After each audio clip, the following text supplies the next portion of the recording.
All right, welcome back to Calgary City Council. Mr. Clerk, would you please call the roll? Thank you, Mayor. On the roll, Councillor Tyers. Councillor Wyness. Here. Councillor Wyness, did I hear you say here? Yes, I'm here. Thank you. Councillor Yule. Here. Thank you. Councillor Kelly. Present. Councillor Dhaliwal. Thank you. Councillor Pantzopoulos. Councillor Atkinson. Councillor Schmidt. Councillor Clark. Present. Councillor Chabot. Present. Thank you. Councillor Ward. Here. Thank you. Councillor Jameson. Present. Councillor McLean. Here. Councillor Johnston. Here. Thank you. Mayor Farkas. I'm here, thank you. Thank you. Going to go over to Councillor Chabot, please. Thank you, Your Worship. Sorry for not getting my RTS in. I think to ensure that the public are well informed about our process and expectations, setting expectations now ahead of starting this public hearing again, we need to set direction as far as what our intent is on a go-forward basis with regards to the agenda. It's been a long couple of weeks. I know myself, I'm way behind insofar as my emails and responding to citizens. I would like the opportunity to do a little bit of catch-up work as well as catching up with family. It's been a long week, like I said, and I haven't really even had a chance to catch up even with family in anticipation of Good Friday and in preparations for that. I would like to propose that we end the public hearing today at 6 o'clock. And again, like I said, to try and catch up on emails and constituents issues, taking the Monday off for that purpose and reconvene this public hearing on Tuesday morning. So it's a motion that I would like to put forward and let Council debate and decide on the best path forward. At the end of the day, we need to set direction as soon as possible so that the public is well informed. Yeah, and from a process standpoint, I believe you mean to recess at 6 o'clock. The public hearing would continue if we had remaining people who are signed up, and it would just, this meeting would continue on Tuesday at 9:30. That's what I'm proposing. Thank you. All right, so that's been moved by Councillor Chabot. Is there a seconder for this? Seconded by Councillor Jameson.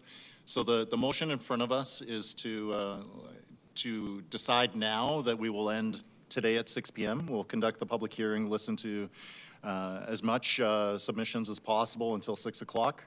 And then this meeting would reconvene on Tuesday at 9:30. It's unlikely at this point that the public hearing would conclude today. I believe we have another 200 folks total or so that have been registered that we've not been able to hear from. So this is on the floor right now. I'm going over to Councillor Schmidt, please. I concur. All right, any further discussion on this? Okay, Councillor Yule, please. Maybe in your close, why not 9:30 today? And do the same, resume on Tuesday? Okay. I will just jump in as far as debate. I think out of respect for the public and staff, especially given the weather right now, I don't want to see people in a situation where they feel like they have to rush down to City Hall to be able to make it. I think also given that it's Good Friday, Easter Monday, I think having a little bit of a break and weekend to be able to catch up on work as well as family, not just for council members, but also for staff and the public is warranted here. I will say in the event, in the possibility that the public hearing perhaps closes because we ran out of people before 6 o'clock today, I think we should still just honor that recess and not push through to debates or amendments today.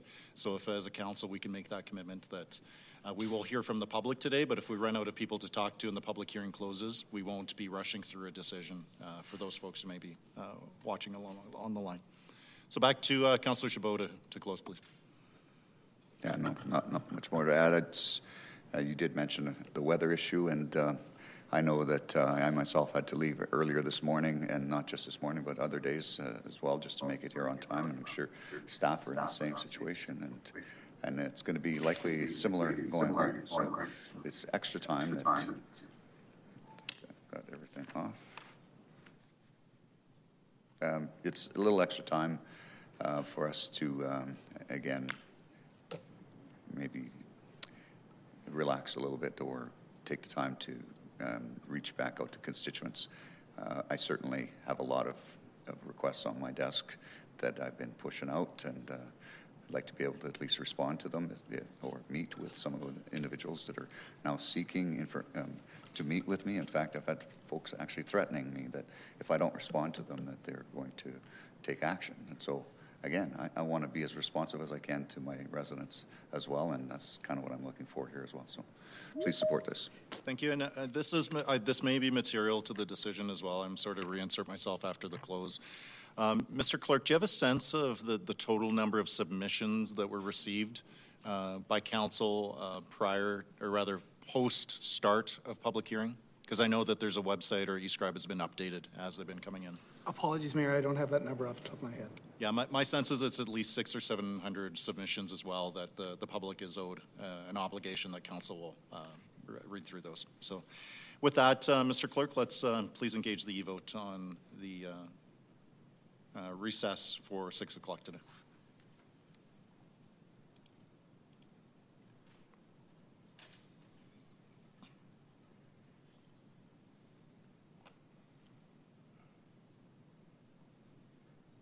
On the recess motion, Councillor Ward, your vote, please. For me? I'm a no. Councillor Ward, sorry. No. Thank you. On the recess motion, Councillor Yule, please. No. On the recess motion, Councillor Dodwell. And Councillor Atkinson, your vote, please. Yes. Councillor Tyers. We'll mark her absent. Councillor Kelly, your vote, please. Yes. And Councillor Johnston, your vote, please.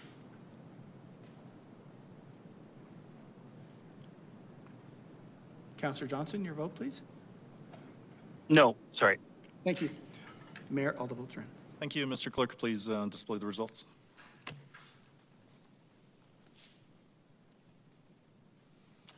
On that, the motion is carried 10-4 with Councillors Johnston, Ward, Yule, and Wyness opposed. So again, just to clarify, we will go through the public hearing today until 6 o'clock. We will be reconvening this meeting on Tuesday at 9:30 a.m. If the public hearing is to continue, we'll be hearing from the public at 9:30. If the public hearing was concluded today, we will be going into the questions and clarifications on Tuesday at 9:30. All right, so just by a quick show of hands, how many people are in the audience that are here to speak?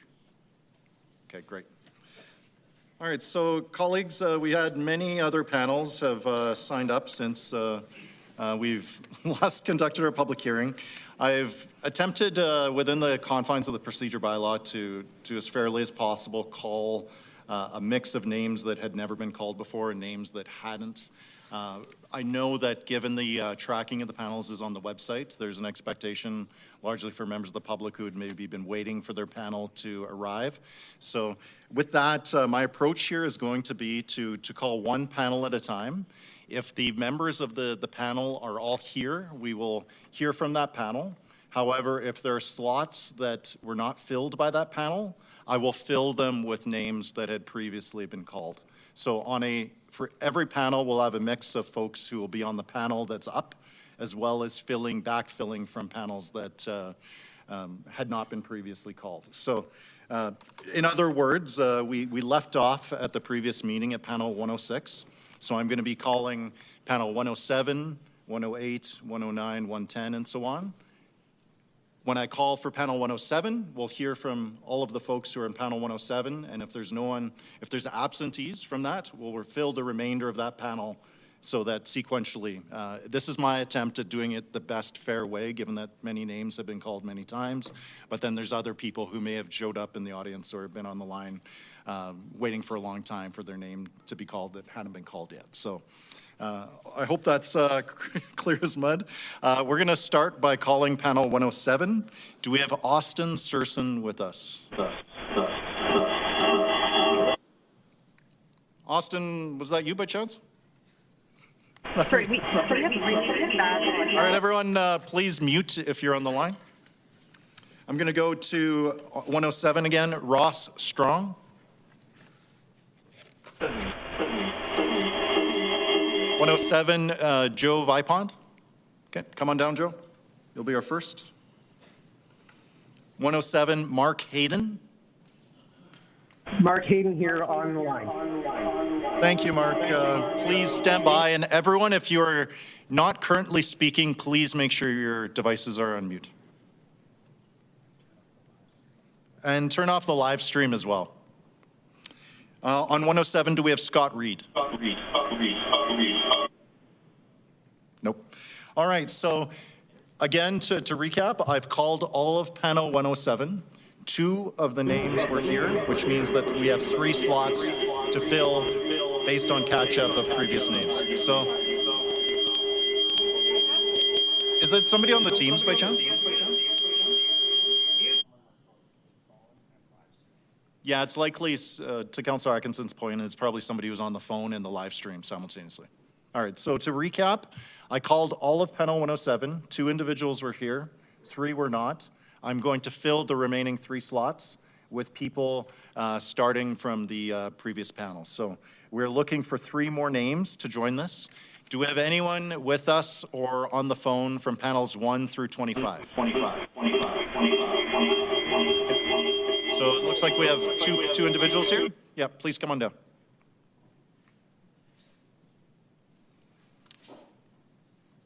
Do we have any people here from panels 26 through 50? All right, let's give this a moment to the technical staff to attempt to resolve. Is there anybody on the phone or in the chamber with us? Did somebody just speak right now? I think this is what hell is like.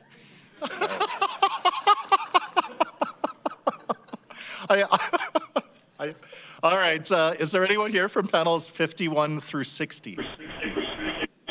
Sorry, question of privilege here. Okay. This does not appear to be a Teams problem. It does not appear to be a muting problem. Can I'm wondering if we have an just, issue could with I the temporarily, phone bridge. can I recess to the call of the chair for us to resolve this technical issue? If we believe that we have somebody working on the technical issue. Okay, well, stand by. I don't think we've recessed. No, you'd need unanimous consent or we'll need to put a motion. But I think we need to stay in the meeting in order for the IT to stay live, so. All right, we will stall here, Councillor Kelly.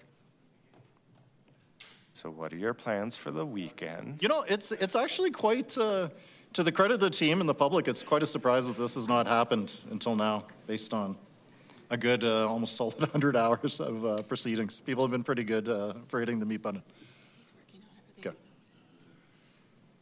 All right, we're going to attempt to continue. Was there anyone on the phone or in person from panels 51 through 60? All right, we have one more individual here. So just to recap what I did here, I had called panel 107, 2 people were here, and I filled the remaining slots with people who previously were called. So why don't we start this panel? I believe we have Joe and Mark from 107, and then 3 folks in the audience that I hadn't catch their names. So Joe, why don't you start us off? You have 5 minutes, and I'll just state for the public, we do have time. Perhaps ask you to wrap up if you haven't by about 5 minutes. So please take us away, Joe. Thanks so much. Thanks, everybody, for having me here today. Here we are at the, hopefully, into the hearings. You guys must be, and gals must be so tired. But you're here because you care about this city. And I'm here because I care about the city. And everybody here on either side of the issue is here because they care about the city. So thanks to all of you for attending and for being engaged on this issue. I think it's a testament to democracy that this procedure takes place and to the interest in our populace. For the record, I'm the co-chair of the Calgary Climate Hub. I'm grateful to be able to share my perspective on this vision for the city. I'm here to oppose the repeal of blanket rezoning. You've heard all the arguments. There are a few facts that I can inject into this conversation that you haven't already heard. But to reiterate, blanket RCG1 means more resilient infrastructure, lower taxes, higher density, and a more vibrant, less homogeneous community. It's hard not to notice the disparity between those that have been opposing versus those that have been supporting people in this hearing. We have the have-nots versus the haves, the youth versus the not as young, the political newbies versus the political powerful. It's rather stark. Being from Hillhurst and Ward 7, I'm surrounded by diversity. Single-family homes, duplexes, fourplexes, townhouses, and apartment buildings. There are renters, homeowners, people on age, new immigrants, students, millionaires, and even billionaires. Hillhurst's strength is in its diversity and its density. It allows for plentiful restaurants, businesses, transit, all while our taxes in our area help subsidize the far-off, underdense suburbs. For a brief moment in time, this city had red tape reduction, the management of affordability crisis, the housing crisis, the infrastructure crisis, and yes, even the climate crisis. And now we see that we may be going back to a time where all the positive movements of the last 2 years moves even further backwards. Politically, you may feel a need to repeal this progressive move, but I urge you to consider continuing blanket RCG1. If that is not deemed feasible, please do consider replacing with policy that supports those that are not able today to be homeowners. We have a great city that is getting even greater. Let's ensure that continues. Thank you for your time today. Thank you so much for being with us. We'll go to Mark next, please. Good morning. Thanks for having me, Mr. Mayor and Council, and putting us, being patient with us as we all give our opinions. I'm Mark Hayden. I've been a resident of Northern Hills area, North Central Calgary, for over 25 years. For the past 2 years, I've served on the board of the Northern Hills Community Association, and more recently taken on the role of president. I'm here to express our general opinion that I've had in my experience, as well as what I've heard from our residents and members, not to prescribe a specific solution, but to express the opinion that though there are issues with the current blanket rezoning, that a full repeal would not serve our community to our best interests. Historically, we have been representing neighborhoods at the edge of town. We're a mix of recently built up, developed neighborhoods surrounded by continuing development and undeveloped land. And the previous zoning regime put undue pressure, in my opinion, and of many residents in our area, to develop dense neighborhoods in the edge of town because the old regime pretty much discouraged any sort of gentle densification in the more established inner city neighborhoods. That said, we do understand that with the blanket rezoning, we may have gone too far the other way. The point of zoning is to be a tool in planning development, and if it's all uniform, then there isn't much room for that in the zoning rules if it's too uniform. However, we are surrounded by neighborhoods that were encouraged by the lack of inner city densification, and that has placed a lot of strain on our infrastructure. Our transit is running over capacity. Our roads get congested because we have a lot of density compared to a typical outer suburb neighborhood that has to commute to the inner city. So we find that the blanket rezoning eases pressure on that. However, we are also sympathetic to those people who face redevelopment with increased density, because we've seen that in our area. Previous green spaces being rezoned for higher density development than we would have expected or be accustomed to is the norm and has been for many years here. So I don't have a specific solution to that, but I would urge council to commit to zoning reform if there is repeal of the blanket rezoning. And if there isn't a repeal of the blanket rezoning, examine ways to make the current RCG zoning more predictable for residents. When I was listening on the previous public hearing, there was panel 102, I believe, for example, that outlined some very good ideas for perhaps defining when discretionary, different discretionary uses for RCG would be put in place on a contextual basis. So we wouldn't see development proposals that are jarring, are incongruous to what's existing beside them. But in general, that's our opinion: is that the original regime didn't serve us well in the past 20, 30 years, and we would like to see continued changes or continued reform, whatever path is taken forward. Thanks a lot. Thank you so much. We'll go now to the three presenters here in the chamber with us. We didn't catch your name, so just maybe please approach in the order you're seated.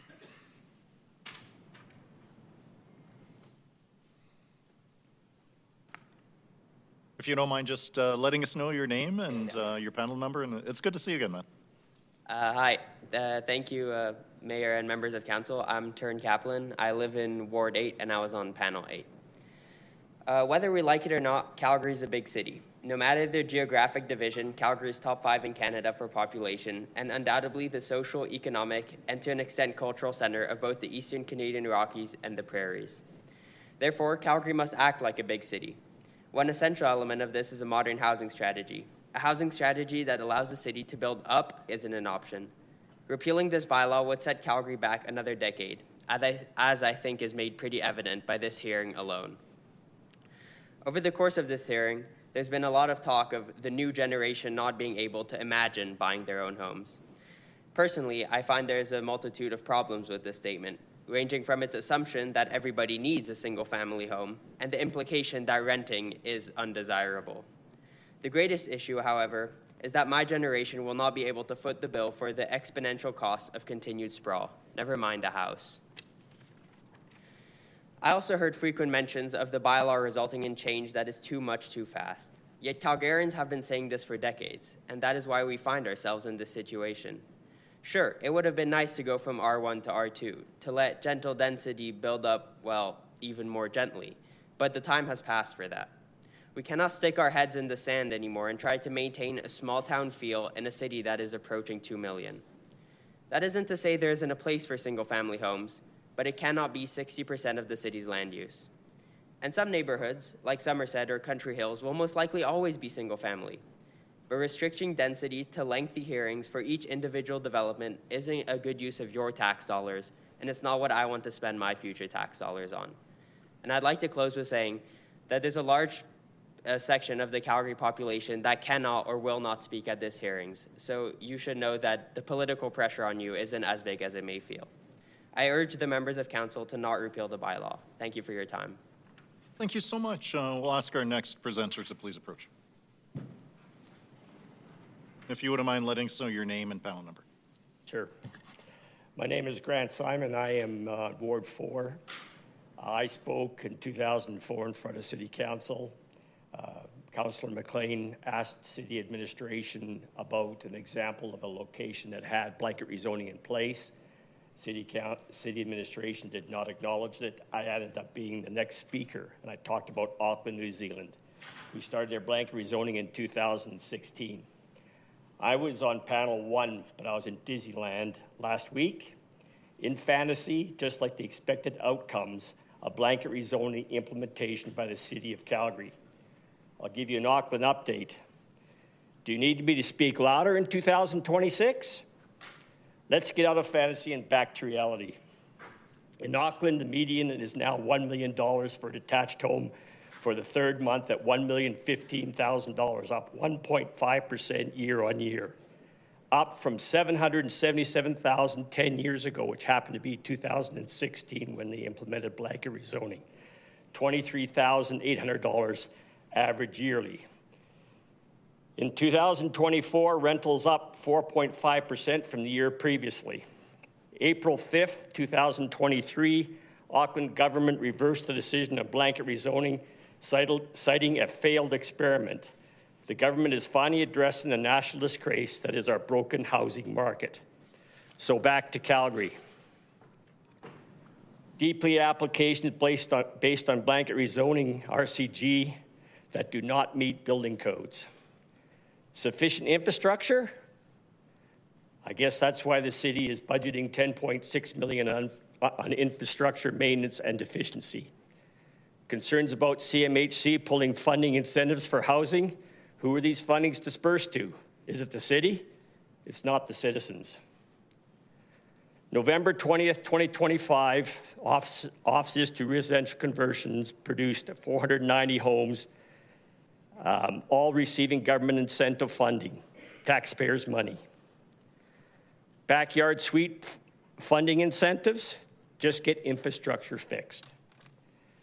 City community outreach tool. I am on our community board. The first community outreach tool I read was done by a consultant for a property on the 60th Avenue block. Documents stated development references for 19th Avenue. It's just cut and paste just to check another box in the approval process.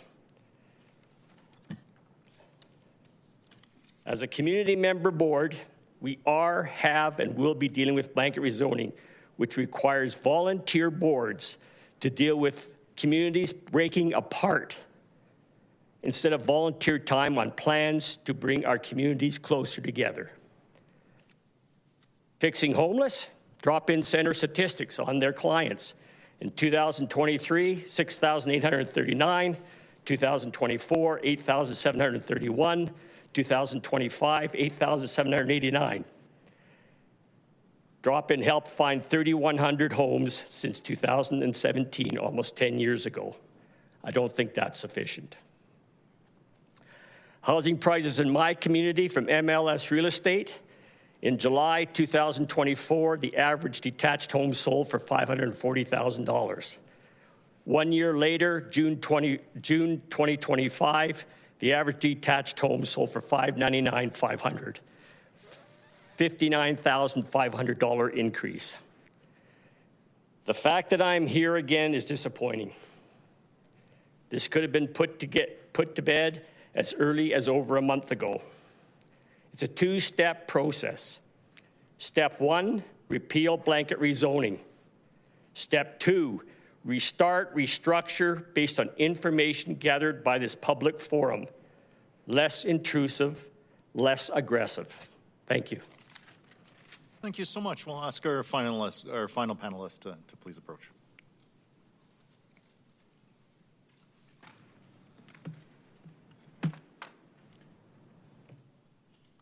Good morning. My name is Naomi Bakana. I'm from panel 59, and I am the president of the University of Calgary Students' Union. So in my role, I represent the interests of over 30,000 undergraduate students across our various campuses. And while we have students living all around the city, wards 7 and 8 have historically had a large student presence due to the University of Calgary sitting in Ward 7. As councillors are aware, after rezoning passed, Wards 7 and 8 received an overwhelming amount of developments. And for years, the University of Calgary Students' Union has been at the forefront of housing debates, and we continue to do that today in our involvement with the Calgary Student Alliance. Today, I want to emphasize the importance of maintaining blanket rezoning. The biggest concern that students are confronted with today, which I assume is not a great surprise, is affordability. From dealing with rising tuition, to seeing an influx of users within our campus food bank, to the high Canadian youth unemployment rate, which was 14.1% in February. Students are forced to constantly choose the cheap option more often than not because that's what they can afford. There are students right now who are sleeping in their cars. And I know there are some folks around the room who this morning started their cars, let it sit for a minute, so when they headed here, they weren't so cold. However, there are students right now paying thousands in tuition, sleeping in their cars, overcrowded units, and settling for unsafe options if it means they can lay their heads at night. Students are a unique population that doesn't tend to fall within a specific bracket of this conversation. And this is why it's crucial that our experiences are taken into considerable thought. There are many students that I represent who feel hopeless to speak out because they feel that they will get brushed off. And within these students is a strong international student population who come to give back to the Calgarian economy, yet sometimes have to look elsewhere due to unsustainable housing. If we want to continue to attract talent and diversify our city, the city needs to provide the adequate resources, like rezoning, that give developers the opportunity to build affordable options for students. And to speak to my own personal experience, I was born and raised in the city and have lived in neighborhoods like Montgomery, Ogden, and now Nolan Hill. And last year was the very first time that I was involved in the stressful process of house searching. And that, paired with the mental turmoil of balancing my job and my studies, was quite overwhelming. The housing market as it stands is so bad that as my mom and I were searching, we looked for opportunities to build a basement suite to provide more housing options. I love this city, it's home, and there are so many opportunities that exist. And this is why it's my duty as a resident to speak up and provide my insights. And when it's my time to become a homeowner, I would hope that the choice that I made to stand up here was not in vain, and that my peers and I would be happy that the city decided to invest in them.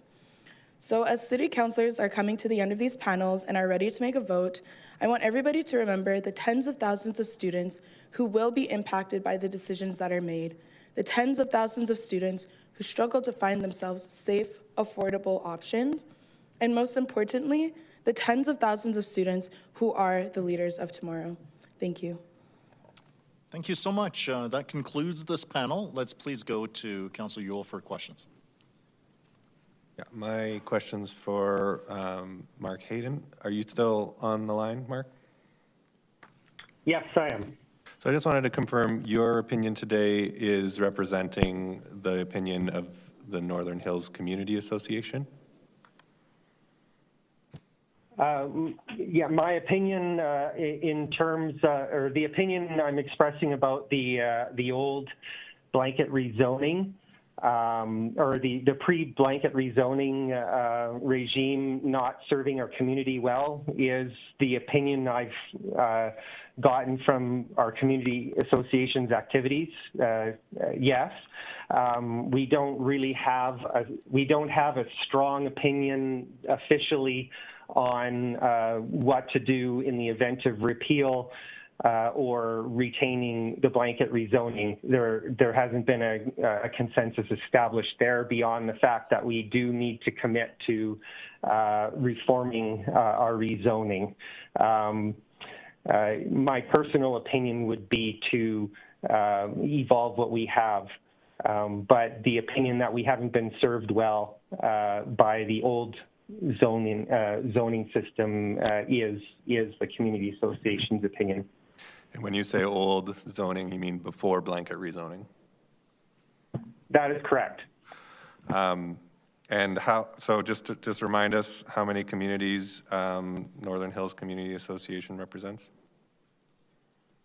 So Northern Hills is in Ward 3 and comprises 5 neighborhoods in north central Calgary of approximately 55 to 60,000 residents.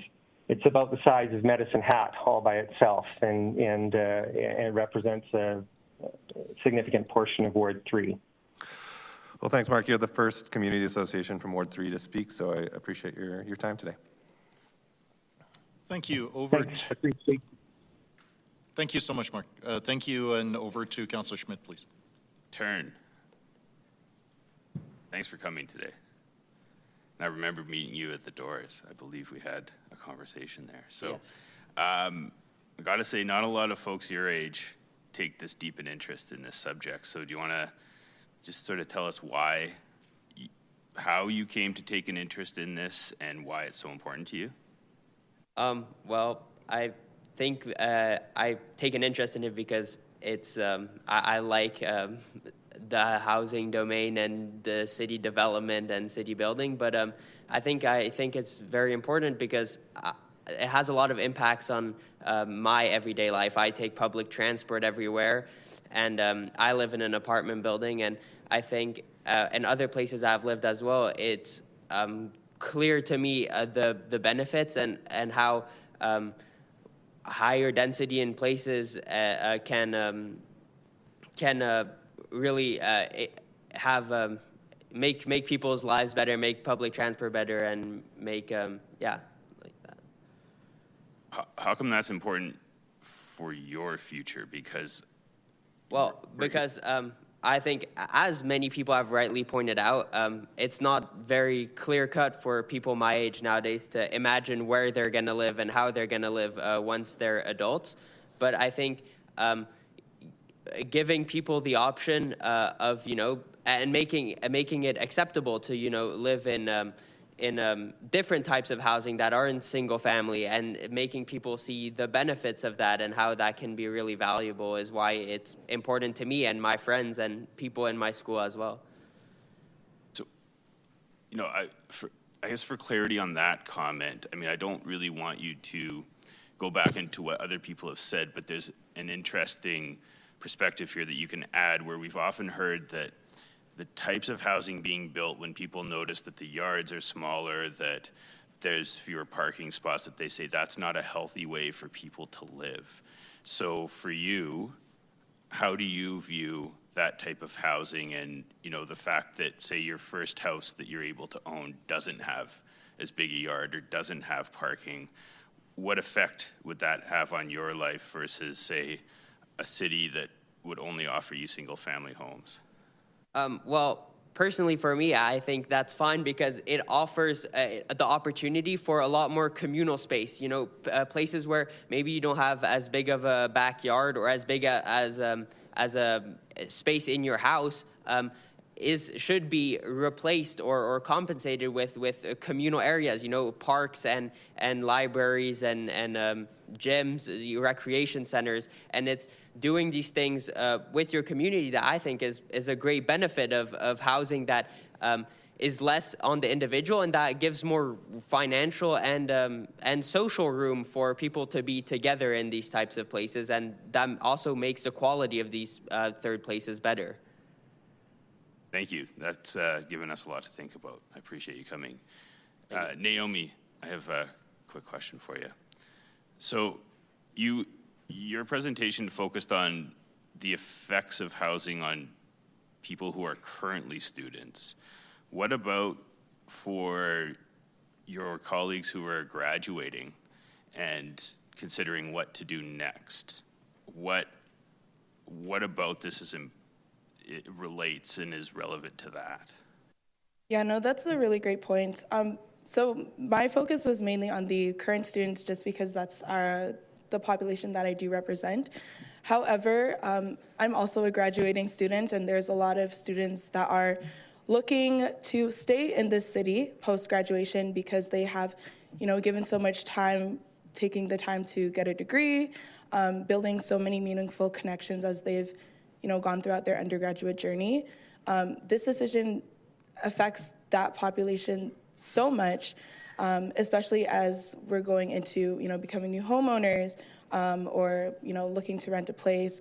It's moving from the residence living to the city living and ensuring that there are safe, affordable, and thoughtful options that are available. And what would you see happening if those options weren't available? unfortunately, I would see a lot of people moving away, even though that they've invested so many time. I've had so many conversations with people who chose to come to study here and are questioning whether or not they actually have the opportunity to stay. The job market is tough as it is, but the fact that the housing market adds on to that burden is not desirable. Okay, thank you as well for coming. Thank you. Thank you so much. Councillor Pantazopoulos for this panel. Yeah, Ms. Bacana, one more question. Thank you. We've had a lot of folks come and present prior to you certain groups' needs. So, for example, there was an individual talking about needs for disabled housing and some very specific solutions, seniors housing and what they need, and non-market, excuse me, et cetera. And obviously there's lots of very unique needs, and a student's needs are very unique as well, whether it's just coming for 8 months and giving up. So I'd love to hear your thoughts on conversation from other Calgarians about the challenge with blanket across the whole city versus targeting.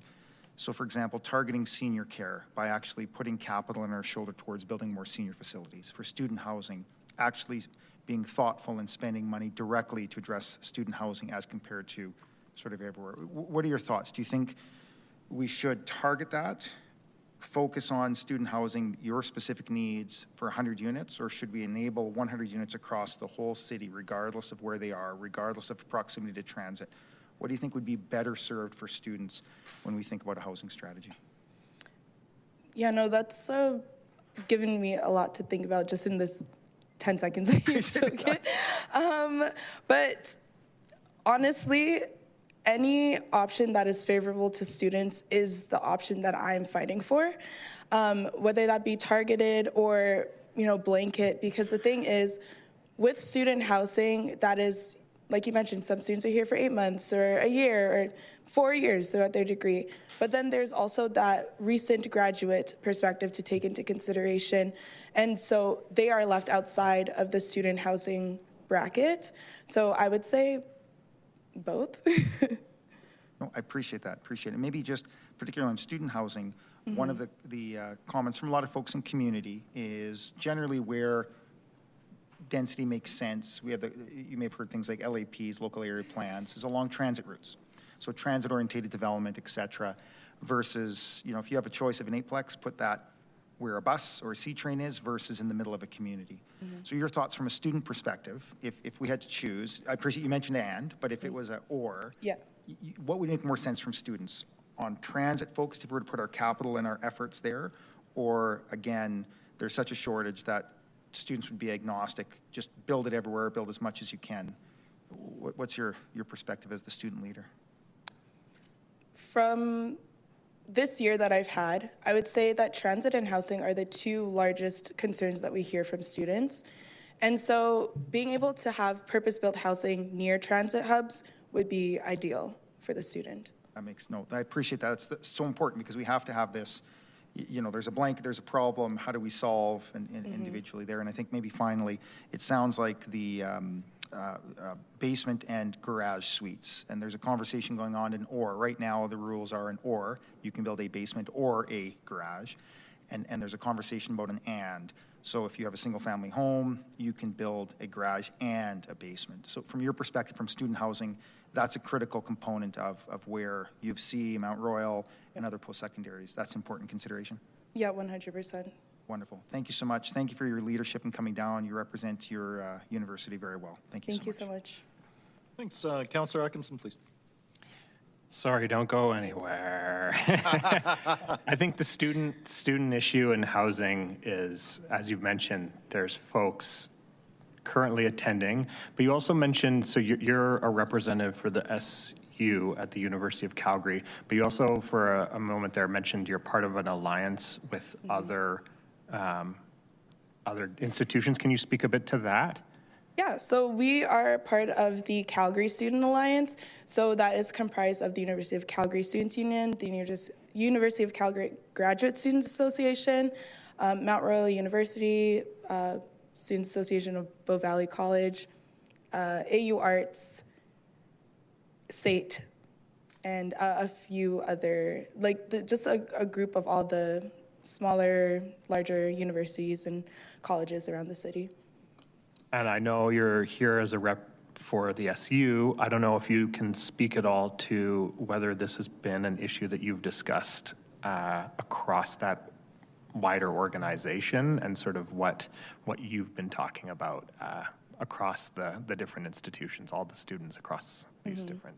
Yeah, definitely. I know that the chair of the Calgary Student Alliance is online and hoping to speak sometime soon, who can speak to that a bit more. But from what I can say of the conversations that we've been having is that kind of what I mentioned, the transit aspect, the housing aspect, those have been very big conversations. So a lot of what I've been pulling from today is the voice of the students that I represent, but also the voice of the students across the city.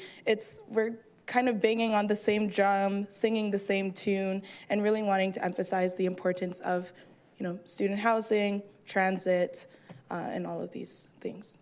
Amazing. So it's definitely appreciate you bringing that and sort of the yes and approach that you're bringing in terms of this conversation. Thank you so much. Thank you. Thank you, colleagues. That concludes this panel. Thank you so much for being here with us. All right, for our next panel, I'm going to call Brian Donaldson, please, and the remainder here, 108, Nick Reed, Whitney Punchak, Doug Roberts, Nathan Green. Here. Was that you, Doug? Yes, yep, I'm here. Thanks, Brian. Thanks, Doug. Was there another name on the phone who jumped in? Nope. Do we have Nathan Green? Yep, thanks, Nathan. Do we have Kelsey Wiggers? Yeah, I'm present. All right, Kelsey, please stand by. Thank you. Okay, we have our 4 here. I'm going to fill, is there anyone from 61 through 65 in the chamber or on the line? Mayor Parkas, I'm from panel 59. Am I able to speak? Who spoke just now? Julia Law from panel 59. Was that 69 or 59? 59. Okay, we're not quite at you yet. I'm going to fill. Okay. We have our 4 names here, and I'm going to fill the remaining 2 with the individuals who just raised their hand in the chamber. I think we have 2 folks here. Come. Thank you. Please come on down. Yep.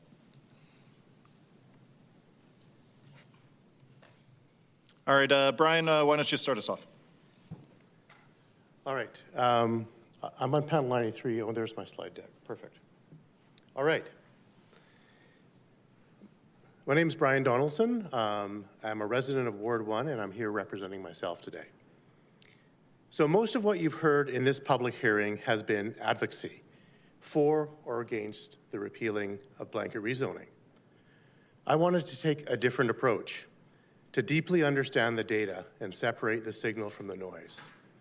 So I went through the public submissions, both from 2024 and today, to analyze the feedback and find the patterns. What I'll show you is not a position. It's what emerges when you look deeply into the data. Next slide, please. Here's a visualization of the 2024 public hearing data from all the written submissions and presentations. It shows that there is an 87% opposition to blanket rezoning and 13% support. But the commonly held belief is that the opposition was about 70%. It wasn't. It was 87%. But 87% opposition doesn't mean that 87% of people are saying the same thing. When you look inside that opposition, the picture is much more nuanced. Next slide. The opposition to blanket rezoning is not monolithic. It breaks down into 3 buckets. Of those that opposed blanket rezoning in 2024, about 40% supported some form of density. About 25% opposed density altogether, and the remainder had issues with the city's engagement process, infrastructure capacity, and the overall trust concerns for city administration and council. And these buckets are detailed on the right-hand side of the slide, and we can talk more about them in the Q&A session. But now let's look at the 2026 data for the current public hearing on repealing blanket rezoning. Next slide. This data includes all the publicly available written submissions. And it shows 77% support for repealing blanket rezoning and 23% opposition. But these numbers don't accurately reflect the submissions. Next slide. The corrected data shows an 80-20 split for supporting versus opposing the repeal. The submission question referred to, quote, the issue, and this was confusing to a lot of people. In fact, about 8% selected opposed, but they actually meant in favor. But only about 1% made the reverse error, so the error is not symmetrical. And the corrected results shift by a few percentage points. But how do the 2024 and 2026 results compare? Next slide. So these graphs show blanket rezoning opposition both in 2024 and 2026. And you might expect that 2 years later, the pattern would look very different. It doesn't. In both 2024 and today, the opposition to blanket rezoning breaks down in almost the same way. And here's something important. The concerns bucket only includes those who didn't clearly indicate opinions on density one way or the other. And I did this to avoid double counting. But here's the thing. When we include those who support or oppose density and also have concerns, it gets very interesting. Next slide. Those who have concerns are shown superimposed in yellow over the graphs from the previous slide. In 2024 and now, about 3/4 of respondents have concerns about process, infrastructure, and trust. And look at those pure red areas. That represents only about 5% who firmly oppose density no matter what. So, what does this data say? This isn't about growth and density alone. It's about how decisions are made and whether people feel heard and engaged. So I've covered a lot in a short time. So I'll stop here, and I'm happy to get into it further during a Q&A. But I want to leave you with a question.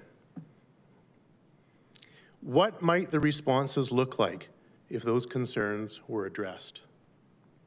Thank you for listening. Thank you so much. We'll go now to Doug, please. Thank you very much. My name is Doug Roberts, panel 108. I had a written submission that I attached, which I'd like to refer to in a few minutes.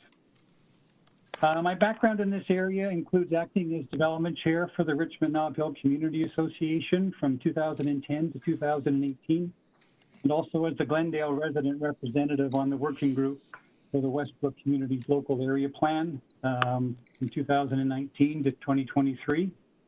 And listening to the submissions and discussion over the past week and a half, seems to me that somewhat of a consensus seems to be emerging on several issues, including one, that densifying and diversifying the housing options in Calgary's established communities, while challenging, is important for a number of reasons, including the city's fiscal sustainability, including taking better advantage of existing infrastructure and amenities, and helping to keep municipal tax increases in check.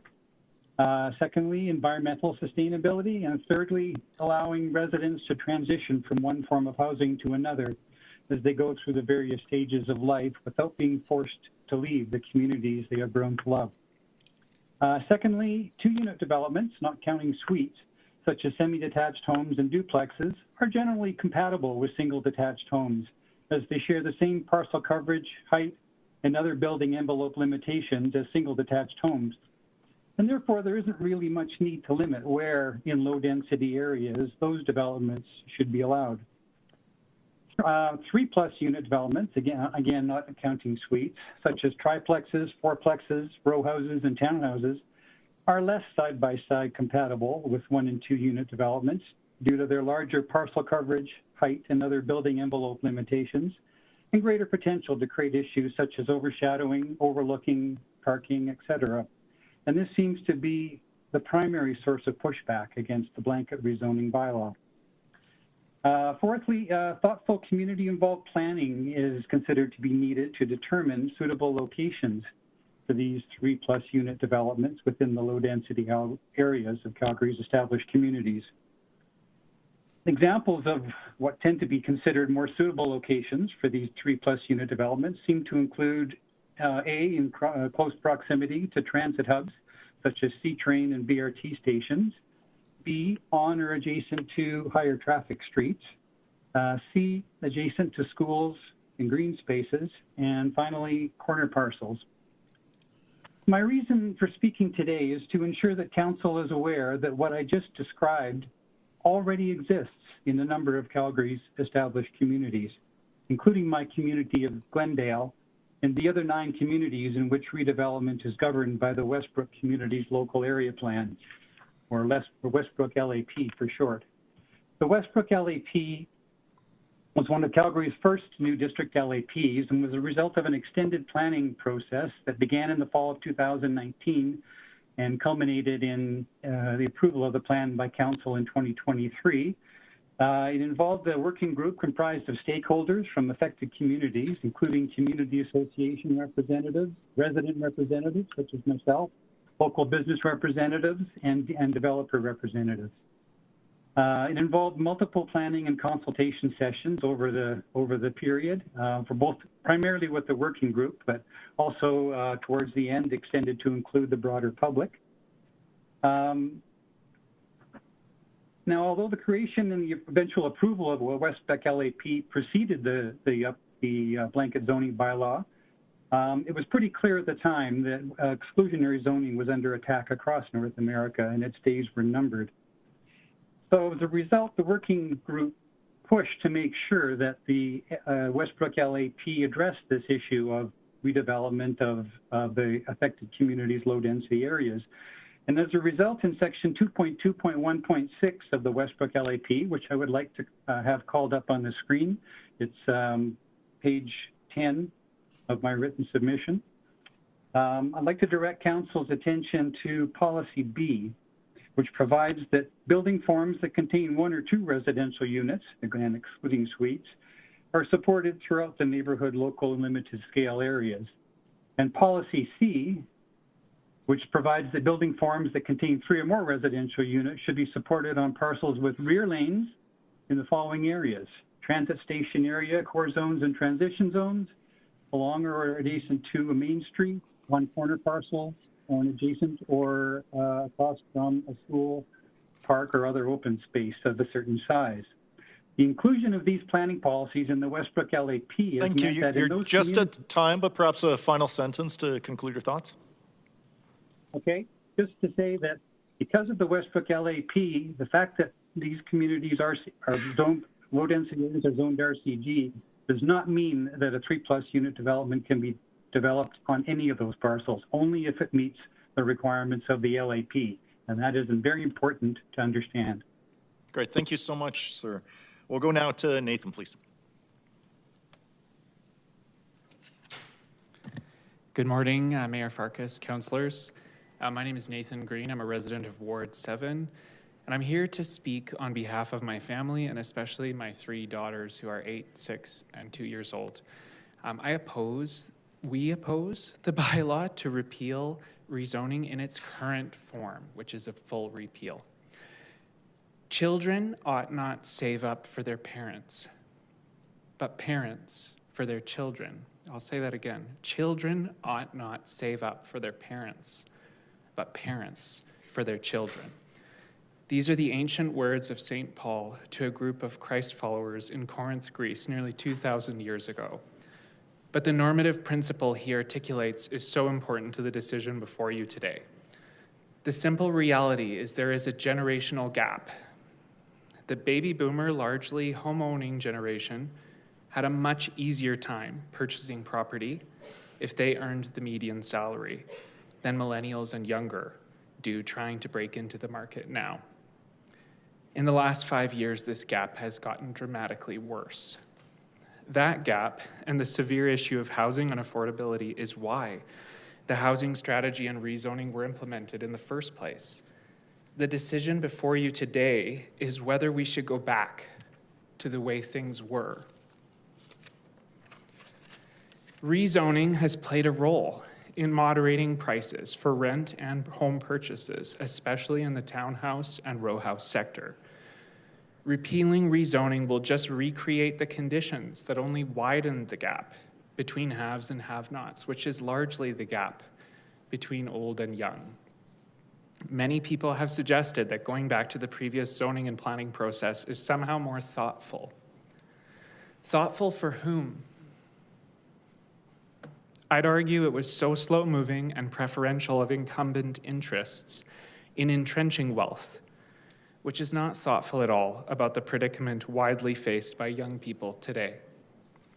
The LAP process isn't fundamentally problematic, but its outcome seemed to just be a pretty colorful map. Why don't LAPs conclude with rezoning applications to reflect the conclusions of that planning process? A colorful map doesn't do anything for young people. Young people making less than the median salary, frankly, largely feel screwed over and shut out of most neighborhoods if they're going to return to single family only. Today's price environment is not great. It's still not great. It's getting better, but we've got a long way to go. And frankly, I'm here for my children more than anything, because if we go back to the way things were, I am extremely worried that unaffordability will deteriorate to the point where they will have no choices. The decision before you isn't an actually more thoughtful process. It's to go back to the way things were with no promise to ensure meaningful variety of housing options can be developed in many parts of this city. And I want to speak to a view I've heard repeated a lot of times, which is that people's housing purchase is their biggest investment. I take issue with that. Our children, the next generation, that should be our biggest investment in making sure that they have choices, that they can thrive, that they can succeed. Going back to the way things were without a promise to implement significant planned zoning changes in appropriate areas near transit corridors, employment, healthcare hubs, educational institutions, it's not a good idea to do that today. I suggest coming back with a better alternative or amending the current option. And for what it's worth, I'm in favor of doing basement suites and backyard suites on the same lot. And I think not forcing 3 parking spots at the same time. That's a big cost, and frankly, that's an option I'd like to do in the future to help house my parents and my children. So at the end of the day, I think it's the normative principle I articulated at the start, which should be animating and informing this decision-making process. Children ought not save up for their parents, but parents for their children.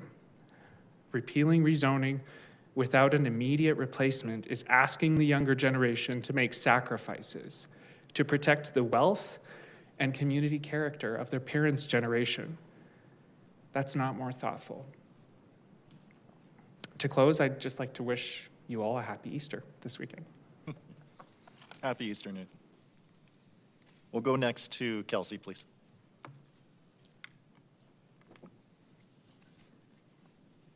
Good morning. My name is Kelsey Wiggers, and I'm a 28-year-old Gen Z resident of Ward 11, and I'm on panel 108. I've resided in Calgary for most of my life. I have 2 degrees from the University of Calgary with a background in both business and arts, with experience in risk policy, logistics, and analytics. I'm speaking today as I'm strongly in favor of the motion to fully repeal blanket upzoning for a multitude of reasons. To begin, I'd like to outline how the logical argument behind creating affordable housing is fundamentally flawed. It goes like this. If there is a home for sale for, let's say, $500,000, then hypothetically, builders could buy it and rebuild higher density units at more affordable prices for the end consumer. A necessary assumption for this argument to work is that the new prices of developed homes are actually affordable and lower than the original purchase price. But what does reality dictate? Builders are business people and run their companies as such. Take this build as a prime example, 1426 23rd Avenue Northwest. Please flip to Exhibit A. It appears that this now 24-unit parcel was built on land that was previously had 4 single-family dwellings. You can see in Exhibit C, D, and E. Average prices in the area before this complex was built ranged between $450 to $650K for single-family homes. What is the current sale price for this complex, you might ask? $18 million for 24 units. Please see Exhibits A and B again. Let's pretend that a person wanting to buy an affordable housing unit could buy just one. 18 million divided by 24 is 750,000. I'd like to understand how this is more affordable when there are currently several single-family dwellings listed ranging from the mid 500K plus in the same area. With this development, not only is the consumer's land size smaller, but it becomes more expensive. Not to mention, it does not appear that one could even purchase just one single unit. We can see that this specific example has instead invited speculatory investors to buy up the newly created supply of homes and profit off of dominating the rental market. Clearly, this policy isn't generating more affordable housing for homeowners. It's simply better business for builders and investment companies alike. The Calgary Real Estate Board has also noted that zoning changes does not guarantee affordability, and we can see that clearly represented by the example above. Connected to this issue, I'd also like to address some claims from individuals in their 20s supporting blanket upzoning due to housing affordability concerns. I'd respond to this in two ways. First, as shown above, this approach does not consistently achieve affordability. Secondly, home ownership requires deliberate financial decision-making. A basic principle is that financial outcomes improve through increasing income and or reducing expenses. I am also working towards buying my first home and have made intentional choices to support that goal, living at home, purchasing used vehicles, and minimizing unnecessary spending. In contrast, I've witnessed many in their 20s prioritize comfort and instant gratification, financing new vehicles, buying brand name clothing, and maintaining discretionary expenses rather than building savings. Buying a home does not happen overnight. It requires long-term discipline and sacrifice. As someone who has taken these steps, I find it difficult to align with the sense of entitlement reflected in this perspective. Lastly, we must also analyze the definition of democracy. According to UNESCO's definition, democracy is a system of governance in which the power resides with the people, allowing them to participate in decision-making processes, typically through voting. It emphasizes principles such as equality, freedom, and justice, fostering both political engagement and representation. Canada, as a country that prides itself on these principles, should in every respect ensure that it protects and practices the very principles that make it part of the democratic country we are. Unfortunately, in 2024, Calgary's council members pushed through blanket upzoning despite the fact that the strong majority of Calgarians, approximately 70% of Calgarian respondents at the public hearing and the ballot box, were opposed to blanket upzoning. Our council members did not accurately represent the voices of the constituents they represented in this instance. How is it possible that within one of the world's strongest democratic countries, one of Canada's largest cities, saw this breakdown occur? Furthermore, what sort of message does ignoring the democratic process send to our younger generations to come? Let there be no mistakes. The only way to restore public trust and democratic legitimacy is to repeal blanket upzoning in its entirety. Furthermore, in the context of 2025, the majority of council members were elected on the basis of their commitment to repeal blanket upzoning. Voting to fully repeal blanket upzoning will begin to take steps to ensure that both the democratic process is restored and that constituents can begin to build trust in current council members too. I want to conclude once more by emphasizing a clear request for full repeal of blanket upzoning and a return to planned, logical, community-based growth. Councillors may be tempted to amend the bylaw rather than appealing it, but lest we forget that blanket upzoning, again, one, initially violated the democratic process, and two, would not satisfy the goal of achieving affordable housing. Tweaking the rules will not solve the core governance flaw that bypasses local conditions and context. Our city needs to target growth in a logical manner by consulting with communities and targeting density in areas that make sense via local area plans and corridor planning with proper notice and hearings. Thank you. Thank you so much for being with us. We have two individuals who raised their hand in the audience. If you don't mind, just please approach and introduce yourself by name and let us know which panel you're on. One at a time, sorry.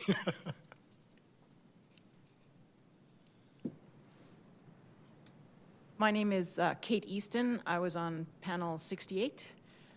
I am currently a resident of Ward 6. I have lived in Calgary for about 70% of my life in different phases. I've moved here and moved away several times and keep coming back. In that time, I've lived in many different kinds of housing and neighborhoods. As a teen, I lived in a suburban neighborhood that had no grocery store and no schools, and you had to drive or take the bus to get anywhere. As a young adult, I lived in the Beltline in apartments. My first home was a townhouse close to Mount Royal University. And that, I think, was my favorite neighborhood because we lived close together and we got to know each other and we developed a very strong community. And I really still think fondly of those neighbors. We purchased our current home in Glendale about a year ago after living in Ontario for 4 years. And coming back to Calgary really highlighted a lot of changes, one of which being that the arterial roads, which previously had been busy, now seemed full and much busier than before. And so today I'm here because I want to speak in opposition to repealing the blanket rezoning. The neighborhood I live in, Glendale, is a very empty neighborhood. It's hard to get to know the neighbors. Everyone is very far apart. I go running and cycling in the neighborhood, and I rarely encounter anyone. It recently reopened as a Turkish restaurant. They make delicious food, and I really hope they can stay in business. But without the residents to support that, I doubt they will be able to maintain their business for long. They will go the way of the previous businesses. I want more neighbors. More neighbors makes a better community. I'm an engineer by training, and so I look at things in terms of problems to be solved and root causes. And what I see here in these hearings, I've watched a few days of them, is that what we are debating is something that doesn't solve any problems. Blanket rezoning solved a few problems. It helped us get some federal funding. It increased housing starts. It increased the tax productivity of the land, and arguably it increased property values. It eliminated a process that took a lot of councillors' time without providing benefit to the developers or to the opposed residents. And it helped reduce arterial traffic, which results from a far-flung city. So I asked you, what does repealing this policy solve? It doesn't solve anything. It just brings us back to individually applying for rezoning for each property parcel. And we'd still be doing all of the same things. So what I call on council to do is take some leadership, listen to all of the people in favor of repeal, and understand what really is the problem that they're getting at. Is it traffic? Is it shading from larger buildings? Is it parking? Is it noise? What are these problems? Because all of these problems can be solved outside of zoning rules and should be solved outside of zoning rules. Repealing the zoning doesn't actually address the issues that residents have raised here. So I think you should listen to the residents. And by the way, I don't think it's a majority that are in favor of repeal. Polls have showed that it is more of an even split. So I think council needs to take leadership and actually listen to the problems being raised and try and deal with them. And I think blanket rezoning should remain in place because it solved problems, and repealing it solves nothing. Thank you so much. We have one final presenter for this panel. Please approach. Good morning, Mayor Farkas and members of council. My name is Sim Katanda, and I represent the Faculty of Arts in the University of Calgary Students' Union. The president has spoken today on the big picture. I'm here to hone in on the minute pixels. I stand before you today representing 9,000 students, and so in numerical terms, that's 10% of wards 1, 3, 4, 7, 9, and 14 each. We are the researchers, the artists, the entrepreneurs who were either born in this city or chose this place as a place to start our lives. But as we sit in lecture halls, a shadow hangs over our studies. It is the shadow of a city that feels like it is slowly closing its doors to us. During exam seasons, one of my constituents jogs down the memorial pathway to relieve stress. Another volunteers at the Melco YMCA, just 3 minutes away from her door. Personally, I walk through Eau Claire, up the Crescent Heights viewing point, to dream about what my future in the big blue sky city looks like. We love Calgary for the promise it has always held, but if you work hard, you can always build a life here. Today, I'm here to ask, does that promise still exist for my peers and the young people of this city? To be a young person in Calgary in 2026 is to live in a constant state of financial vertigo. We are graduating into a world where cost of education has increased 32% since 2019. Average rent is at $1,600 a month, probably the price of some mortgages. And the cost of simply existing is more punishing than ever. The cost of not living, just existing, is more punishing than ever. Every day I hear from students who are skipping meals to pay for textbooks, spending 2 hours commuting from Shaughnessy or working 3 jobs just to afford a shared room in a basement. We are doing everything we were told to do to succeed, yet the math simply doesn't add up anymore. For our parents, the reward for hard work was a home of their own, a stake in the community with neighborhood stampede breakfasts, and a sense of belonging. For us, that dream has been replaced by a wall. We aren't looking for a massive yard, we are looking for a foothold in a city that we love. We are looking for a city that prioritizes our ability to live, thrive, and pay taxes over the preservation of a status quo that no longer serves us. This isn't just about students, now honing in on the pixel. It's about the young families squeezed into one-bedroom apartments because nothing else is in their price range. It's about the young professionals who spent 5 years building a career here, paying taxes and coaching co-ed flag football at the Foothill Soccer Facility, only to realize they can never afford to put roots down. When we talk about zoning, we're really talking about who we value. When we make it harder for diverse types of housing or restrict where those homes can go, we're effectively telling young families that they are a secondary consideration. We're telling the next generation of Calgarians that they are guests in their own city rather than future owners of it. Council, you are the architects of the city we will inherit. The decisions you make regarding these zoning proposals will echo for decades. And unfortunately, I have to live those decades.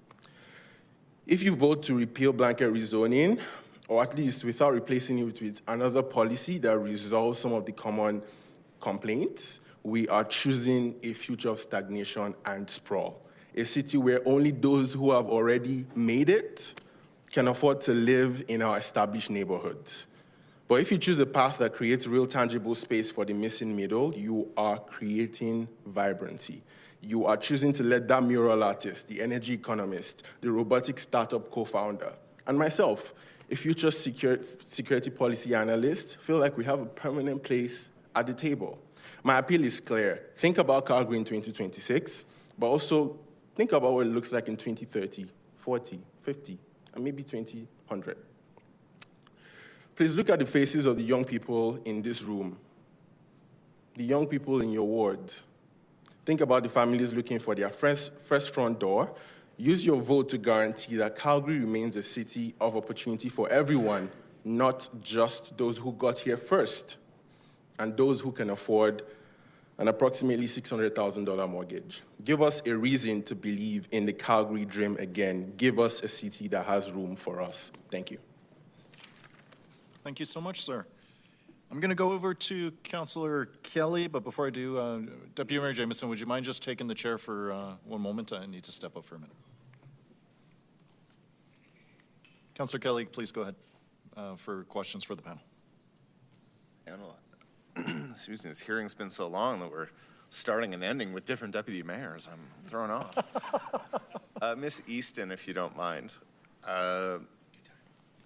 We just heard from Mr. Atonda there about challenging us to think about our neighborhoods, not just tomorrow, but in 2030, 2040, 2050. When I take a look at Glendale, specifically, where you live, I can see that there's been like a 30% population decrease before the blanket rezoning, and it's pretty much been a direct downward trend. You talked about the restaurants, and that when you're cycling and running, you're not seeing any people. I'm wondering if you can provide us a little bit of that local expertise. Like, why do you think there's so many less people living in your neighborhood, and what does that look like to you in 2030, 2040, 2050? I mean, it's hard to project out to the future, but I think the the decrease in population has been because it started out as a neighborhood of families, and those families have grown up. A friend of mine, his mother still owned their bungalow in Glendale, and she recently passed away. So we've gone from having families living in these bungalows on these giant lots to just one or two people living in them, and that's why the population has decreased. We are seeing some young families move into the neighborhood, but I mean, these houses, they are old. They were built in the 50s. When we looked at houses, we looked at a lot of houses, everywhere from Haysboro to Cougar Ridge, and in Glendale, there were quite a lot of houses that frankly needed to be knocked down. And we didn't have the time or the money or the expertise to knock those houses down. It really takes developers to do that. There was one house we looked at, and the real estate agent was like, oh, I really hope someone buys this house. It's a gem. I wouldn't like to see it knocked down. And unfortunately, it needed to be knocked down. Someone that lived there had been smoking there for years and years, and the walls were just impregnated with smoke. It was a health hazard. There was no way you could live there. It had to be knocked down, and it was. And two beautiful homes have been built in its place. So I think for Glendale to be revitalized and for it to grow its population in the future, we need that. We need some of these rundown homes, these homes that are no longer livable, that have been lived in by a family for most of their life. Unfortunately, they need to be replaced. And it's the developers that have the money to do that, and dividing the lot into multiple units makes that financially viable. So that's where I see it going. I mean, there is currently a lot of development on the edge of Glendale, on the arterial roads, and I have said to my husband as we drive by, who would want to live on 17th Avenue? It's so busy and so noisy, and the air pollution from the traffic, the particulate matter would be a health hazard. And yet we're building homes on arterial roads, and I think that is wrong. I think it is morally wrong to do that. We need to build these homes inside the community where people should actually live.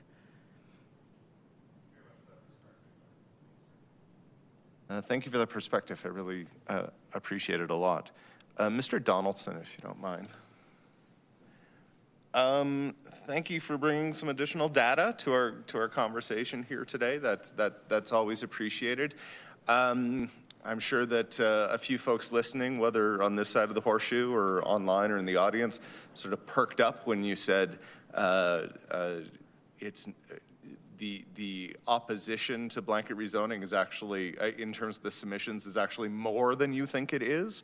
But then when you broke it down in terms of what that binary for or against is actually about, I really appreciate that nuance, because unfortunately nuance is kind of missing a little bit in our, we have a binary decision, vote for it or against it. So you have a little bit more insight here. I'm wondering if you can give us a little bit more detail in terms of, for those that might be against what's before us here today, what you're seeing in the data for why they're against it. I think you had a slide there with a little bit more detail that you didn't have time to get into in your 5 minutes, if you wouldn't mind. Okay, thank you for the question, Councillor Kelly. So let me just start with this. Yes, the opposition to blanket rezoning and the support for repealing it is, you know, pretty massively outweighs the other, at least from the written submissions and the presentations that have happened 2 years ago. I have not yet put together all the presentations that happened this year, and there are a number of submissions that came in after the deadline. I know this because Councillor Johnson put this out on X and posted. And so just this is a tangent, but I really would like to advocate for that data becoming public. I see no reason for it to be private to council. I think that it should be transparent. But in any event, Be interrupt you there just right now. You're talking about the public submissions? Is that public correct? submissions, yeah, we can't see them. If they came in after March 16th, the public doesn't see those. Now, maybe eventually they will, but I know that councillors can see them because Councillor Johnson posted the results on X. Maybe if I may, just there, like in terms of point of order, my understanding was that like everything that's gone up has been distributed. Chair, could we confirm that with clerks? Yeah, let's check in here with clerks about the status of that. Yeah, apologies, Mayor, I didn't have the number with me conveniently handy earlier. There have been 833 public submissions received since the agenda was published. Those public submissions, some of them, a small minority of them, have been kept confidential because of the way they were received or the fact that they contained personal information. But the vast majority of them should be available through calgary.ca. Okay, and I'm just here to tell you they're not. So at least I couldn't find them, and I looked Maybe hard. if I may again, just on the same point of order, Chair, can we just confirm that those are publicly available on the website? Could we maybe just verify which URL for members of the public to It visit? should be available at calgary.ca/ph. Just bear in mind that the distributions of the submissions, this meeting has spanned multiple days, so I think they'll be under the March 23rd date. Under today. Well, the most recent ones will be under today's date, correct? Yeah. Thank you very much. Thank you. In any event, sorry for that tangent, but the data, the newer data that comes in doesn't really move the needle. I saw Councillor Johnson post that said that the opposition was about 79%. Or sorry, I'm going to get this wrong. Now, the opposition, the support for repealing, is around 79%. And my data, my corrected data, showed it around 80 based on the submissions up to March 16th. So it's consistent. But that's not, in my mind, what's the most interesting. What's the most interesting is what is behind it, right, when you uncover that data. So if you want to flip to slide 6, and this shows it when you put it in buckets for both 2024 and 2026, it's fairly similar, right? So it's showing 48% support. This is of the people who indicated that they either oppose blanket rezoning in 2024 or in 2026 they support the repeal. Okay, so somewhere between 40 and 48%, depending on which year it is, of those people actually support density. Although they said we don't want blanket rezoning, but they support density. Maybe a quarter, roughly, say no, we oppose it. And then the rest, which is 30 to 35%, said, well, we're not commenting one way or the other. We have some pretty big concerns, right? Concerns about trust with the process, concerns about infrastructure, and these kinds of things. So now, what I was saying in the presentation was those in the yellow with the process trust concerns, I didn't include them if they also expressed an opinion, either support, either pro or con for blanket rezoning. But on the next slide,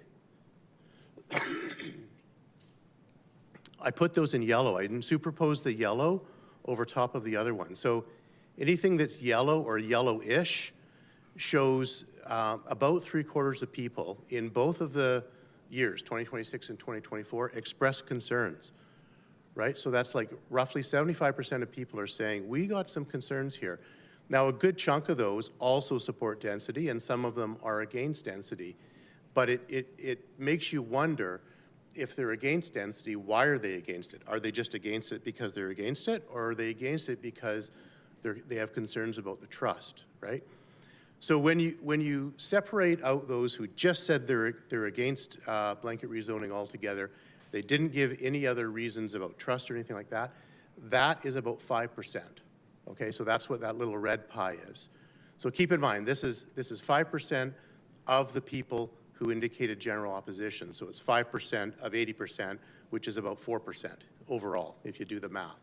So it's a pretty tiny slice of people that are just like, no, no way, I don't want this in any way, shape, or form.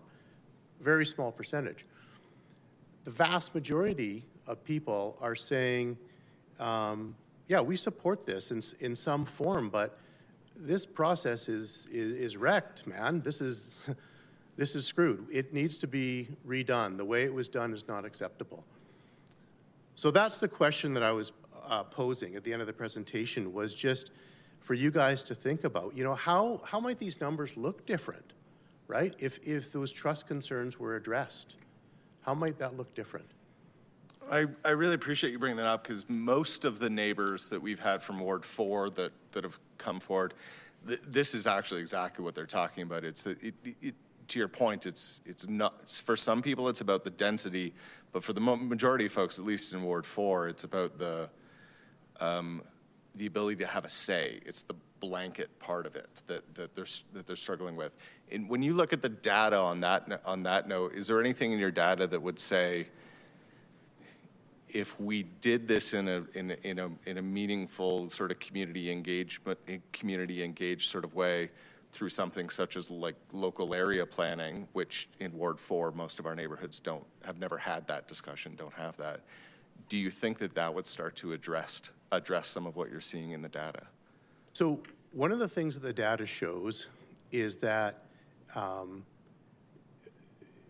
the problem that people are having is not being listened to, it's being engaged with.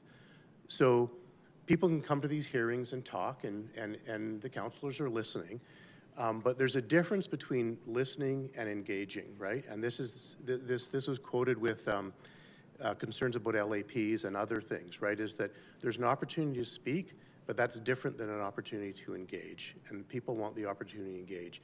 If you flip back a couple slides, one more, this one here. So this actually shows what people are saying, right? What's kind of behind these comments. So, so of those that overall oppose blanket rezoning but support density, they say, well, we support density, but just not in a blanket form, right? Or we prefer some form of local area planning, some revised form. The current local area planning isn't up to snuff in a lot of people's minds. And we want targeted and corridor-based kind of growth. So these are the people that keep in mind, I just keep saying it, but I want to make this point. This is people who are opposing blanket rezoning, but they're saying we can support density if it's like this. And then those with concerns, the process, right? So the engagement, the timing of the processes, the infrastructure. So people have a lot of concerns about not only the physical infrastructure, but also just the readiness, you know, support in schools and you know, and in the local public structures. And the trust is huge, right? So people don't trust how the process unfolded last time. They're hoping it's going to be better this time. But this is not my opinion, by the way. I'm just saying what the data says, right? So this is what I read out of the data, like as a data scientist kind of person. This is what I see. And I appreciate that perspective that you're bringing here today, because I think for most of us, when we look at this, whether it's, you know, a house being built next door to me that doesn't match my, like what I believe my community character to be, or whether it's like I'm long-term looking to be able to afford a house and I'm concerned that one option or the other will make that unaffordable to me.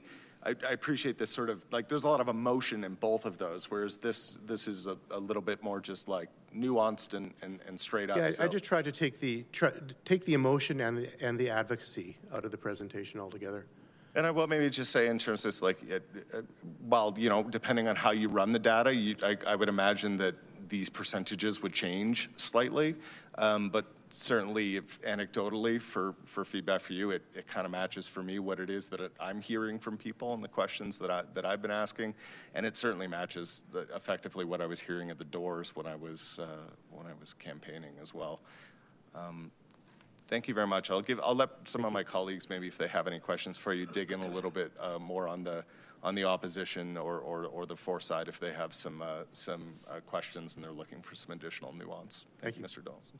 Thanks, colleagues. We're about 50 minutes to our break here. Bear in mind that there's many people in the audience that came down on a pretty terrible day to see us. It would be great to be able to have at least one more panel before we break.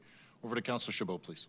And the one last thing I'll say is Councillor Johnston's name was mentioned, and I have been asking presenters not to call out specific councillors, but I had mentioned in my previous ask, quoting a member of council is adequate. It's a data point by which the public has been informed. So again, if it's a personal attack on an individual or calling out or addressing a specific person, that's out of bounds. But if you're here providing evidence that was presented by a member of council in a quote, I think that's fine.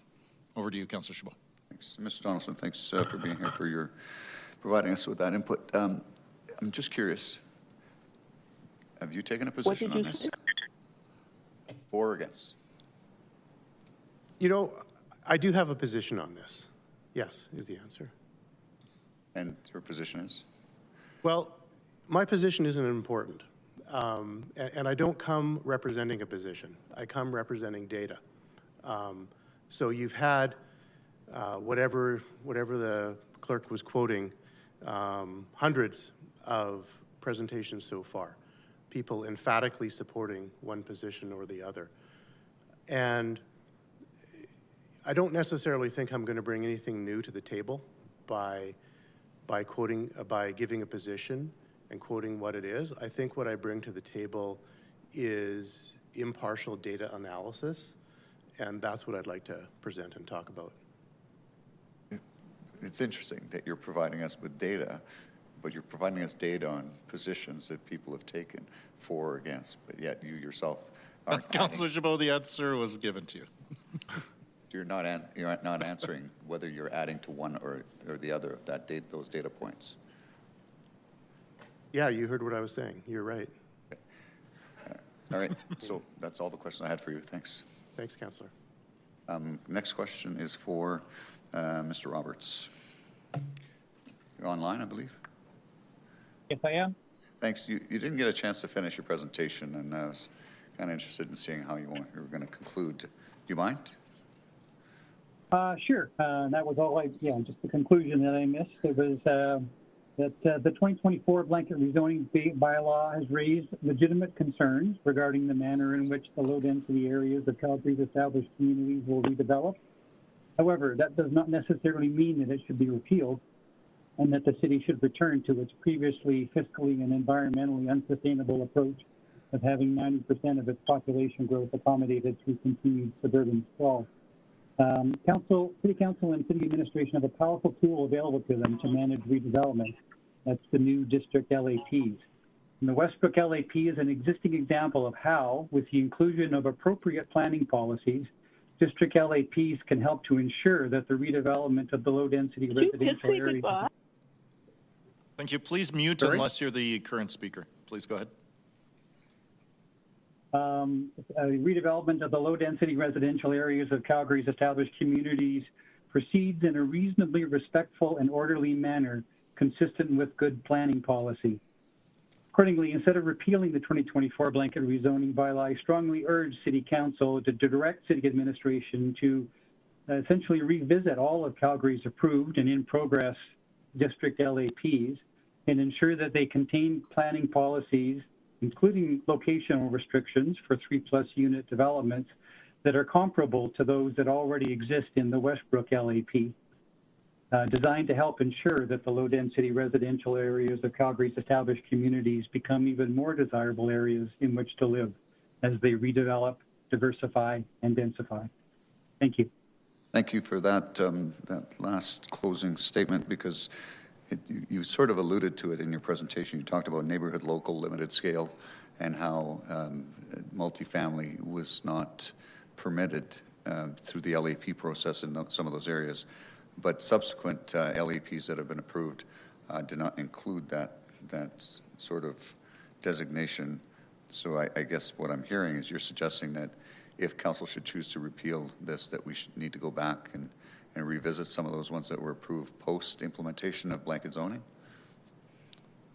Actually, I would suggest the Heritage LAP is the only other of the eight existing approved district LAPs that has essentially comparable locational restrictions in its section 2.2.1.6. Heritage was being created roughly the same time, essentially the same time as the Westbrook one. The first LAP, the North Hill one, had, I guess, an early version of the locational rules, except it has a significant distinction in that it says it provides laned parcel as one of the options, as opposed to a prerequisite and then a series of locational. Like instead of it has to be a lane parcel and it has to meet one of these following, in one of these locations, it says it has to be a lane parcel or it has to meet one of those. So what it essentially means is that you can do a 3+ unit development on any lane parcel in the communities that are governed by the North Hill LAP. The ones that came after were all approved after the blanket rezoning bylaw was approved by council. And because the bylaw had been approved, administration, my understanding is, in working on those subsequent LAPs, they took the position that they had to not include any of those locational policies in the subsequent LAPs because they felt the council's direction was that 3+ unit developments should be possible to build them anywhere. I've taken exception to that interpretation because to me, if you go back and look what council said that they should be possible to build them in any community in Calgary. The council did not say it should be possible to build them on any parcel in every community of Calgary. They simply wanted to ensure that every community could have these sort of slightly higher density forms of low density development. So in fact, a year after the bylaw was passed, the upzoning bylaw passed, administration tried to remove the locational policies from the, I think it was the Heritage, Westbrook, and North Hill LAPs. Again, under this, what I consider this misconception that they felt council's direction was that it had to be possible to build one of these 3+ unit developments on any parcel in every community. Fortunately, that council did not denied that motion, and it failed.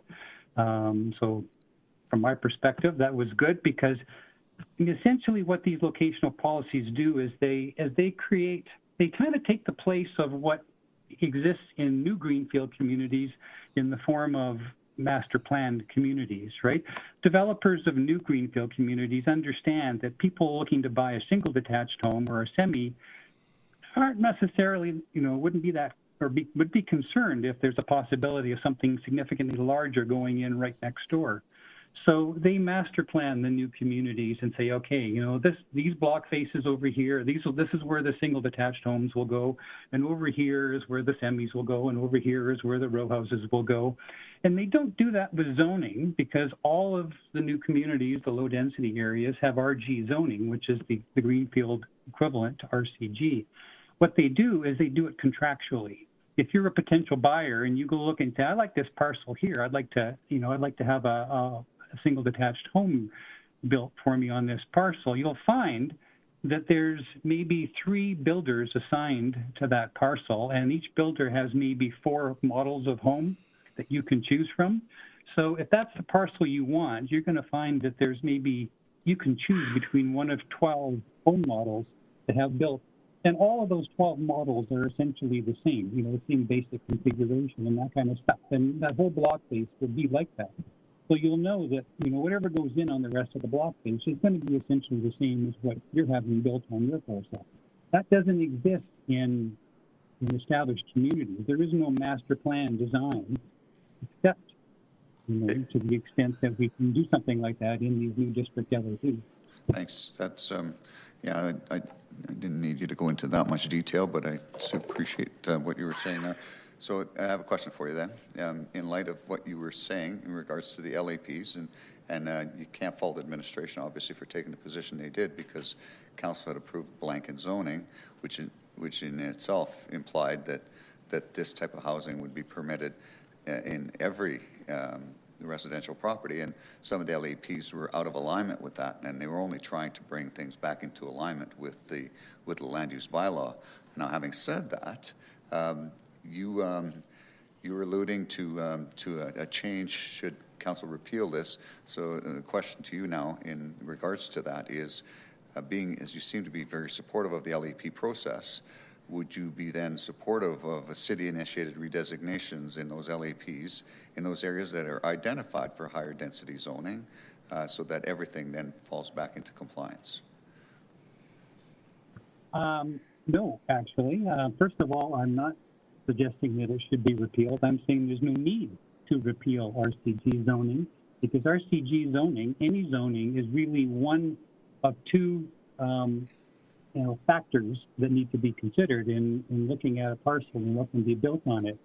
In addition to zoning, any proposed discretionary development on a particular parcel not only has to satisfy the rules of whatever zoning applies to that parcel, it also has to satisfy the rules of any local area policy or local area plan that applies to that policy. So it's a two-headed approach that Calgary uses in its planning, and to suggest that somehow the LAP has to be completely consistent with the zoning is kind of silly when you think of it, because if the LAP has to be consistent with the zoning, if the two of them have to be completely consistent, well, then why do we need two? Why don't we just have zoning, or why don't we just have an LAP? My understanding, and there's lots of examples of this, the LAPs essentially form a second layer of controls, if you want to call it, that complement and in some cases restrict what can be done under the zoning. And they represent this more thoughtful planning, and it was community-involved planning. As I said, there were community representatives and broad consultation on the LAPs. These, I think, reflect or represent the thoughtful community planning to say, let's get more fine-grained in what we can do just with land use districts. Land use districts are, kind of the general thing, but then let's look at layering that with restrictions and policies in the LAP that create nuance. And there's another example. I mean, for example, some of the policies in the LAP that are open to commercial development, if that policy or that parcel is near the C train station at 45th Street, there are policies in the LAP that says that vehicle-oriented developments are not, are strongly discouraged. So here's an example of where, the zoning that might apply, the commercial zoning would say, yeah, you can do anything. You can do, vehicle-oriented, whatever. But the LAP says, wait a minute, if it's within this distance, a certain distance or a core zone or whatever of the C train station, then a drive-through at a McDonald's is significantly discouraged. So that's an example of how the LAP creates another layer and more nuance than what you can expect to find in the various land use districts of the land use bylaws. Okay, thanks for that, Ms. Is it Wiggers? Ms. Wiggers is still on the line.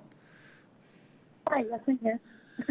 I'm hoping I can get an answer out of you that's not necessarily as comprehensive as maybe some of the other answers I heard today, but in general, would you be supportive of a process of having city-initiated redesignation that's aligned to some degree with what's identified within the LAP if blanket zoning were to be repealed?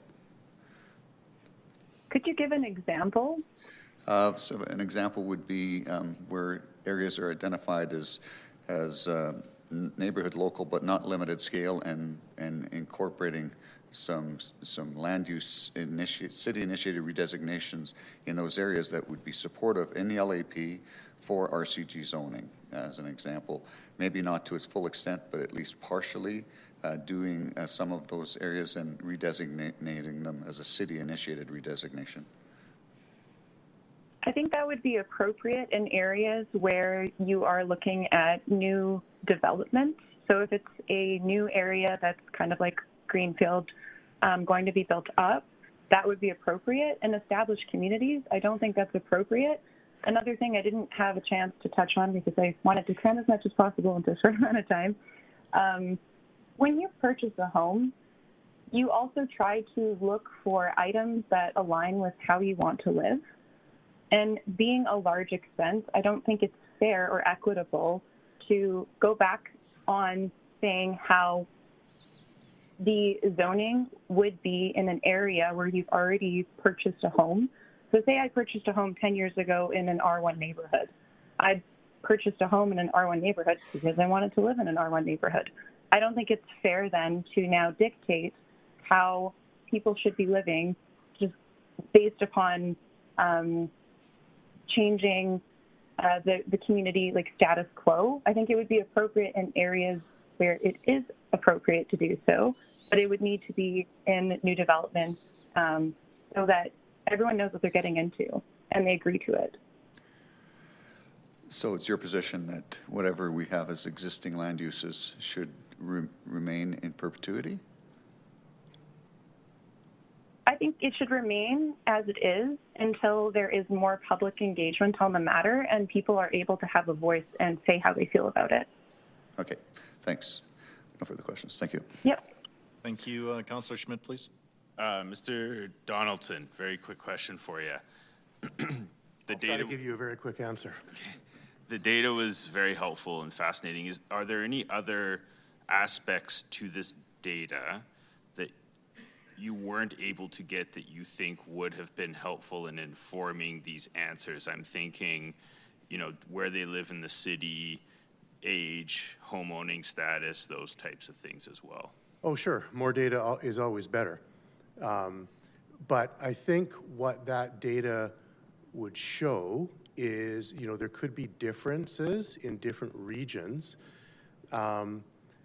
which actually, if you think about it, speaks quite loudly to this idea of blanket rezoning, the blanket part of rezoning, right? Which is what people seem to have the opposition to, is the blanket part, not just the rezoning, but the blanket part. And then, of course, as was just mentioned by the last speaker about the lack of public engagement is the concern. Okay, perfect. Thank you. Yeah, my pleasure. And then, Mr. Roberts, also very briefly for you, I received your submission. I read it at length. I found it fascinating. And your submission today was also fascinating. What I got out of that as a conclusion, and if you could just tell me if this conclusion is correct, is that you see that there is a way that this blanket rezoning and better structured LAPs with more clarity can work together to address these issues. Am I correct in saying it that way? Yes, you are, and I believe that's already the case, as I say, in the communities that are governed by the Westbrook LAP. I've been advised by a member of the city administration that the developments that have taken place, you know, have been approved, are all been consistent with the Westbrook LAP, that they are continuing to follow those locational rules that they tried but were unsuccessful in having removed last year. Excellent. Okay, thank you. Those are my questions. Thank you. Councillor Atkinson, please. Kate Easton, please. You spoke about community vibrancy, which actually hasn't been something that has come up, and sort of the restaurant changing over, and it's actually something that I've noticed even in my neighborhood. Can you talk about why that matters? Like you mentioned living in different places and sort of but I don't know. I think like one of the things is as communities change, there's this in-between point, right? Where we get to where there's maybe not enough people to keep things going or get things going, but then there kind of flips a point, and we've heard from even some folks in West Hillhurst who were talking about a grocery store opening or these kinds of things and changing their relationship and experience with the neighborhood. You're in a community that seems like it's in this flux right now, and can you talk a bit about your experience with that? Yeah. I mean, I guess first I'll say why we chose to move into this community. We didn't realize that it was an R1 community when we bought. We didn't think about that. What we thought about was its proximity to where our parents lived. and its proximity to transit. We can walk to the C train, we can walk to the BRT, and you know, the local businesses that are available within walking distance. So that was what was important to us in buying into that community. And I think having the C train there has really changed that community on the fringes, but because of the historic RC1 zoning, the core of the community has been very, very slow to change.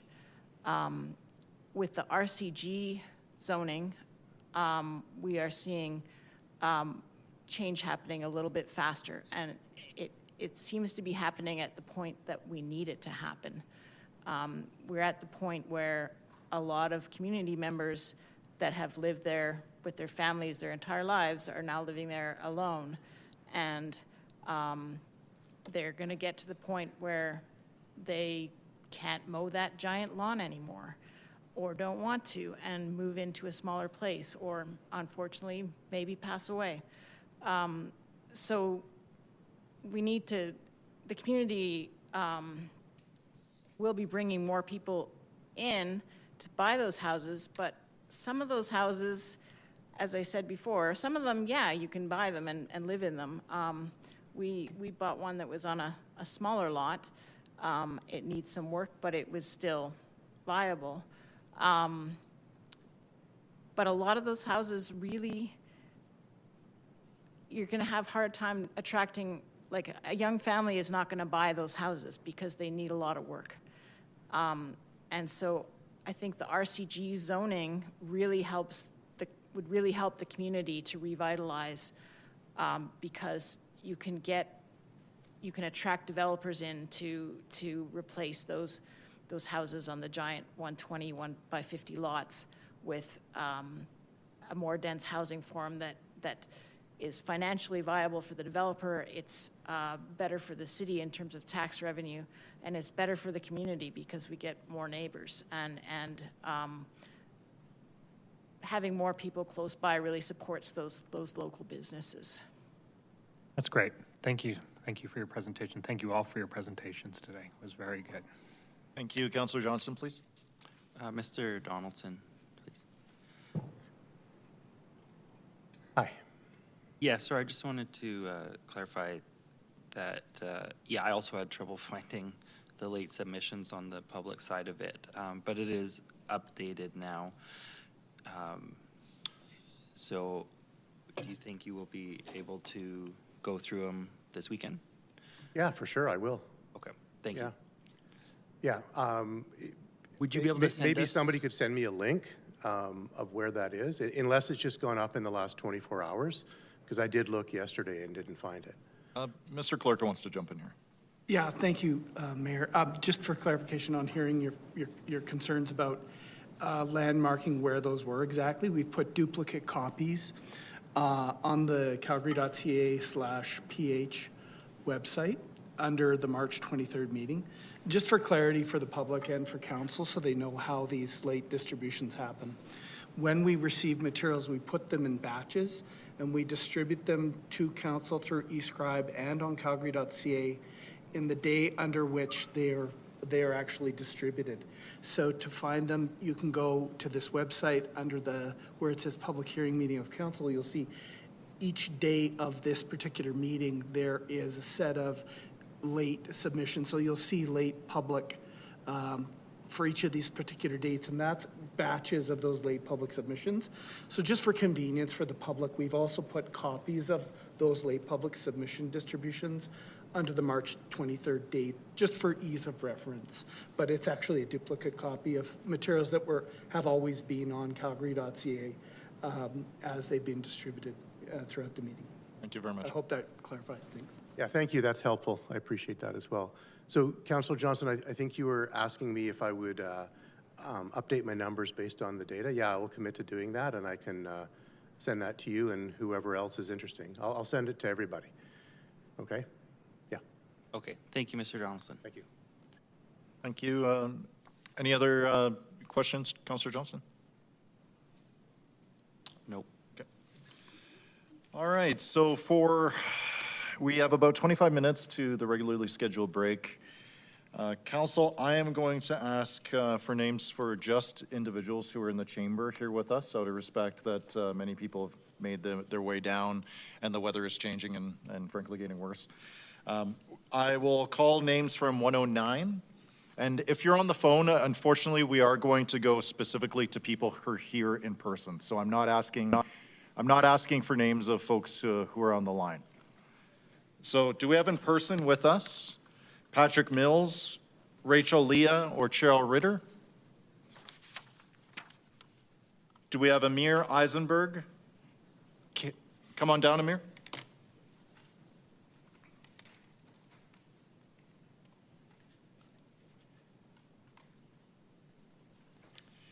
Do we have Kelly Hornick?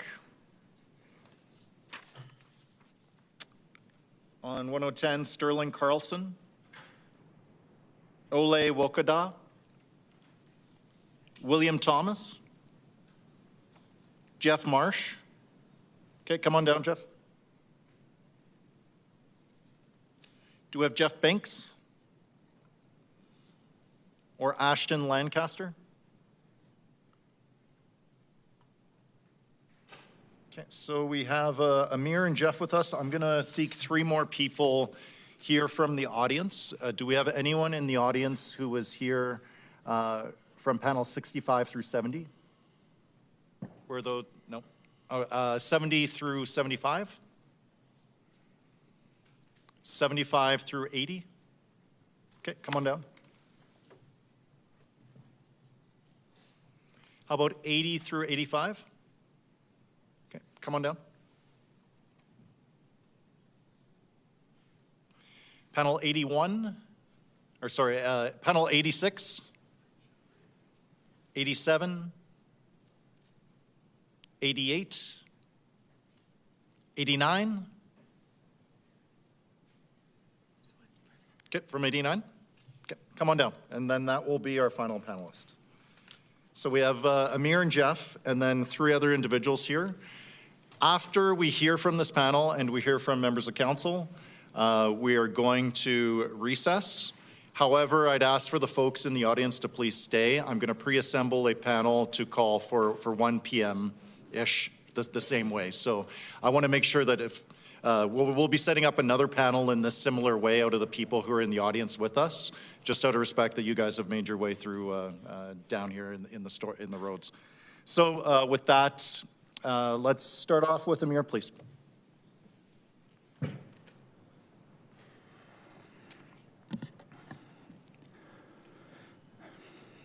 Okay, I'd like to say thank you for all the hard work you've done so far. It's truly an honor and a privilege to be given the opportunity to speak today. And there's a bit of anxiety because I didn't think I was going to get called before lunch. My name's Amir Eisenberg. I'm a member of Ward 11, and I'm representing my family and my neighbors. I volunteer for 2 community associations, and I've been a director for both boards for the past 10 years. At one point, I was on 4 boards, so believe me, I've heard a lot about the many issues that communities are dealing with. I'm here to express my strong support for the repeal of blanket rezoning, which was an emotional and irrational response to create affordable housing. This brash and reactionary policy change that was made in response to a brief uptick in population growth 2 years ago has had devastating effects for many residents who suddenly are faced with no other choice but to relocate away from the construction of a new multiplex that will be adjacent to their once pleasantly situated home. I'm confident that you'll be able to find a much more targeted solution to housing availability and affordability through a collaborative approach with individual community associations who are more than willing to densify in key areas of the community that make the most sense and maintain the character of the neighborhood. We've heard at this hearing over the past 2 weeks of 2 dreams. One is the dream of the vulnerable young citizen looking for any way to afford a home for the first time. The other dream is that of the citizen who has worked their way up the housing ladder, sacrificed their whole life to have a home that offers the peace and privacy for their family that suits them best.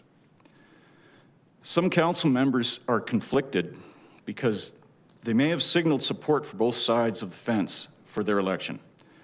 Others may be conflicted because they would like to deliver both dreams, but have been presented with the false decision that if they repeal the rezoning, they won't meet the dreams of affordable housing. The first dream is still attainable with a full repeal of blanket rezoning because you're going to come up with more ideas and better solutions that give back the community associations and their development committees their voice. As a member of community associations for a decade, I've seen development committees actually disappear. We used to have very active people on those boards, people that used to send out way more emails and communications about development than any other factor of what was happening in the community. And those places, those communities, the committees have been silenced by this rezoning because they have nothing to say. They can make a few comments, but the development goes ahead. The parties who have benefited most from blanket rezoning are not the vulnerable, but the developers who have profited by building expensive, low-quality, non-contextual multiplexes without any consideration to their contribution to what was aptly named earlier as community uglification. I love that word. The rezoning has materialized into a bonanza for developers who can confidently outbid regular buyers because rezoning is a slam dunk for them.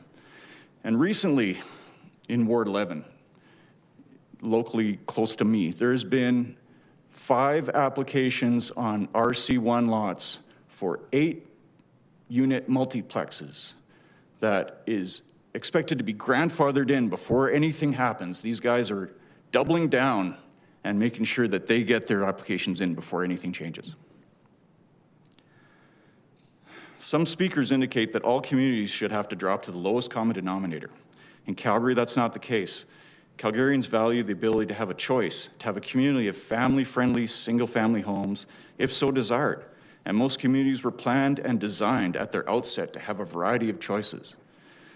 Personally, from my experience, I've lived in townhouses, I've lived in 6-unit multiplexes, I've lived next to bus routes, and as time went on, when I could move into the next place in the family unit that I'm in now, there might have been a perfectly good house that I really liked, that fit all the bills, that checked all the boxes, but maybe it was on a snow route. Maybe it was next to, you know, some other big sort of development or something that was already there that I didn't want to live next to it. But I had a choice, and I think that eroding that choice is kind of diminishing the character of neighborhoods.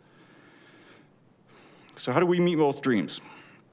Firstly, by taking advantage of the newly announced federal funding with no strings attached and using it to support modest housing in nodes and corridors where the city already owns property and is not yet benefiting from.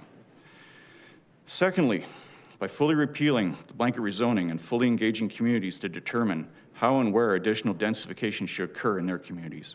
Thank you, Amir. You're just at time, but maybe a final sentence to conclude your thoughts. Well, I'd like to say that the dreams of the young start off with simple affordability, but they grow to include more as life changes. And in many cases, their dreams will become our dreams to have choices available. So I asked, please don't steal their dreams. Thank you. Thank you so much for being here. We'll go now to Jeff next, please.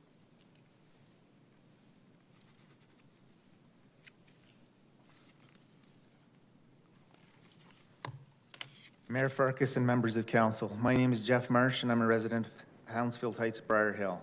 I'm currently the president of our community association and this is the capacity in which I'm addressing you today. Of interest, I'd like to note that in my decade of community advocacy, I believe that this is the first time I've spoken to council in favor of a motion under consideration. And in this case, our community does support this motion, but only as the entire package as it's proposed.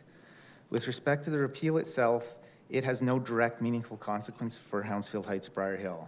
Being part of the Riley local area, for which a local area plan has been enacted, for all intents and purposes, blanket rezoning will remain in effect for us. Neighborhood local, the lowest intensity urban form in the local area plan, maps to RCG zoning in the land use bylaw, and our local area plan doesn't actually have any limited scale. Administration refused to implement that, despite being asked. So sure, after repeal, applications requiring RCG zoning within our neighborhood would once again need redesignation. And yes, this is extra work for all of you since each application would have to come before council. Despite that though, all of these approvals are entirely insured by the overarching neighborhood local policy in the LAP. So it's more work for everyone, but it's a moot point and it's going to happen. So there's no direct impact for the repeal for us. Our community association does feel, though, that repeal citywide will negatively impact our neighborhood and that it will increase the pace of and ergo the pressures associated with redevelopment that we are already experiencing and our residents continue to struggle with.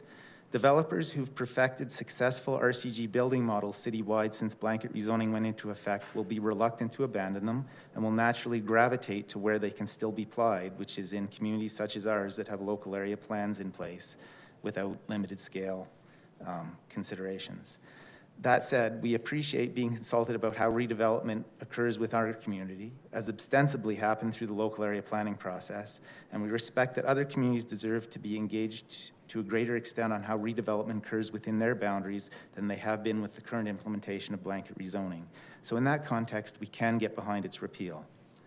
The transition rules for parcels for which redevelopment's already been proposed, while not ideal from anyone's perspective, are probably as good and as fair as we're going to be able to come up with. Most importantly for our community, however, though, are the proposed changes to the RCG designation. We strongly support them in that they provide a much-needed counterbalance to the increased development pressures we'll face with an uptick in local redevelopment activity. These proposed changes will offset that increased pace in that what will be constructed will be considerably more respectful and contextual, and it's the lack of context associated with many new RCG redevelopments in our community that our neighbors struggle with the most. When our land use director, Beth Atkinson, addressed you earlier in the hearing, she went into more detail about this, and I won't repeat that here, but I will say that from our community's perspective, front setback is by far the biggest lack of context problem right now. One other thing that I'll note is that this motion before you, it's not a fait accompli, but it's a first step if you go ahead with this. We still need to modernize land use policy to enable our city to sustainably grow, but do so in ways that works for Calgarians. Local area plans are an excellent way to do this.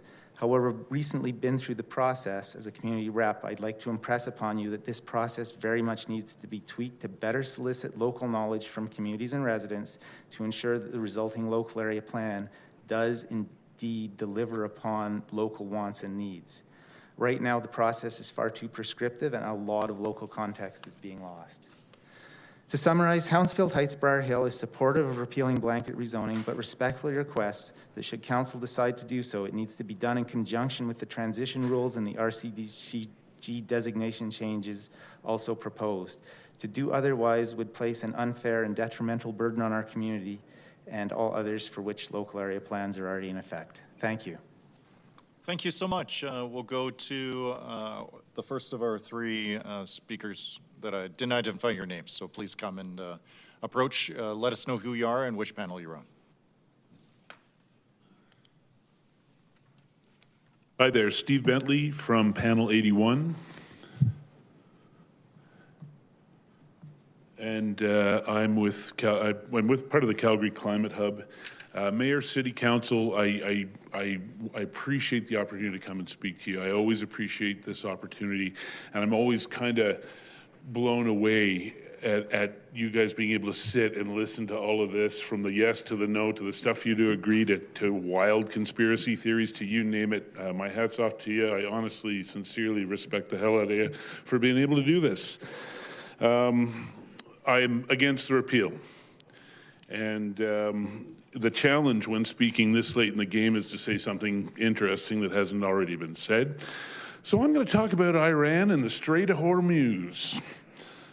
So it's very, very likely, or when one hopes that in the room when that man decided to go and drop bombs over there, one hopes there was at least one person in the room who said, Mr. President, if you break it, you bought it.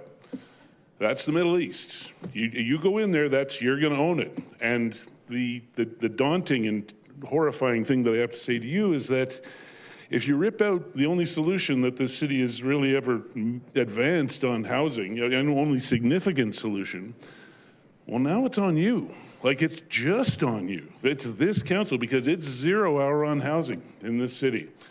The previous council, whatever you thought of them, the previous mayor, whatever you thought of them, they exercised real bravery to do what they thought was the right thing. And quite a lot of them paid the price for it. But ultimately, that's the daunting thing that stands in front of you. Now, to further torture my analogy on Iran, the other thing to consider is that, you know, as that becomes a total disaster for that man, no doubt, again, there's someone in the room saying, well, out of the bad options that are in front of you, the least bad is just to declare victory tomorrow and get the hell out of there. And so similarly, I would expect if you repeal this, you're going to be trying to find a solution, and you're going to be having to find a solution that isn't the one that was put in place. It's going to have to be a brand new thing that other councils haven't tried. And so similarly, somebody will be advising you to just, well, you know, pull together a blue ribbon panel. Do some sort of policy paper that nobody's going to read, and then just hoof that can down the road. And I'll tell you, there's a history of Calgary City Councils hoofing the can down the road. We call them kick the can councils, and it's my great hope that this isn't a kick the can council. I always have a hope with a new group of council members that are educated and smart people that have come and put their lives on hold to come and represent Calgarians. I've got hope every time for a council that they're gonna do the right things. I believe in my heart of hearts, even if I disagree with you 100% of the time, you're here because you believe that you can make things better. That's what I try to say to myself. And so ultimately, it makes for it's an awesome responsibility in the traditional sense of the word awesome. It's not something cool. It's kind of horrifying that you have to carry all this stuff. But it's a big, important challenge. I think I don't know the exact fit. I'm not a policy guy. I hope we're listening to policy people instead of people like me who aren't policy people when we're making these decisions. But it's really critical that we see this as the problem that it is. We also have to be aware that historically, this city has made most of its decision to just continue to build on the far outskirts. And beyond any shadow of a doubt, that's the most expensive way to city build. If you're building via sprawl and you keep building outwards, come on, it's just simple. The more roads you gotta make, the more pipes you gotta lay down, the further out you go, the more it costs. And so, is this a big spending council? Is this a smart council that's going to be relying on policy? We don't know yet. But it's a daunting task. I thank you for the effort that you put in. And, well, happy Easter, and if you break it, you bought it. Thank you so much. We'll go now to our next presenter, please.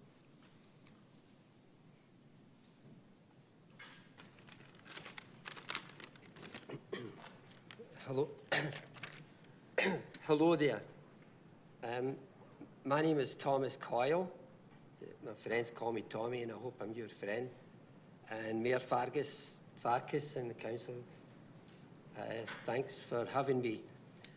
I can't bring anything here that's not already been here, but I've got myself. I'm against the blanket rezoning. I think it's a bad idea for everybody. And if it carries through now, way down the road somewhere, someone's going to suffer because of it. I believe that the people who benefit from the blanket rezoning are developers and home builders. They are making money in this, and what they are building is not subsidised housing. It's not housing that a first-time home buyer, John and Mary, Jose and Marie, can go in and buy. You work hard, you can get the money for a down payment and buy a house, but no these ones. They're not building homes for first-time buyers, as it says, are subsidised. They're building things, I call them like cabins in the sky. You can't swing a cat in them. And I use the example of 17th Avenue Southwest and 45 Street, where there's a railroad crossing. A wee bit further west down the road, you've got the two schools, Vincent Massey, and I think Westgate, and I think there's another school, and you've got hundreds of students and children crossing that road. And it's like, when I stand up there and I look at the wee, I see one is renting, they're renting a one-bedroom is starting at $1,800 a month. I stand and I look at them, and there's, as I say, you can't. If somebody dies up on the top floor, how are they going to get them out? If I'm up there, they'd need to put me out the window and lower me down. They wouldn't be able to walk me down the stairs if I'm dead. And when I look at it, it takes me back to the house that I was born in, which was a Glasgow tenement. And the neighbours were great, the neighbours loved each other, but it was terrible housing. I see that, these cabins in the sky, that's how I see them going. It's terrible housing. The older neighbourhoods have been decimated. I've always thought, I came to Calgary in 1980, and I bought myself a house. I've never went to a university. I don't have a university education. I was at a school for my 15th birthday. When I came here, I worked hard. In 1980, I bought a house, and I still have that house. But it would be hard to, I could sell that and make money and try to buy one in an older neighbourhood, which I like, but I can't compete against a developer because they're coming in and they've got big money, whatever a list price is in a home, they'll add way more. This kind of rezoning, and when the developers get finished with the inner neighbourhoods, they'll start moving out to places like my neighbourhood in Falconridge. They just love them because they have back alleys and they can use that for space to put in 8-plexes, 10-plexes. For me, the rezoning shows a wee bit of lack of forethought. There's no planning, destroying the quality of life. This is like clearances. They're clearing places. Way back sometime 50 or 60 years ago, somebody at Calgary City Hall shuffled paper and never did their job properly. And as a result, we have a burst pipe out in Bowness, which may have been avoided if work was done properly. Like yous, I represented the city of Calgary. I worked for Calgary Transit. And I loved my job. I loved it. You have no idea how much I loved that. And I've had 1,000 people would come and say to me, how can you drive a bus? I'd say, it's the greatest job in the world. Every single day, in weather like this, Mayor, I'd be doing it at that garage at Spring Gardens. Get my bus out, get to the bus stop and call dates. I'd even bring in donuts. And have the bus nice and warm for people coming in, and I'd speak to every single person. What I'm saying is, my heart and soul was in that job. I'm begging you to take off your business hats, put your heart and soul into this, and throw this blanket rezoning out the window, and work on something better. More than that, I can't say but thanks. Thank you so much, Tom. We'll go now to our final speaker here in the chamber. Yes, I'm Tom March, and I'm on panel 86. I know you've heard all this before, so I'll keep it short. I'm just a Calgary homeowner and taxpayer and felt it was necessary to be here. I'm in favor of the council bringing back the city zoning system that existed in the land use bylaw prior to the city rezoning approved in May 2024. I believe the change was not done to improve city planning or development, but was only implemented as a condition to obtain a couple of $100 million cash grant from the feds. As a result, the city relinquished their control of planning and development to builders and contractors, and some 300,000 plus homeowners lost their zoning protection. Since the blanket rezoning decision effectively removes all zoning protection from low-density residential properties, such as mine, I don't believe that the amendment route is the way to go. You can't amend something that no longer exists. Once again, I'm in favor that the City Council, through with the full and, I'll try that again, that the City Council follow through with the full and complete repeal of the citywide blanket rezoning bylaw and return to the zoning designations and related rules and policies that we lost in 2024. No amendments. Thank you for your time. Thank you so much. We're going to go to Councillor Chabot for questions for this memo. Mr. Marsh? Thanks. So based on what you said that you wanted us to follow through with all the recommendations, including all of the amendments in recommendation number 4? That's correct. Okay. Yeah, I'm not sure that that's been fully vetted with community and or the industry in regards to all of those amendments. Would you be supportive of being engaged in that process should council decide not to move forward with all of them today and still look at further engagement to refine those? Well, I said it would be very helpful, but again, if this goes forward out of sync, it's really going to cause a lot of redevelopment pressure within our community.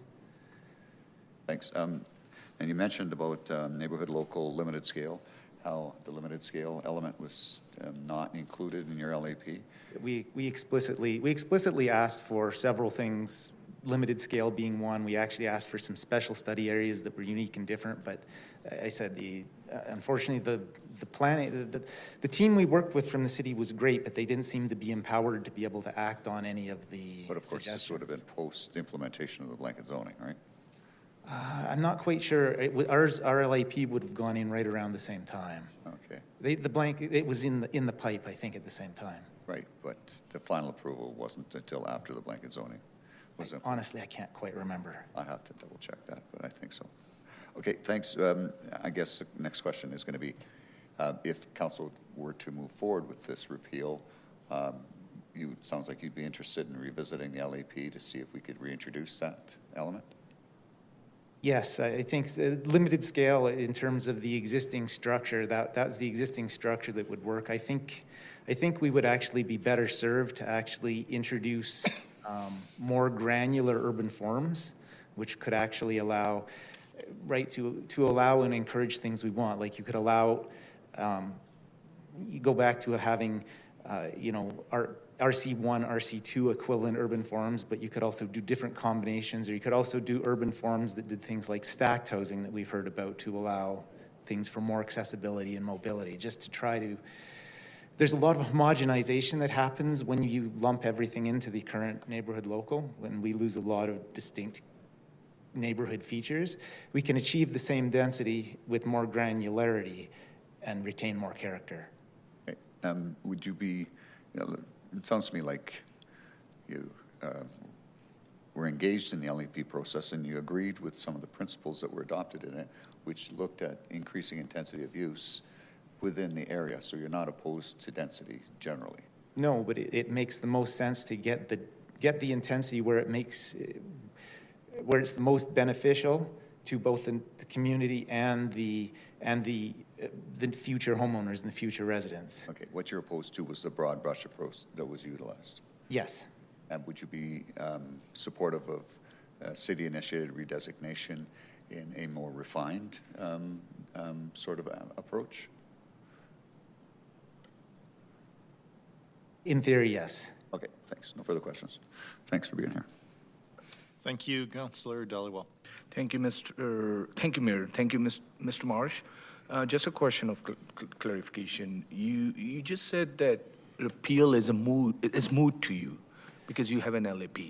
It's as far as a direct and meaningful impact, yes. So, okay, I'm just trying to understand which one you prefer. You prefer blanket, or you prefer LAP? I think LAPs are actually the way to go. I think the LAP process needs to be tweaked to get LAPs that are as effective as they can be, but I think,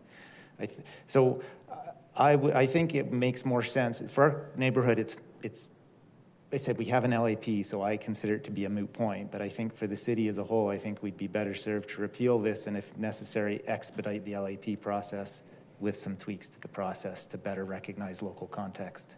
You already have Riley LAP, which came in after the blanket zoning. And again, I don't quite, it was right around the same time. Yeah, so you had you did have some experience with blanket to influence LAP. Well, because blanket rezoning was in the pipe, for instance, that's why the planning team would not allow us to consider implementing limited scale, because blanket rezoning was already in the pipeline. So, right, we weren't allowed to consider using the limited scale tool on neighborhood local. But you prefer LAP. If let's say hypothetically blanket zoning is repealed, you're okay with existing Riley LAP that exists right now, because it has very, for instance, 19th Street is neighborhood connector. You got a big commercial center, and so LAP will work for you fine. No, our LAP needs to be revisited, because I said aspects of our LAP were influenced by blanket zoning. So there's other reasons why it needs to be revisited as well, but in this context, Ray said, like, we were not allowed to consider implementing limited scale, which I believe it would be appropriate for certain areas of the Riley local area. And I think you answered, I think Councillor Chabot, you answered it. One of the recommendation number 4 is, if we, again, assuming it's repealed, we revert back to original RCG lots that were already designated RCG.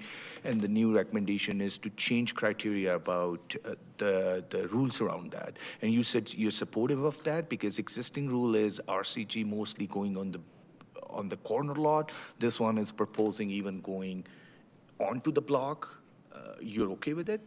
Well, so sorry, if we went back to the old RCG rules, then my understanding is basically 4+4s would be allowed throughout our neighborhood, since we're all neighborhood local. Okay. Since we're effectively RCG. And it's the contrast between, say, a 4+ floor and the old single bungalow beside it that causes a lot of the struggles our residents have in accepting this. So if instead it was only corner adjacent units and it was 3+3s and lot coverage came down to 55%, I think, it would just go a long way to making the proposals we're seeing for RCG developments in our neighborhood. They would fit in a lot better, and it would just make things a lot smoother. People would be much more accepting of it. No, great. Thank you for answering my questions. I have one other question for Mr. Eisenberg, just one question. Thank you. Thank you for your presentation. You used the term vulnerable young people. Could you define what that is? Well, you know, I have 3 young boys. They all want to own their own home one day. They feel like we had it easier, and we didn't, you know, they're not going to have the opportunities that we had. They feel vulnerable by that. What they're really vulnerable is the tax burden that we all share. And the city has to come up with ways of streamlining things and making things more affordable for the new home buyer once they get into their place. And so they don't feel the squeeze of that tax burden that we're all dealing with. A lot of property taxes have gone up. I think it was a blended thing that I read. It was between 3 and 5%. Some property taxes have gone up 18% in 1 year, and that is enough to make anybody feel vulnerable. So I agree with what a previous speaker said is, you know, younger people and people that want to be first home buyers, they just want to get a foothold in the market. And it's really hard for them, and it's a daunting task. But we all did it, and we all did it with fixer-uppers, and we did it with small places, and we put in sweat equity. And they have to know that it's possible to be done, and they need to be reassured that it can be done. Okay, just follow up, and then I'll end. 2 years ago, this policy came in. You think that, and one of the arguments behind bringing this policy was more housing inventory, more supply, trying to overcome the demand and maybe then stabilize pricing or even bring the pricing down, creating affordability for vulnerable young people or those who are in the need of housing. You think this is, we should give it more time, or you think this is not going to work in your opinion?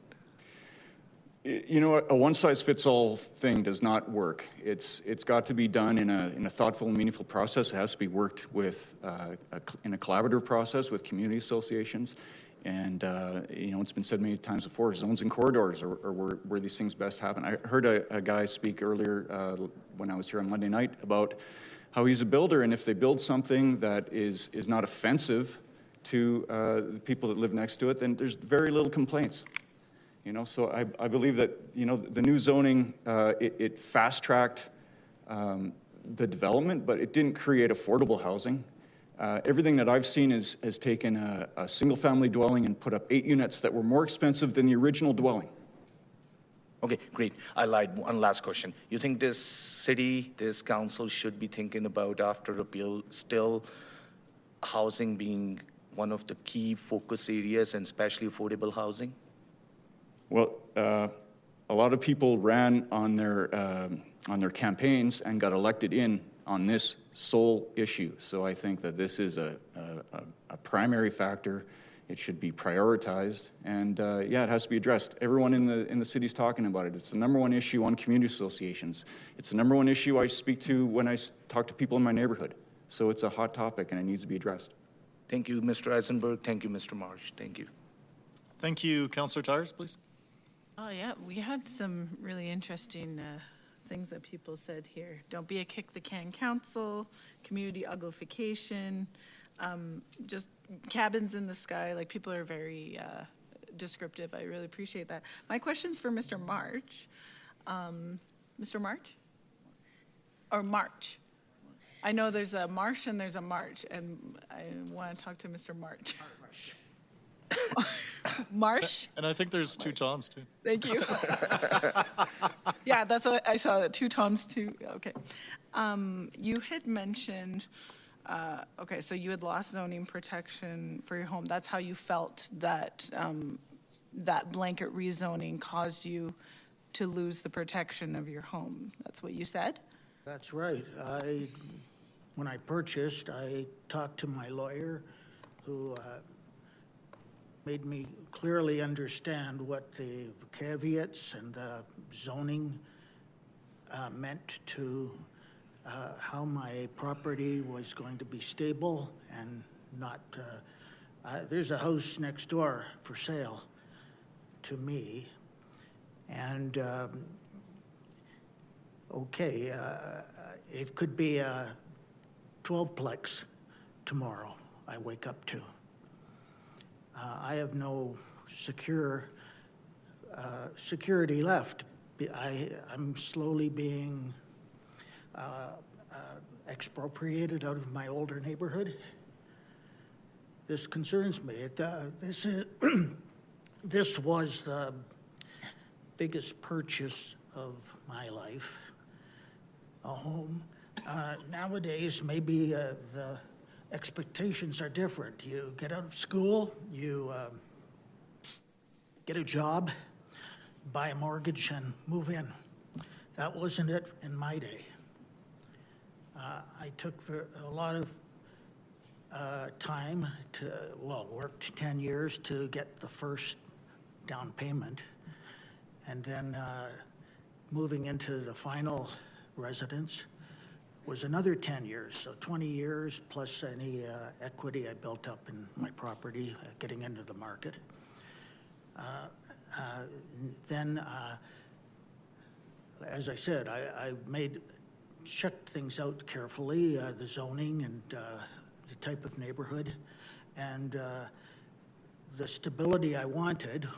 I'm staying there. I want to stay there, but anything can happen now. We had a good zoning system where different areas of the community were zoned differently. And I picked my zone. That's what I'm concerned, or that's why I don't like this new blanket zoning. With the previous zoning system, you could choose where you wanted to be. Okay, understood. And you had also mentioned that you don't want any amendments. Can you elaborate on that? You said you can't amend something that doesn't exist. You took I found away that all interesting. our individual zoning regions throughout the city. It's now one zone. Trying to patch that, what is it, like putting lipstick on a pig? You still have a pig. You can't make a donkey into a racehorse, whatever example you want. That's the way I feel. We should go back to where we were. Okay, completely understood. Thank you so much, sir. Thank you. Thank you, and we're going to go to one of the two mics. Councillor Atkinson, please. Well, why don't we start with Mr. March first, if I could? Yeah, sorry. You were just in your comment there. So your understanding is that with the repeal, that the current zone no longer exists? Is that your thinking on this? Well, we have one zone now. Right. But so that zone existed prior to the citywide rezoning coming into place, and it will exist still on the back end of repealing. It's just that your zone will go back to, say, an RC1 or an RC2, but the zone for RCG, that zone will still exist. I don't understand. Okay. No, that's fair. That's great. That's all I needed to, clarify. Can I speak with Mr. Marsh now, please? With Councillor Chabot's questions, you mentioned concern with repeal going forward, but without the changes being concurrent with that repeal. Can you speak to that concern? So we are, with the LAP now having been in effect, I did actually check the dates. So the LAP went in, it was approved on March 5th, 2025. So that was after blanket rezoning. We are already experiencing quite a big uptick in number and intensity of redevelopments in our neighborhood with the LAP and blanket rezoning being in effect.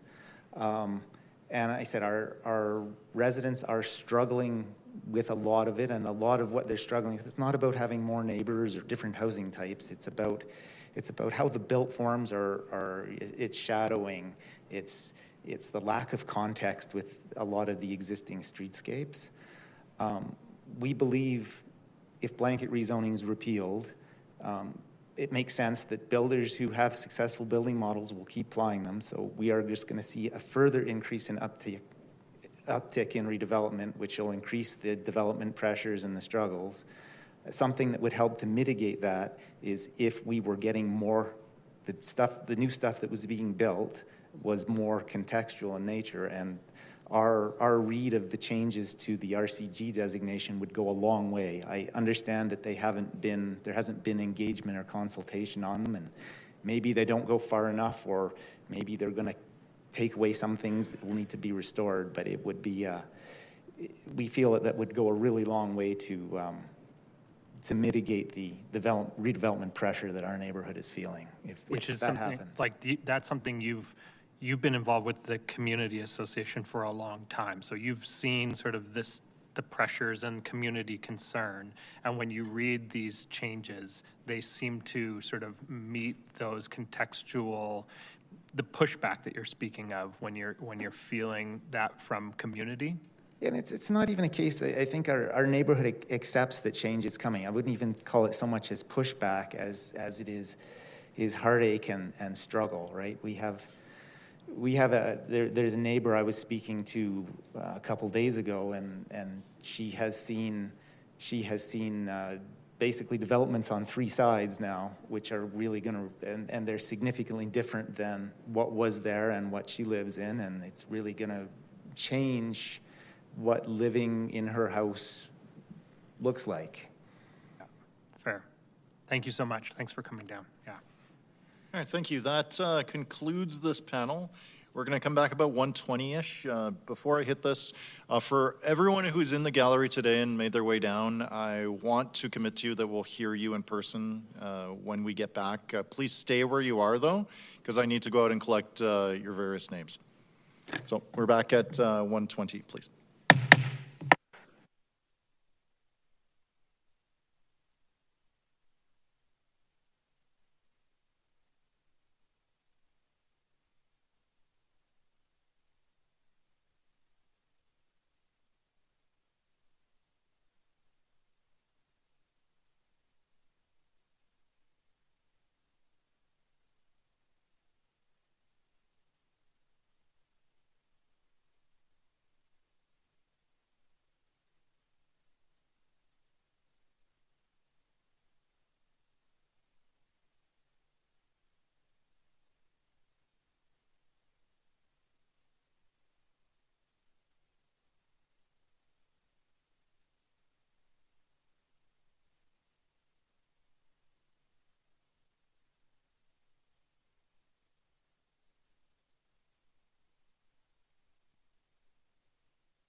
Welcome back to Calgary City Council. Mr. Clerk, please call the roll.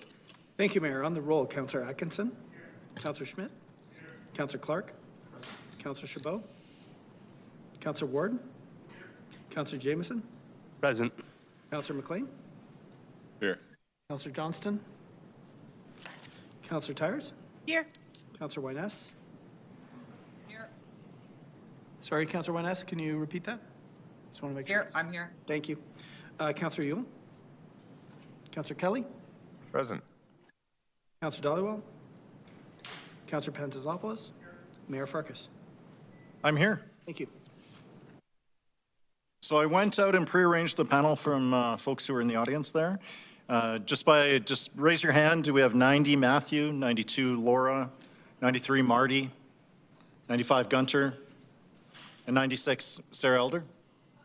Okay, perfect. So those are our 5. Matthew, why don't you start us off?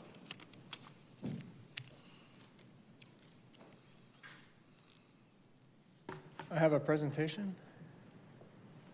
And out of curiosity, is that the one I sent last night? Yes? Okay, great, thank you. Good day, my name is Matthew McIntyre, Panel 90, Ward 8, and let's get right into this. Slide 3, please. What is the right amount of densification? Toronto, Vancouver, and Auckland are all boxed in geographically. All 3 cities have no choice but to pursue densification for growth. However, Calgary has real options, and we need to decide what is right for us. Slide 4.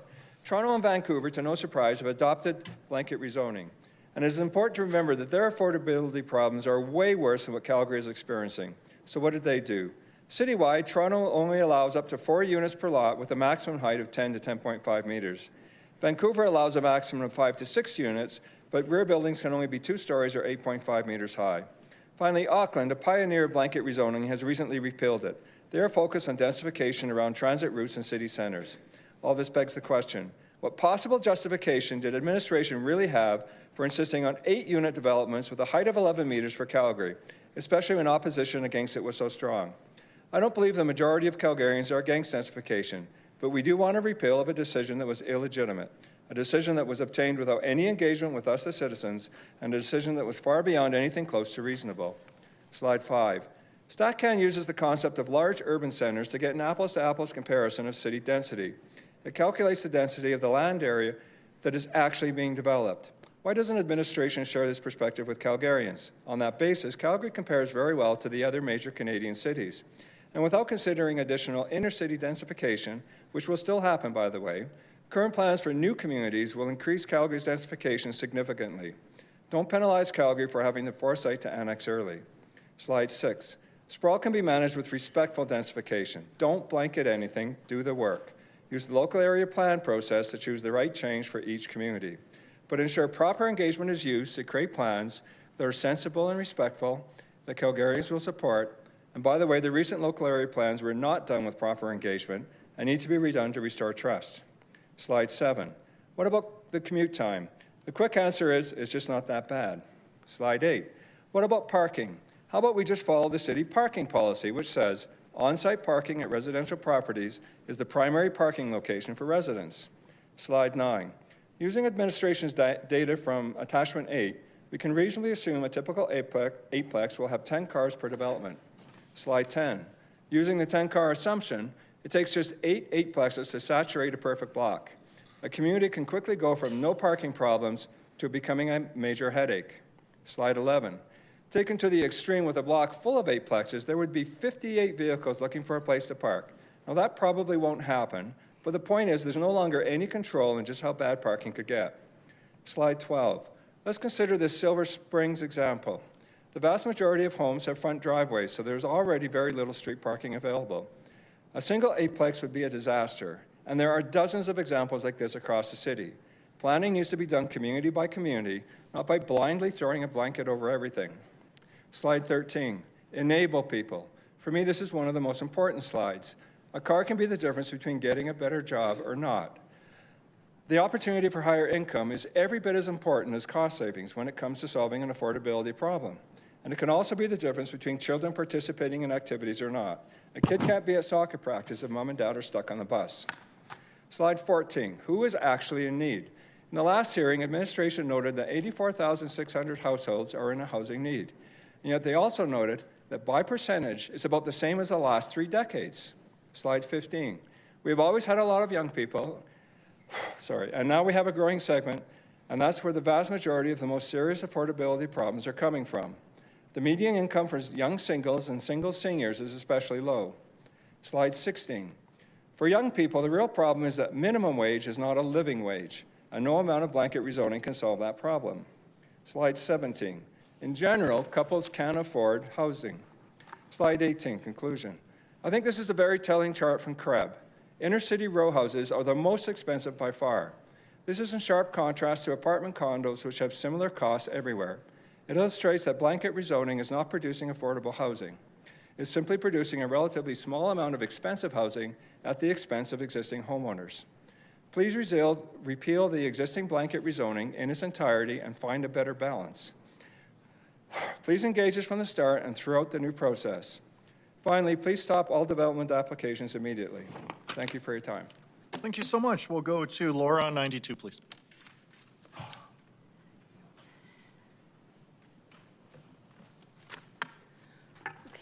It has been a long week. Thank you. I heard the deep sigh after that. I hear you. All right, Laura, thank you for being here with us. Thank you. Mayor Farkas, members of council. My name's Laura McGregor, and I live in Ward 1. And I just recently, in the last year or two, gotten involved in our Civics Affairs Committee, largely because of the blanket rezoning. But I'm here to speak on behalf of myself and my husband, and we've given us the opportunity to do that. A full repeal would allow us to go back to the drawing board with robust engagement to determine the best approach to creating more density and hopefully doing it without sacrificing existing homes, homeowners, and neighborhoods. We're now seeing massive new builds and applications for more of these new massive rebuilds that essentially take up entire parcels and dwarf existing homes. They don't even come close to fitting in with existing homes or the community. Picture 1 is a development currently happening in Varsity. Picture 2 is the back of that same one, so it takes up the entire lot. Picture 3 is a build currently being done in Charleswood, the poor house next door. Picture 4, the same build in Charleswood from the front, where you can see that there's really no room for any kind of planting of anything. So when existing homeowners see these types of builds, which don't seem gentle at all, it leaves us deeply concerned. With blanket rezoning, all of a sudden, contextual sensitivity doesn't matter. Shadowing doesn't matter. Building massing doesn't matter. Privacy doesn't matter. Increased noise doesn't matter. Existing mature tree canopy doesn't matter. Adequate parking doesn't matter. Infrastructure capacity doesn't matter. Affordability doesn't matter because a lot of the new things that are being built aren't affordable anyway. Traffic flow and congestion concerns don't matter. Existing homeowner concerns don't matter. And community or neighborhood concerns and input don't really matter. So I can tell you that every time a property in my neighborhood comes up for sale, neighbors start to panic as to what's going to happen. Are they going to be faced with a massive row house building or buildings next door that dwarf, shadow, and impose on their home and their privacy and add 8 to 16 new residences where there was just one? Or will it be worse? Honestly, I think we can do a better job of planning than this. There might be places to start. Midfield Park, I don't know if anyone else, someone else has probably brought that up, but it's kind of chafes me a bit just because it's been sitting there for 8 years and undeveloped. Motel Village, North Hill Mall. North Hill Mall is a huge empty parking lot, and I'm sure there's probably some constraints around that, but it seems like prime for some kind of development. And if there is something that needs to be built beside a single-family home, it should make sense considering surrounding homes. I found an example in Banff Trail. Picture 6, please. Yes, this is a duplex, but you can see how it's been built. And this is from the front, and then from picture 7 is from the side. You can see that it's bigger than the bungalow, but actually looks similar to the bungalow, and it doesn't take up the entire lot. So it's not ridiculously imposing.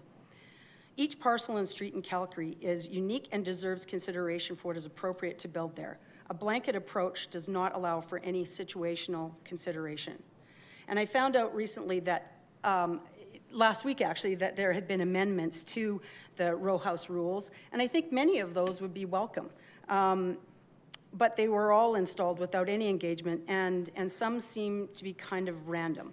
So while some of them are great, I think some of them might need more conversation, like reducing row house lot coverage from 60% to 55%, and allowing row house development or much larger developments on corner lots or the first 3 lots near a corner, thereby sacrificing homes just because they live near a corner.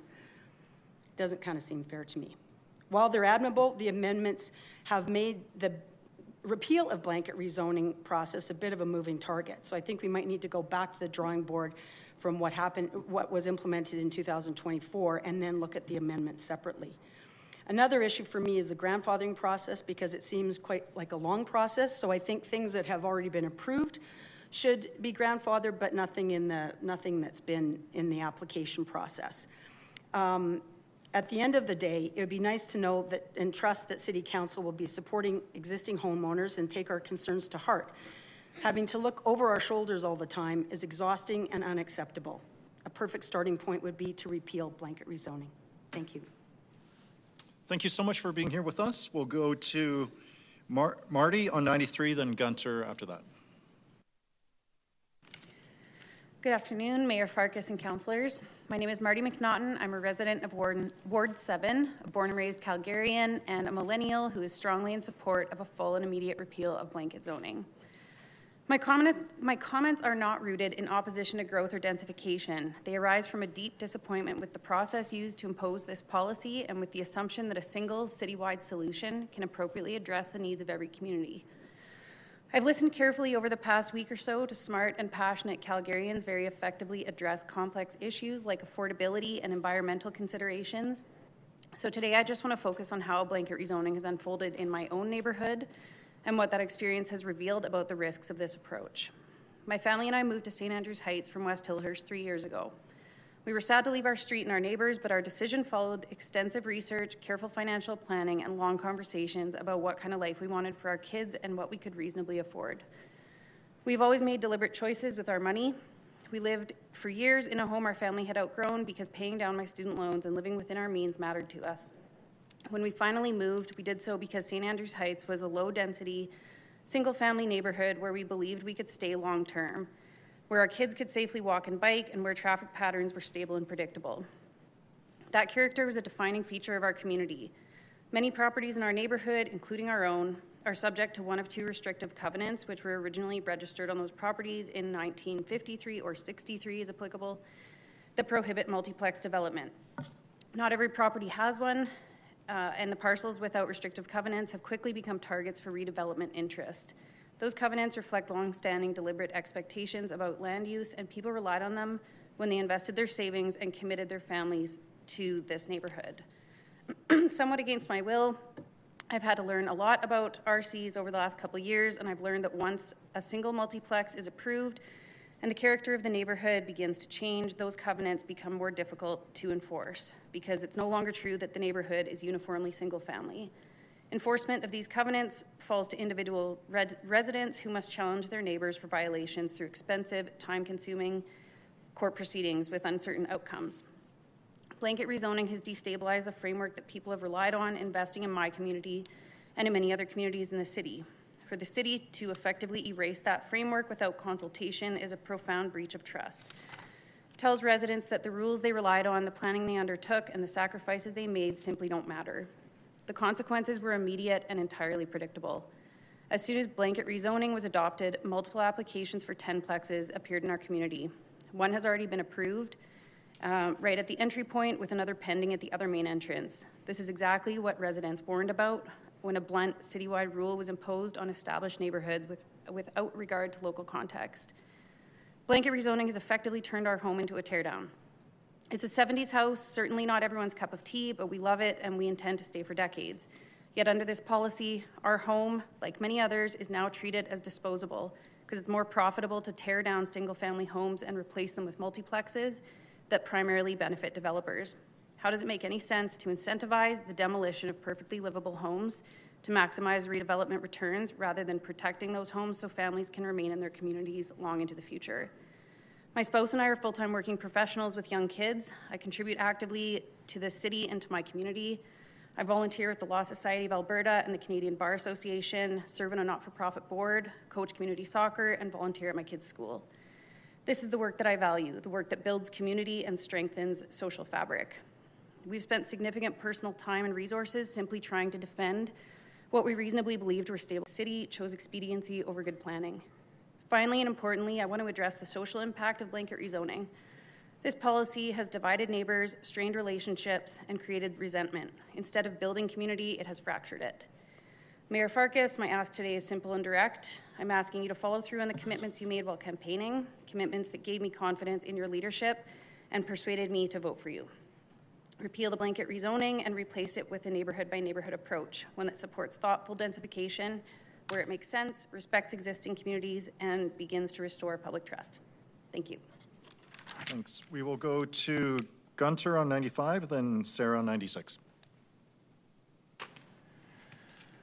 Good afternoon, everybody. Mayor Farkas, councillors. My name is Gunter Samet. I live in Ward 7, and I'm Vice President of Hounsfield Heights Briar Hill Community Association. Today, I'm speaking on my own behalf. No matter if the citywide zoning repeal is adapted or not, please approve the proposed RCG district rules. We need to achieve a 50-50 growth in Calgary in a fashion that works for more Calgarians.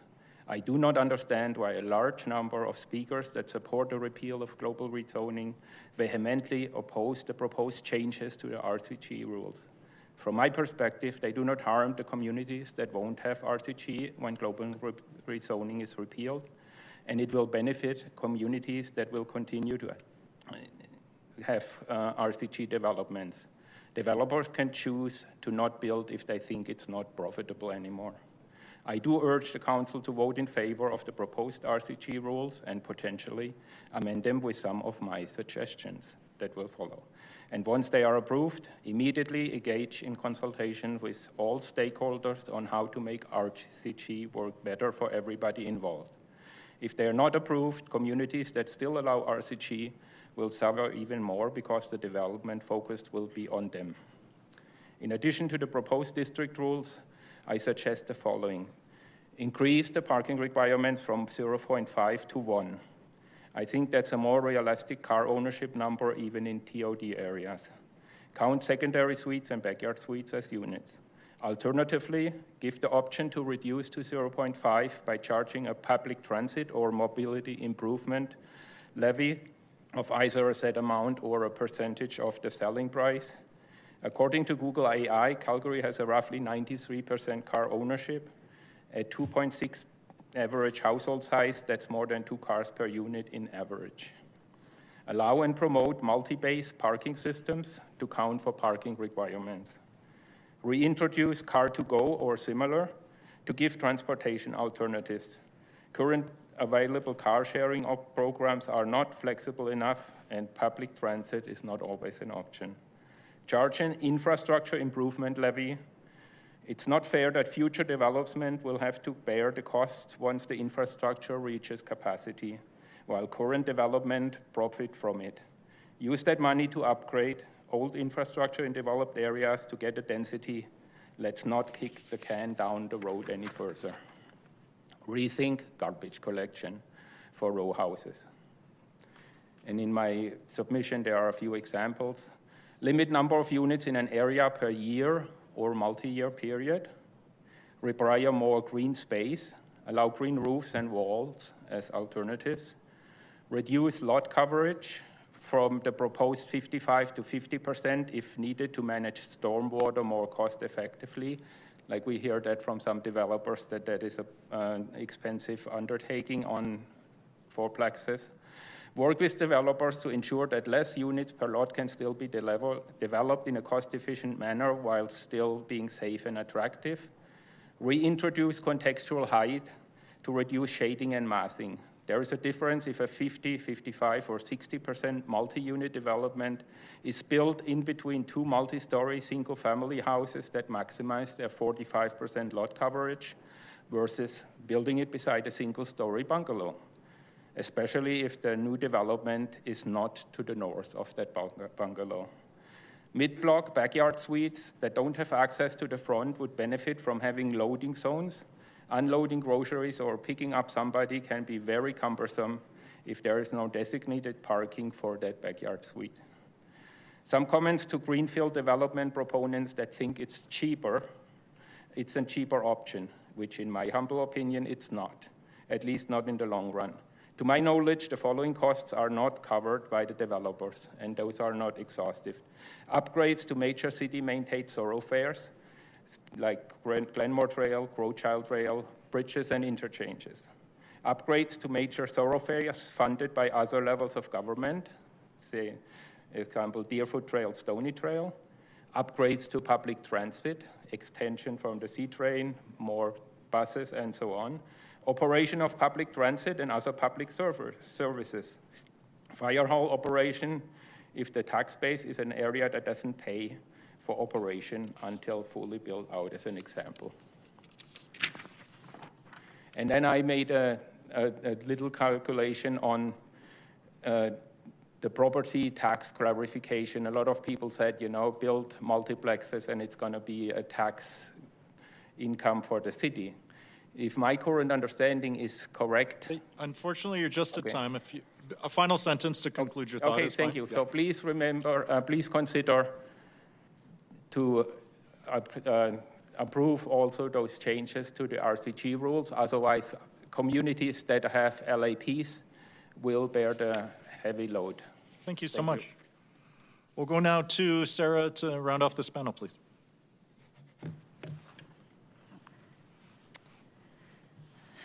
Hello, everyone. My name is Sarah Elder, and I'm on panel 96. Today, I'm speaking to you as a resident in Ward 4, a business owner whose commercial lease recently ended in Ward 9 in Inglewood, and a landlord in Ward 1 of an innovative live-work building. But most importantly, as a mother and a Calgarian that cares about this decision and the others that you make and how they impact Calgary today and in the future. To start, I'd like to share that I have been sincerely impressed by some of the very thoughtful presentations made by our fellow Calgarians, the questions and conversation by council, and the care with which everyone is giving to this issue and process. In 2024, I stood in this same spot and spoke to the former mayor and council on the introduction of blanket rezoning.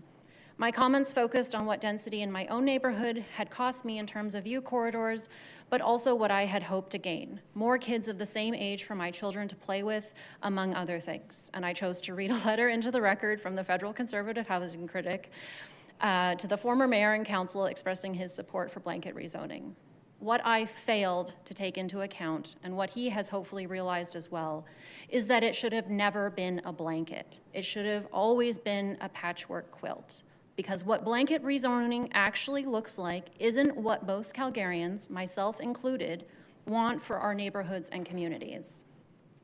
During the 2025 municipal election, it was made evident that I believe two things to be true on the issue of blanket rezoning. Here's the first truth. I believe a majority of Calgarians are against blanket rezoning. The second truth, many of these same Calgarians, while opposed to blanket rezoning, I believe are also generally supportive of density, depending on where it's located and what size it is. And I think that's been borne out, especially today in the presentations made to council. This is a really important point that deserves emphasis. You can be opposed to blanket rezoning and still be supportive of density. Again, you can be supportive of density, will also be opposed to blanket rezoning. This is not a zero-sum game issue. To label those opposed to blanket rezoning as NIMBYs is inaccurate and unfair. Calgarians opposed to blanket rezoning care about our city, our neighbors, and communities. For someone to care about the investment that they're made in their home is not wrong. It's absolutely okay that investments like homes appreciate in value and generate wealth. And you would be hard-pressed to find anyone purchasing a home to say that they don't want their home to grow in value otherwise. And while our reasons for opposition to blanket rezoning are legitimately varied, overwhelmingly for the reasons Calgarians' opposition to the one-size-fits-all approach is that it pits neighbor against neighbor at a time when Calgary and the world needs more connection and community now maybe than ever before. Because blanket rezoning should have never been a blanket, it should have been a patchwork quilt. A blanket doesn't account for what kind of traffic one specific street experiences. It doesn't leave room to understand what attracts a family or a senior couple to a certain neighborhood. It doesn't allow for street or neighborhood character because it's one-size-fits-all approach, when a patchwork quilt approach would consider what works on a street-by-street basis. That tree canopy and view corridors are important to some but not others. That tree canopy must be protected in some areas but created in others. That townhouses and single-family homes and infills like the one my family and I love living in are welcomed in the streets and neighborhoods that work best to mix the old with the new.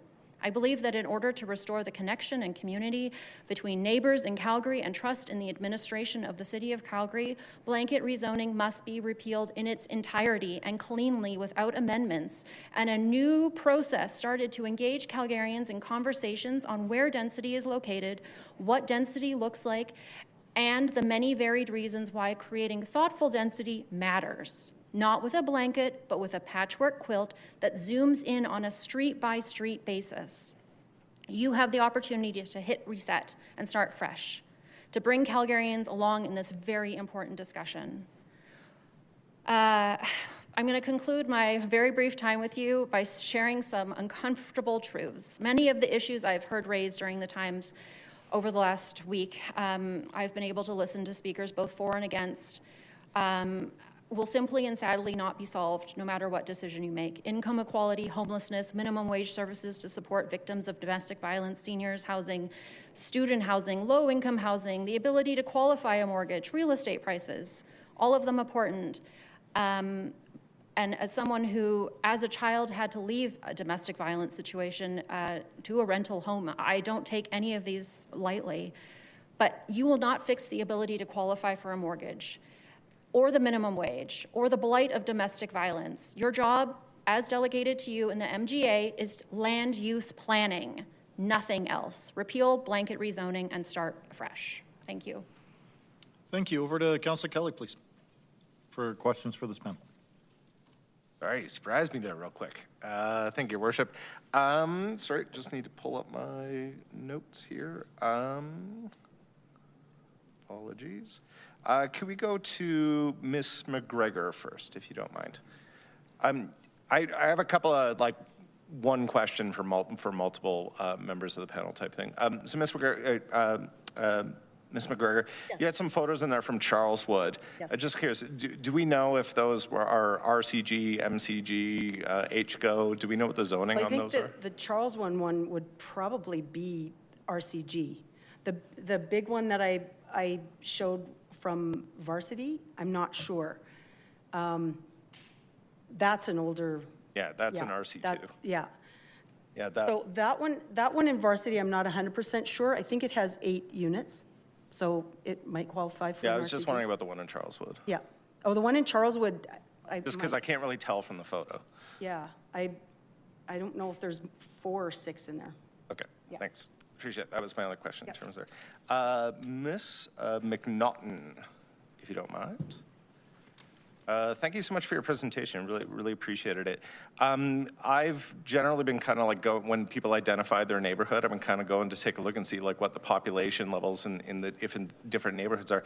St. Andrews Heights is a little bit strange, though. I have not seen this pattern in any other neighborhood. So as a local expert in your neighborhood, I wanted to ask you about it. Since 2000, we've seen an 18% decrease of people prior to blanket rezoning, I'm saying, so up to 2019. We've seen an 18% decrease in people, but unusually, we've seen a significant decrease in the number of dwellings in St. Andrews Heights. I'm wondering if you could just explain to me, as somebody who lives in the neighborhood, what's going on? Why are there so many less homes in St. Andrews Heights? Normally we see a decrease in people, but we see an increase in the number of available homes. That's a good question. I'm not sure. I know that the numbers in St. Andrews Heights are a little, I don't want to say skewed, but there's sort of a couple entrances to the neighborhood where there's all single-family homes, and then there's actually a second entrance to the neighborhood that has all townhomes. So I think there's around 300-ish single-family homes. And then in the other entrance, I don't know what the number is of townhomes, but there's sort of 2 different areas of the community. So why the numbers would have gone down, I'm not entirely sure. I know that we are very protective of our single-family homes, so there is not a single infill or duplex at all, which if they had started with infills and duplexes, I can't imagine anybody would have cared. It's that the first thing that came up when the blanket rezoning hit was the 2 10-plexes with 5 parking stalls each, so. Yeah, and Anyway, I think sorry, what I you're can't saying answer. there, we've heard that from many folks, like heard loud and clear. I was just like, are we tearing down duplexes in favor of single family homes? Like, yeah, I just was, if you had any insight there, I was just looking to see what you might be able to tell me about what's going on in St. Andrews Heights. No, the only thing I can imagine is that maybe one of the condo buildings got torn down or something like that, but as far as the rest of the neighborhood, I haven't seen anything like that, so sorry, I'm not sure. No, I appreciate that. And it has been a pretty steady sort of thing, so unusual. Okay, thank you. I appreciate it. Thanks. And then finally, Ms. Elder, Ward 4, represent. Yes. Thank you very much for your presentation. I generally agree with what it is that you're presenting there. We've heard it loud and clear from folks that the blanket part of the blanket rezoning appears to be the biggest problem here, and we want to get back to more local area planning. Question for you, how do we go about that? Do you think that an LAP, the local area plan, is the best tool to be able to do that for you and your neighbors? I would encourage council and administration to start an entirely new process and reimagine it, because it seems like many people have identified flaws in the LAP process as well. It's 2026. A lot of these things have, like, we need to keep up with the times. We need to reimagine them for where we are now as a society. Even within the last 5 years, the world has changed in ways that I don't think any of us could have predicted. So I think we need new systems, we need new processes, new engagement. Literally, it needs to be done on a street-by-street basis. No, I appreciate that, and certainly I would say that in a neighborhood like yours, we don't currently have any planning tool. And certainly for me as a councillor, that becomes incredibly difficult when we're in a public hearing looking at land use. I don't really know what the neighbors actually want in that particular Well, you are welcome to convene a meeting, and we can try to rally people together to have that conversation outside of this if nothing else changes. I expect you'll see an amendment, or either a motion arising or a notice of motion from me to try to accomplish that in a couple of potentially different ways. Sure. Thank you very much, Ms. Alder. Appreciate it. That's it from me, Your Worship. Thank you. Councillor Atkinson, please. Gunter, if I could. Really appreciated the ideas and the thoughts you're bringing into your presentation. You're just about to get into a little piece there. I think that's kind of rounding things out before you ran out of time, but I think it was, if you could just complete your thought there. Yeah, I just had a quick, simple calculation to say, like, let's assume we have 1,000 houses that are worth 600,000 each, gives 600 million, and then we have now 500 houses at 1.9 million, gives 950 million, which is 1.55 billion. So let's say the city says they need $10 million in taxes from that property value, which will give a rate of 0.006452. And then I put a tax per house on there. And then let's do now rezoning, and we have 100 lots develop into row houses. And so we are down to 900 houses. Let's say they increased in value because of the price increase, because of the building the more dense houses, go up to 750,000. We have 100 developments in row houses with about 2.4 million, gives 240 million, and 500 of the single-family houses, let's stay the same, but they reduce a little bit in value because of the row houses, and 1.85 million gives a tax base, gives a total value of 1.84 billion, and let's say the city budgets increased by 10%, A, because of more population, B, because of inflation, then the rate goes to 0.005978. And that actually then increases the tax for the houses, for the small bungalows. And, but so it's not that if things are developed, that it is just a one-to-one. So let's say I'm paying $4,000 on tax. Now it becomes a row house and suddenly it's $24,000. So it always, the mill rate adjusts based on what the city says they need. Right. So I think right now with what was communicated the other day was 8.1% mainly because of the increases in province taxes. But it's on the value of the total houses. So it's not that if they're developing it suddenly there is more money in the coffers of the city. I just wanted to clarify that for the public record, that that's not the case. And difficulty here in that example is like fixed income people that live in a bungalow, if they want to stay there, they may get actually priced out of it because of the increased value of the bungalow because of the redevelopment of some of the lots. Yeah. Yeah. And then they are forced. Or like, let's say my example to say we need to limit to a certain number of houses in an area. Like I feel for the people in Bowness, it's like, and it's rolling and it's kicking out the people that may live there for 40, 50 years and would love to stay there, but they just can't do it anymore. Yeah, fair. No, that's great. Thank you for that explanation. A lot of your notes in your presentation, and you, I think, mentioned this, are sort of like a focus on the after. So you talked about how the pieces of changes to RCG that is currently before us. Is there anything in what you listed that you think needs to be front-ended as a part of this current conversation, or do you think I'm going to be diving into these notes and your presentation after the fact as well? But is there anything in here that needs to be a part of this conversation and cannot come with that continued iteration in terms of like inner city development and RCG? So in general, I like all the proposed ones that were published.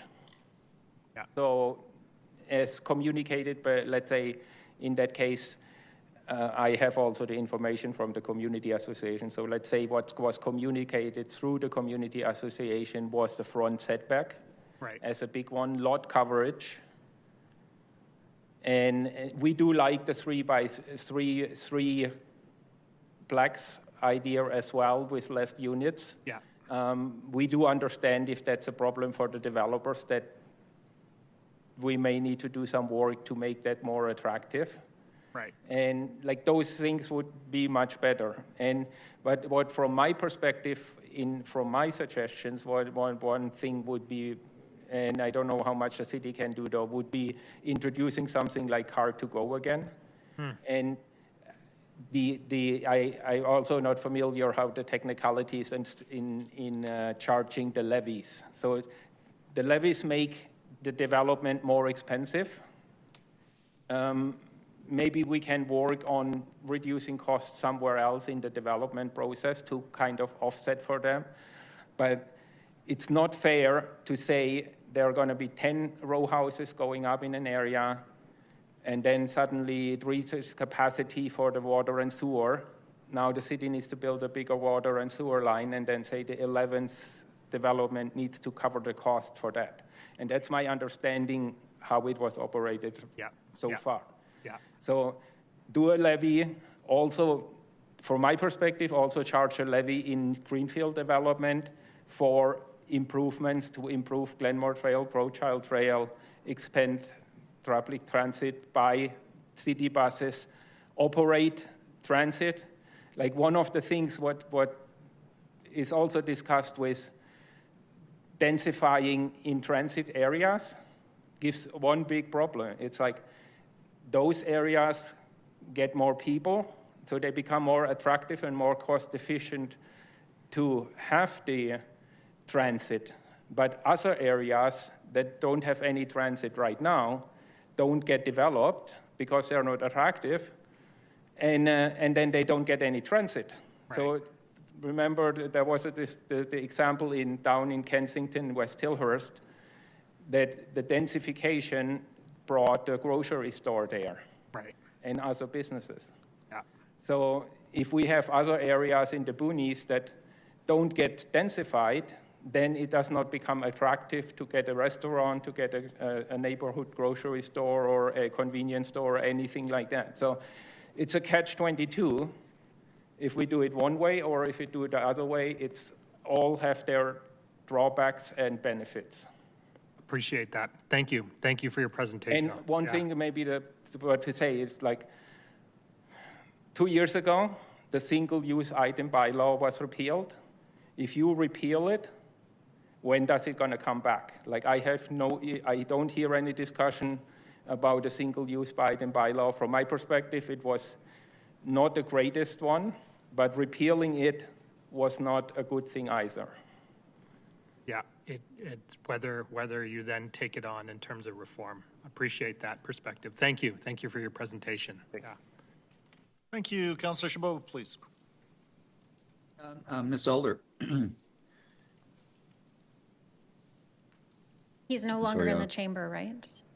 He's the disembodied voice up ahead. Yeah, sorry about that. I will be back down here shortly. So you want a full repeal. Did you look at any of the proposed amendments under recommendation number 4 about the rules around the district specifically? I consider them to be all, I mean, I'm advocating for a straight up repeal because I think that any considerations around what anything might look like in the future would need to be a part of a new process. Okay. So you're suggesting we should revisit all of the LAPs as well? Yes. Okay.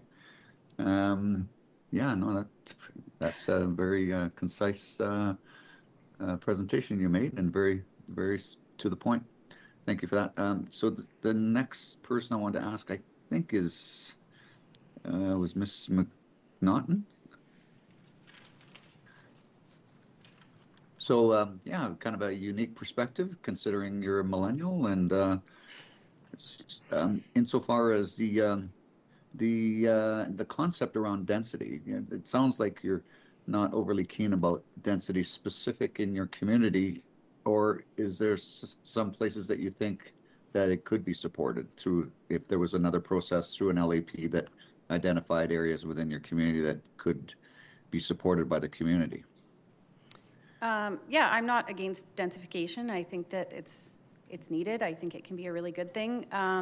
What I don't like is that it looks like houses like mine, 70s homes, are just targets for developers. And I would like to see other families like mine, young families, move into these older houses that are maybe fixer-uppers, and that should be encouraged.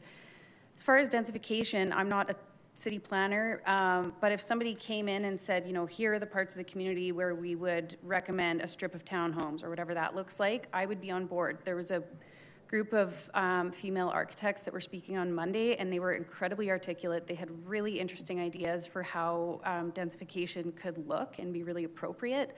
And yeah, I was very interested in that. I almost had my mind changed about the full repeal, but I don't think the middle of the road plan is quite formulated right yet. But no, I think with the right plan in place, I could definitely be into some higher density in my neighborhood as long as the sort of planning comes first. Okay, thanks for that. Ms. McGregor?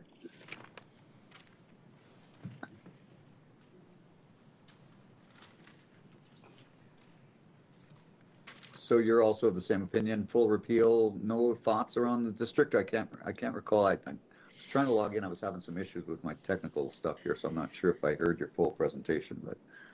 Okay, what I said was full repeal. I mean, I know there's been amendments, and I think some of them are good and worthy and would be worth implementing, but there are others that I think require some conversation and some engagement. So it's hard, like, if you're voting on all of them, it's kind of tricky because I think there's some that still require some engagement. And your thoughts around revisiting local area plans and looking at something more focused, strategic? I think, yeah, I would think we would need to do that, yes. Okay, thanks. All right, no, thanks all of you for being here and for your presentations. No further questions for me, thanks. Thank you. Councillor McLean, please. Thanks. I'll be brief as well for Ms. Elder. Just to echo Councillor Chabot's comments. I thought it was a very thoughtful presentation, Sarah. I had asked the previous presenter once who had changed their mind of their last presentation, which you articulated already. So I guess my question is then, how are you finding it with other people that are still really stuck in that we have to have blanket rezoning of those conversations? What would you say to them, or what have you said to them, and are you successful in changing any minds? I think that examples, real world examples, are the best way to, and stories are the best way to engage people. It's not necessarily, I don't like to think about it starting from a point of changing their minds. It's more about like, how can I bring them along?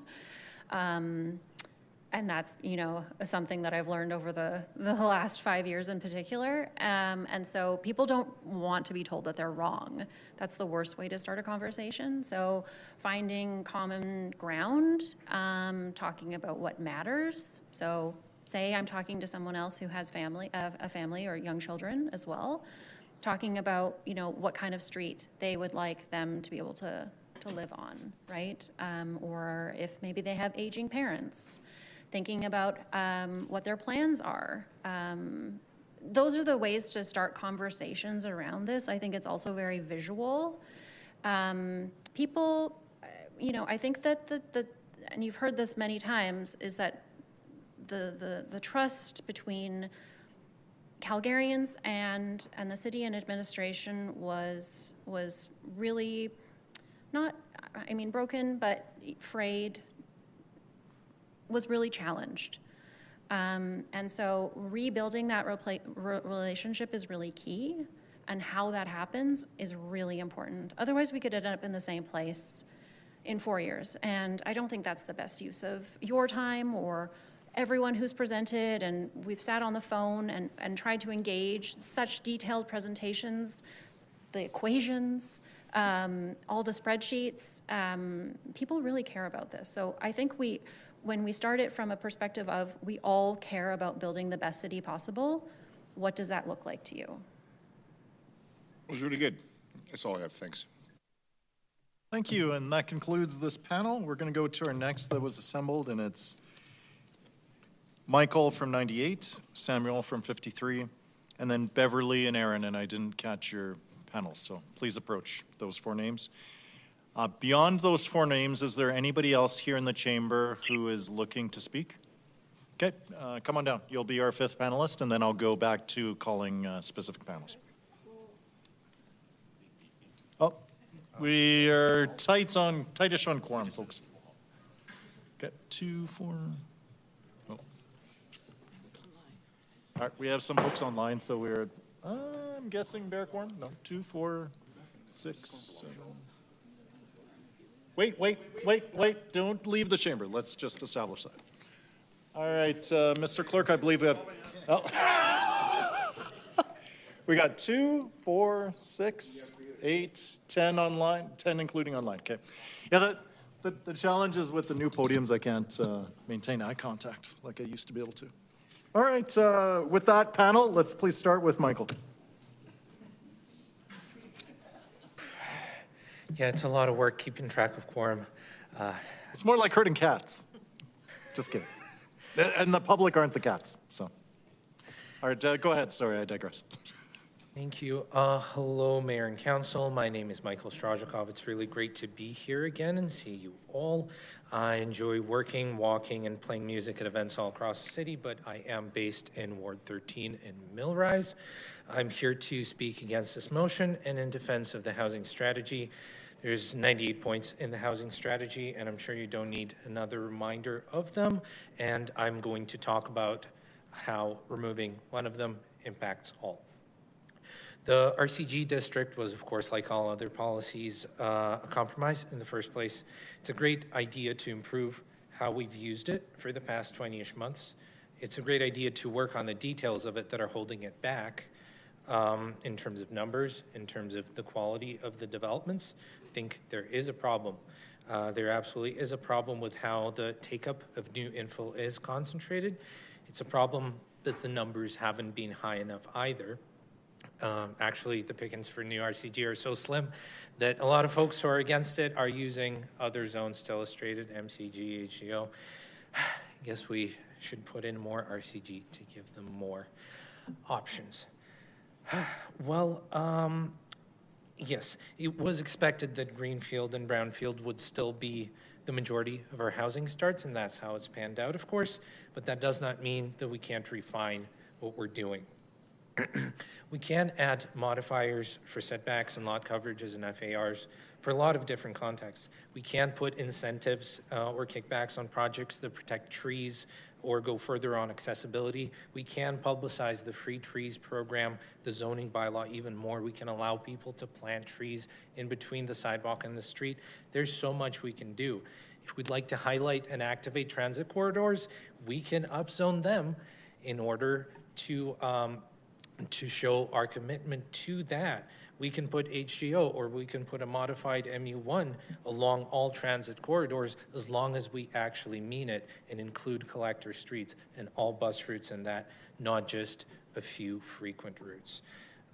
There's so much that we can do to make both transit service and our development work for each other and help each other connect and solve the challenges that we're facing.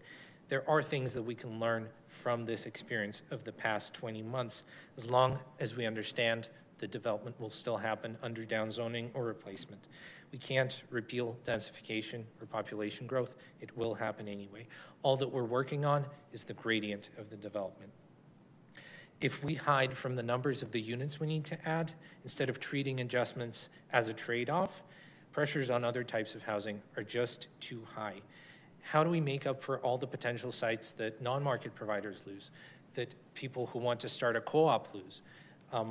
Indigenous-led projects, seniors projects, where do all of those units go? They go towards higher density in places where it's already high, in places where TOD projects are extremely difficult and expensive, both for the city and for the developer to pass.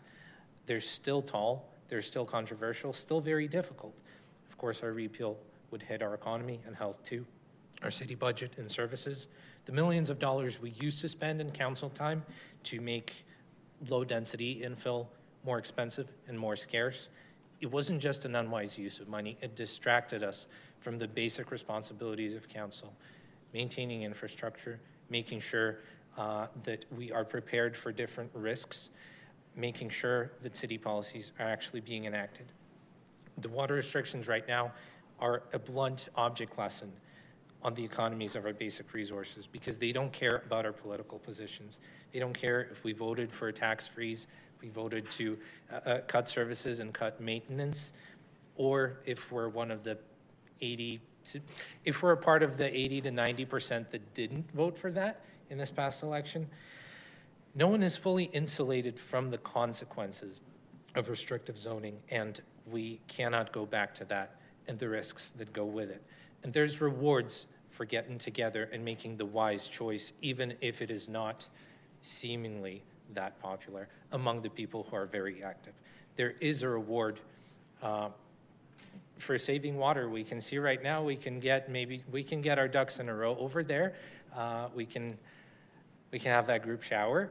We can, and we can also, I know I'm running out of time, but we can build a city that works for everybody if we just work together better. Thank you. All right, thanks, Michael. I think there's only room for two in that. We'll go to Samuel, then Beverly after that, please.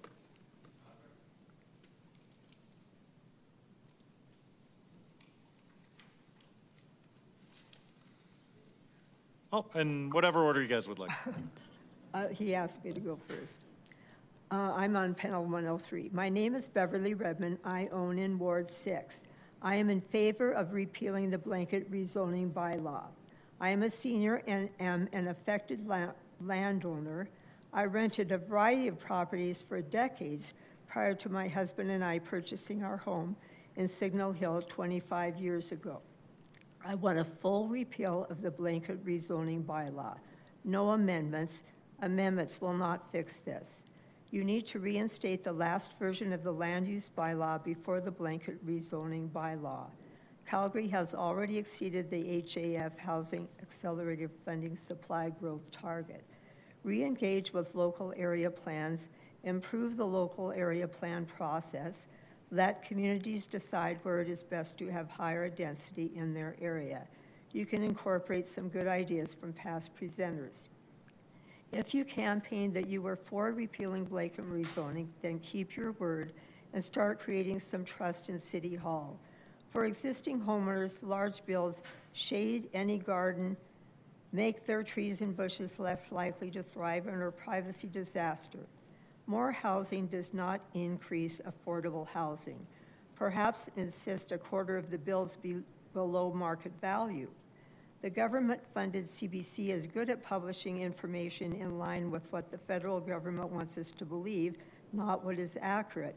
According to a journalist, they have not been fact-checking for years. They have tried to brainwash us into believing there is a climate emergency.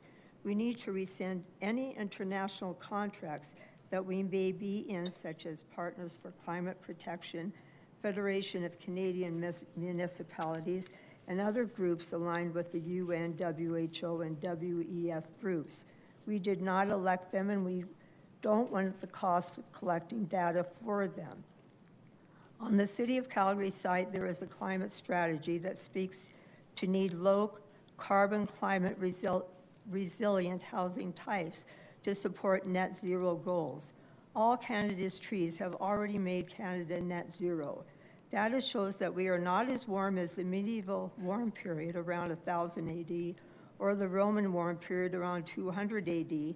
And yes, we are warmer than it was during the Little Ice Age in the 1600s and any other ice age. Climate moves warmer and cooler, warmer and cooler, warmer and cooler. Many dire warnings about catastrophic global warming did not occur. As an example, all coastal cities are not underwater as predicted. Predictions are based on computer models, not actual data. According to Dr. Will Happer, physicist of Princeton University, from the satellite data, these computer models are clearly wrong. They don't agree with what we observe. They're all running much too hot. They're just nonsense. Man can affect our environment negatively with HAARP, high-altitude atmospheric research, but this is nothing to do with the climate. Does the city have a climate emergency plan? Has this city council or past ones embedded net zero targets into long-term strategic plans, infrastructure priority, building codes, and procurement rules? Net zero is nothing less than economic self-sabotage dressed up as virtue. Saving the climate by driving electric vehicles is also nonsense. Calgary buying electric buses when Edmonton had so much trouble is ridiculous. They needed 2 electric buses for 1 gas-powered bus and could not keep the electric buses repaired. We do not have the electric grid to handle many electric vehicles. Electric vehicles are not very safe for the city and taxpayers. All the DEI staff could also be let go. Supervisors need to be trusted to choose the best candidate for the job before the blanket rezoning bylaw. Thank you for the opportunity to speak. Thank you. Can we go to Samuel next? Nope. All right. He's not quite ready. He's not quite ready? Perfect. All right, we'll go to Aaron. Okay. My name is Aaron Redman, and I'm live in the same place as Beverly. And number 6, wherever that is, Signal Hill. Okay, there have been a lot of cogent arguments brought forward against blanket rezoning debacle, none of which carried water with the former mayor and council, despite over 80% of us being against the policy. Another of the, quote, climate emergency policies pushed by you-know-who. It may surprise you to notice I'm also against that and all the climate-based policies that our woke pseudo-government has passed in the past 20-odd years. A little about the roots of this terrible blanket upzoning. In 1948, when Al Gore was born, there were 130,000 glaciers on Earth. Today, just 75 years later, there are only 130,000 glaciers left. Oddly, the same number. In the 1960s, we were told all the oil would be gone in 10 years. In the 1970s, it's another ice age in 10 years. 1980s, acid rain will destroy all the crops in 10 years. 1988, the ozone layer will be gone in 10 years. 1990, the ice caps will be gone in 10 years and all of our coastal cities will be underwater. None of these fear-mongering scenarios happened. However, all of them resulted in more taxes. And lastly, unprecedented climate change has caused the sea level at Sydney Harbor to rise approximately 0.0 centimeters over the last 140 years. Everything from climate change to soji, from overpopulation to COVID to monkeypox to you name it. It's all been baseless fear-mongering by various groups who keep trying to control all of humanity to the nth degree.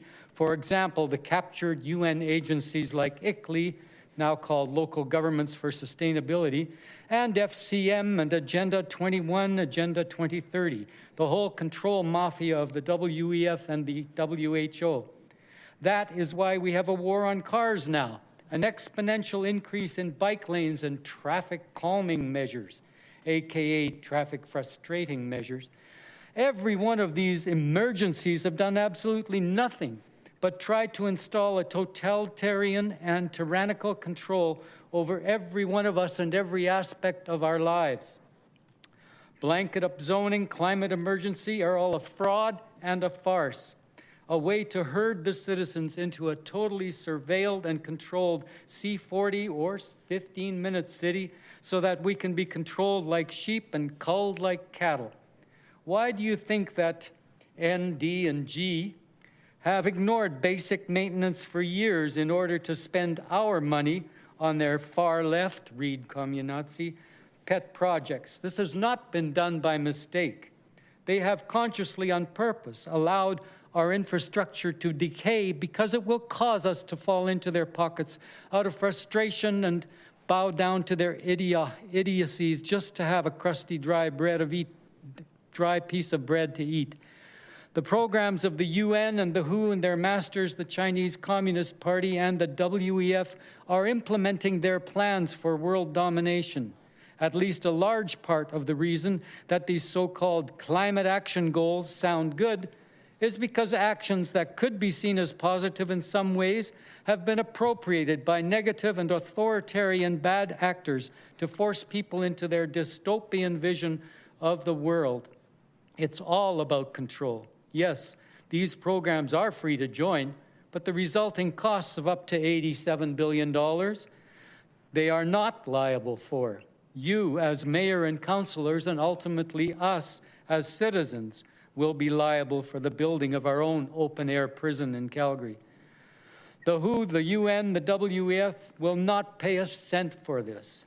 This is just like Carney's underhanded, illegitimate fakery. We will have to pay for it long after he's gone. We need to get out of these idiotic, woke, and destructive policies now. Blanket upzoning is just another one of them. I need to add something about net zero. Hopefully you have seen the havoc this has caused in Europe, with Germany now forced to return to burning coal due to their so-called wind and solar powers collapsing. This plan, pushed aggressively by Carnage, is the next step in the spree the woke government is continuing. Carbon dioxide is necessary to life. Bringing it down will do nothing to mitigate climate change, but will cause much hardship and death among us. Thank you so much. You're just at time, but perhaps a final sentence to conclude your thoughts? Okay, well, I only had one sentence left. Put blanket rezoning into the garbage along with all the other so-called climate emergency we've been fed. Thank you for listening. Thank you so much, Aaron. I'll ask our next presenter to please approach. Thank you.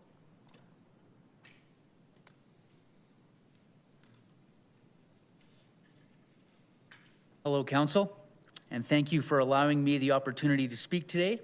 My name is Gregory Scott Finney, and I live in Ward 8, Lincoln Park in particular. I'm here today to say that I oppose the repealing of blanket rezone housing on the grounds that we need to continue to provide a greater supply of housing to the people of Calgary, in particular, affordable housing for economically disadvantaged Calgarians. Secondly, I oppose the repeal of blanket rezone housing on the grounds that when I spoke on the issue at the last public hearing, I had read the literature of other cities that had successfully adopted similar policies, like Auckland in New Zealand. On April 1st, 2024, Ricky Lang wrote a column in the Calgary Sun in which he drew attention to the fact that Auckland had, and I quote, upzoned about 75% of its land in 2016, end of quote. He later stated in the same article that, and I quote, it's still too soon to gauge the long-term impact on lofty home prices, but it seems rents in Auckland rose more slowly than the New Zealand average. Thirdly, I oppose the repeal of blanket rezone housing on the grounds that I think it would be beneficial to minimize urban sprawl and strive to protect our environment. Fourthly, the Calgary.ca webpage titled Housing Trends shows data in which there has been a drop in all forms of median housing prices since 2024 and a drop in apartment rentals since 2024. And while detached and townhouse rent has gone up since 2024, the general trend is more housing has been attributed and correlated with a greater supply. And while it is true that correlation is not causation, I think that that correlation in the data is significant and needs to be noted. I certainly understand that certain situations require protecting some unique landmarks and historic sites in various places in our great city. The province of Alberta and the city of Calgary does have the option of providing a plaque designation over certain historic sites. Like my great-great-grandparents, Granny and Grandpa Shaver, who died in the early 1960s, they lived on Memorial Drive, and the apartment facility that they lived on is designated by the province of Alberta as a historic site and is still intact. Now, with some of these changes that come with blanket rezone housing, there's obviously, some pain associated with losing some characteristics. My great-grandfather was a World War I veteran and lived at 1140 Memorial Drive, and I spent time in that house growing up in the 80s. And there is a spot where there is a new condo that's there now, and it was tough to see 1140 go. But I do think that we can go forth with blanket rezone housing. We can review things on a case-by-case basis, and we have the opportunity to give designations to certain historic sites and landmark characteristics that are unique to each and every neighborhood. On a concluding note, I love the fact that I live in one of the nicest countries in the world, a liberal democracy, and I thank all of you, Council, very much for granting me the opportunity to speak. Whether or not we agree or disagree with each other, I think that civility and nuance and respect for democracy is fundamentally important. So thank you, Council. This is a wonderful opportunity that you've granted for me today to speak. And on that note, go Flames go. Thank you. Thanks, Gregory. Right back at you, buddy.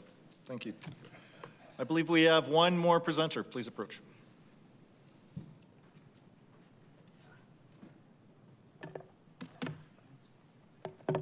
Sorry. Thank you, Mayor, Council, City Hall staff.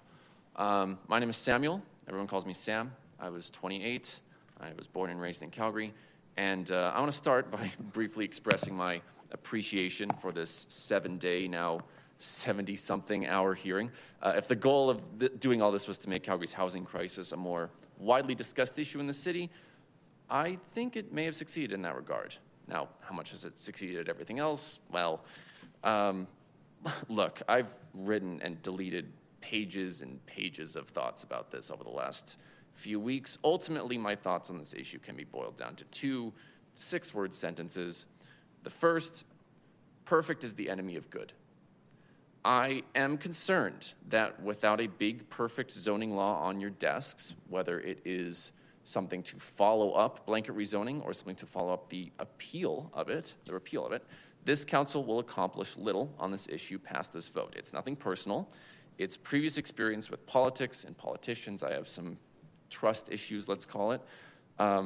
But whether you vote to repeal or amend, and I feel comfortable assuming many of you on council already have an idea right now of how you're voting on this, since a choice between two options is often very clear cut. But diluting this to a single yes or no binary vote cuts out a lot of nuance that it's reduced to discussions like this, hours and hours of discussions. Just like diluting this to a single blanket motion also cuts out the nuance. Blanket rezoning last year, blanket repealing this year. Ultimately, two blanket, overly simple solutions to a very complex problem. Blanket thinking is cozy, simple, easy to understand. The housing crisis isn't. So regardless of what the vote ends up being, enough blanket, binary, overly simple solutions to this. No more big leaps forward or backward. Small incremental steps are going to get us where we need to go. So let's pick a direction to steer this ship in and sail.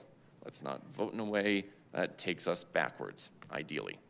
The best work you will likely get done on this will not be perfect. It will be completed without big headlines or big speeches or big hearings. And I swear, if the next action you take on this requires another hearing like this, you will see me back at this podium again in 2028 or whenever, and I will filibuster. This is a promise and a plead for mercy and a threat. Save us all from this. My bus spent 10 minutes getting stuck repeatedly in snowbanks getting me here this morning.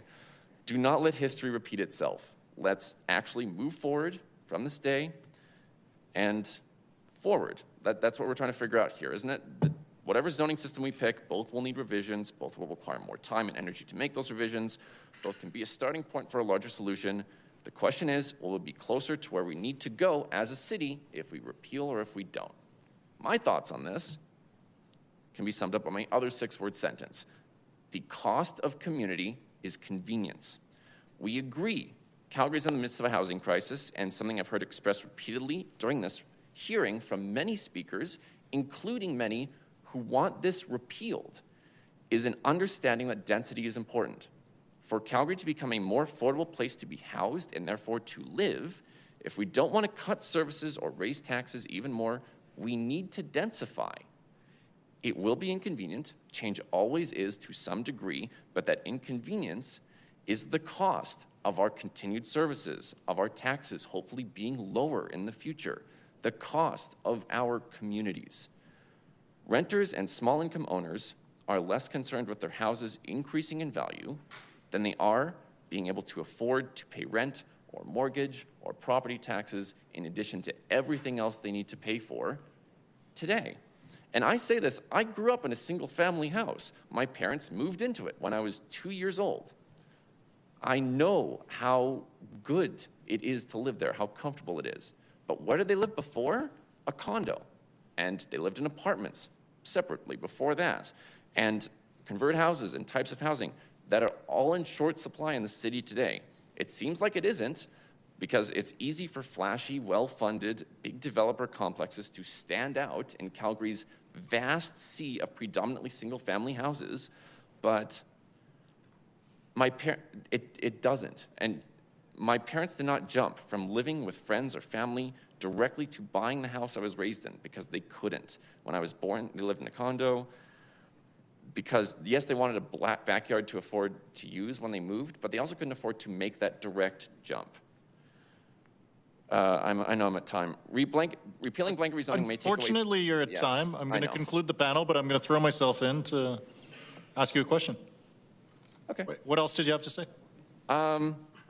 Just to state, repealing blanket rezoning may take away power from larger developers with the power and capital to reshape communities to their will, but returning to the old zoning system will also actively hinder smaller local developers championing smaller projects, and will throw those babies out with the bathwater. That's it. Thank you. As a follow on that, thanks for being here, Samuel. I think your presentation was a real standout for me today. Can I ask your thoughts on, you bore witness to many people in the public who think that the previous decision around the bylaws as it was approved by the previous council hasn't struck the right balance. What elements of compromise would you be willing to see? Local area plans are a good idea, especially when there's neighborhoods that have the people and the capital and the time to make good plans and put those into place. Not all do, and those communities could certainly use a step up, maybe larger help or assets from the city. In what exact way, who's to say? But kind of a combination plan. I think about the flood wall that was put up along Memorial Drive and along the Bow River after 2013. That was done incrementally. That was done a section at a time, and it was not passed in a big, build in a gigantic flood wall bylaw or motion or piece of funding. It was done singular projects at a time, and by councils that put the time in to do stuff that would be larger than the scope of a 4-year term. And because of that, today we have a big, almost completed flood wall along downtown, along Memorial, that will hopefully stop that from being done. That's a piece of infrastructure I value, and that was something that was done incrementally instead of with a blanket. Then are you, to be clear though, are you arguing for a repeal and then build up through local area plans? So to be clear, again, whichever spot we end up being after this next vote, we're going to have to amend and adjust and tweak whatever zoning system we end up with. So the question ends up being, which one gets us closer to where we want the city to be in the future? My personal argument is the current one is closer. Let's start there. Neither of these are perfect. Both have drawbacks, but if we want a starting foundation, let's put the time in on this thing that was already passed and make it better. Thank you for being here. I'll go to my colleague, Councillor Dalloway, please. Thank you, Mayor. I think some of my questions you already asked. I just want to touch on this very first statement you made. Perfect is enemy of good. Yes. Put it in the context of where we are, where we were, where we want to go. What is good? What is perfect? So imperfect is the current housing crisis. Imperfect is the current blanket rezoning system. I'm comfortable saying that. I will advocate for it, and I do not want it repealed, but it is imperfect. It does need fixing. But again, perfection has an element of paralysis that comes from it. It's an element of unneeded stress and time, and there's no perfect system that everybody will be happy with. Repealing it will make people who own property have the luxury of owning property that appreciates in value. It'll make them happy, I'm sure. And keeping this current law and not repealing it will make people, maybe it might make larger developers happy. If you want to rein in that power, I'm sure that's a middle ground solution that can exist. Missing middle is another term I think that can apply to houses like condos, like the condo my parents lived in before they had me and moved. And it can also apply to a missing middle ground between a city council doing nothing and doing a big thing that gets a lot of headlines and attention and probably helps get your names out there for the next election cycle. But the stuff in the middle is not going to have as much of that. But I have a feeling it's going to be where the most meaningful and the work that appreciates and ages the best long-term done is going to be done in the middle, done in smaller councils, done on local or neighborhood levels, and done in amending a current imperfect set of laws instead of doing a big sweeping motion, like a dramatic, like sweep everything off the desk kind of motion. It'll draw a lot of, that draws less eyes, but it's better. Yeah, it's going to be hard to get to that perfection, even repeal or not repeal. Yeah.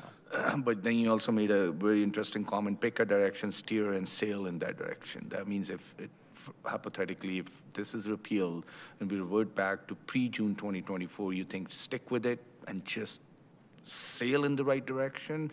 And are you of the opinion that still home is here strategy, keep supporting 90 whatever action items, especially the non-market housing sector that creates affordable housing? Okay, so now we're getting in, that's interesting. We're getting into an issue of like, I think what this has kind of turned into like a proxy issue for is like what direction is best for the city to go in. Again, there was the comment about density versus taxing versus services was largely like there was a graphic put up by a speaker on an earlier panel today that I think summed it up perfectly. It's pick two or one, which is, do we want services to be maintained? Do we want our taxes to be maintained or lowered? Or do we want low density? We can't have all three. It is not financially affordable for the city to do that.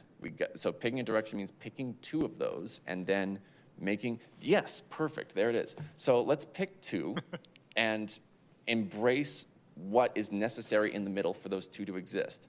If we want stable services, if we want taxes to be lowered, I know they just went up literally yesterday, then we need more density.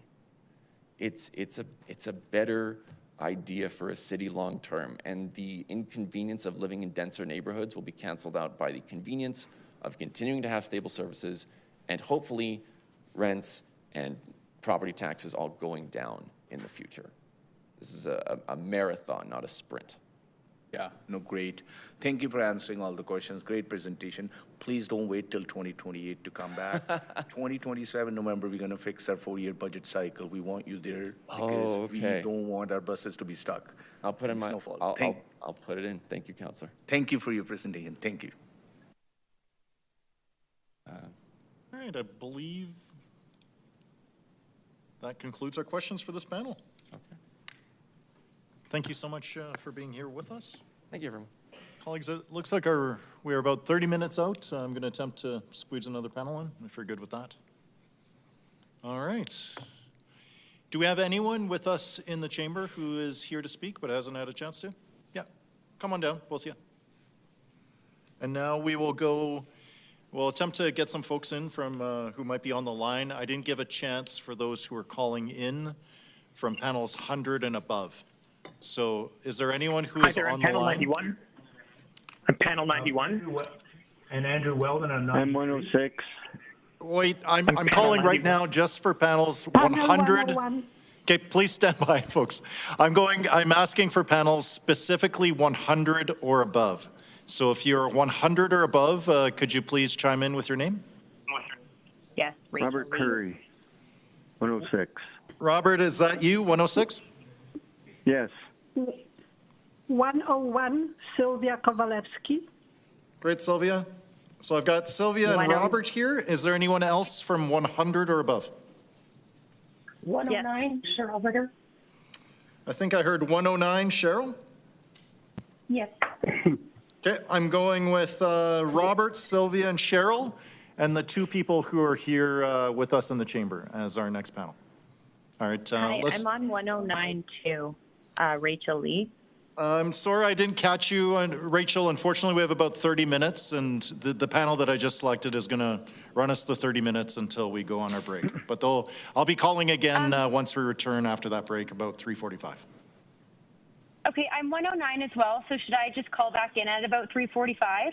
Yep, My if name's you're, Kelly Rennick. yes, if you're not the two gentlemen with us in the chamber, or Robert, Sylvia, or Cheryl, I definitely will not be calling for more people before, anytime before 3:45, for at least an hour from now. Lovely, I'll call back then. Yeah, Okay, thank you so much. Thanks everyone for your patience. I know this is a very unwieldy situation for us. So let's hear then from the two people with us in the chamber. Please approach. Hello. Thanks for letting me speak. My name is Christopher Leslie. I'm from panel 93, and I'm speaking against the repeal. I'm a renter in Crescent Heights in a single detached home, and I'm coming from sort of a war zone fallout from this RCG rezoning, actually. The lot next to mine has been slated to be redeveloped and was actually approved to put a fourplex with basement suites in. And it's interesting watching like really lovely, kind neighbors become quite aggressive over the situation. Apart from, most everyone does the talking about parking thing, where are we gonna park, where are we gonna park? It's like, there's plenty of parking on the street.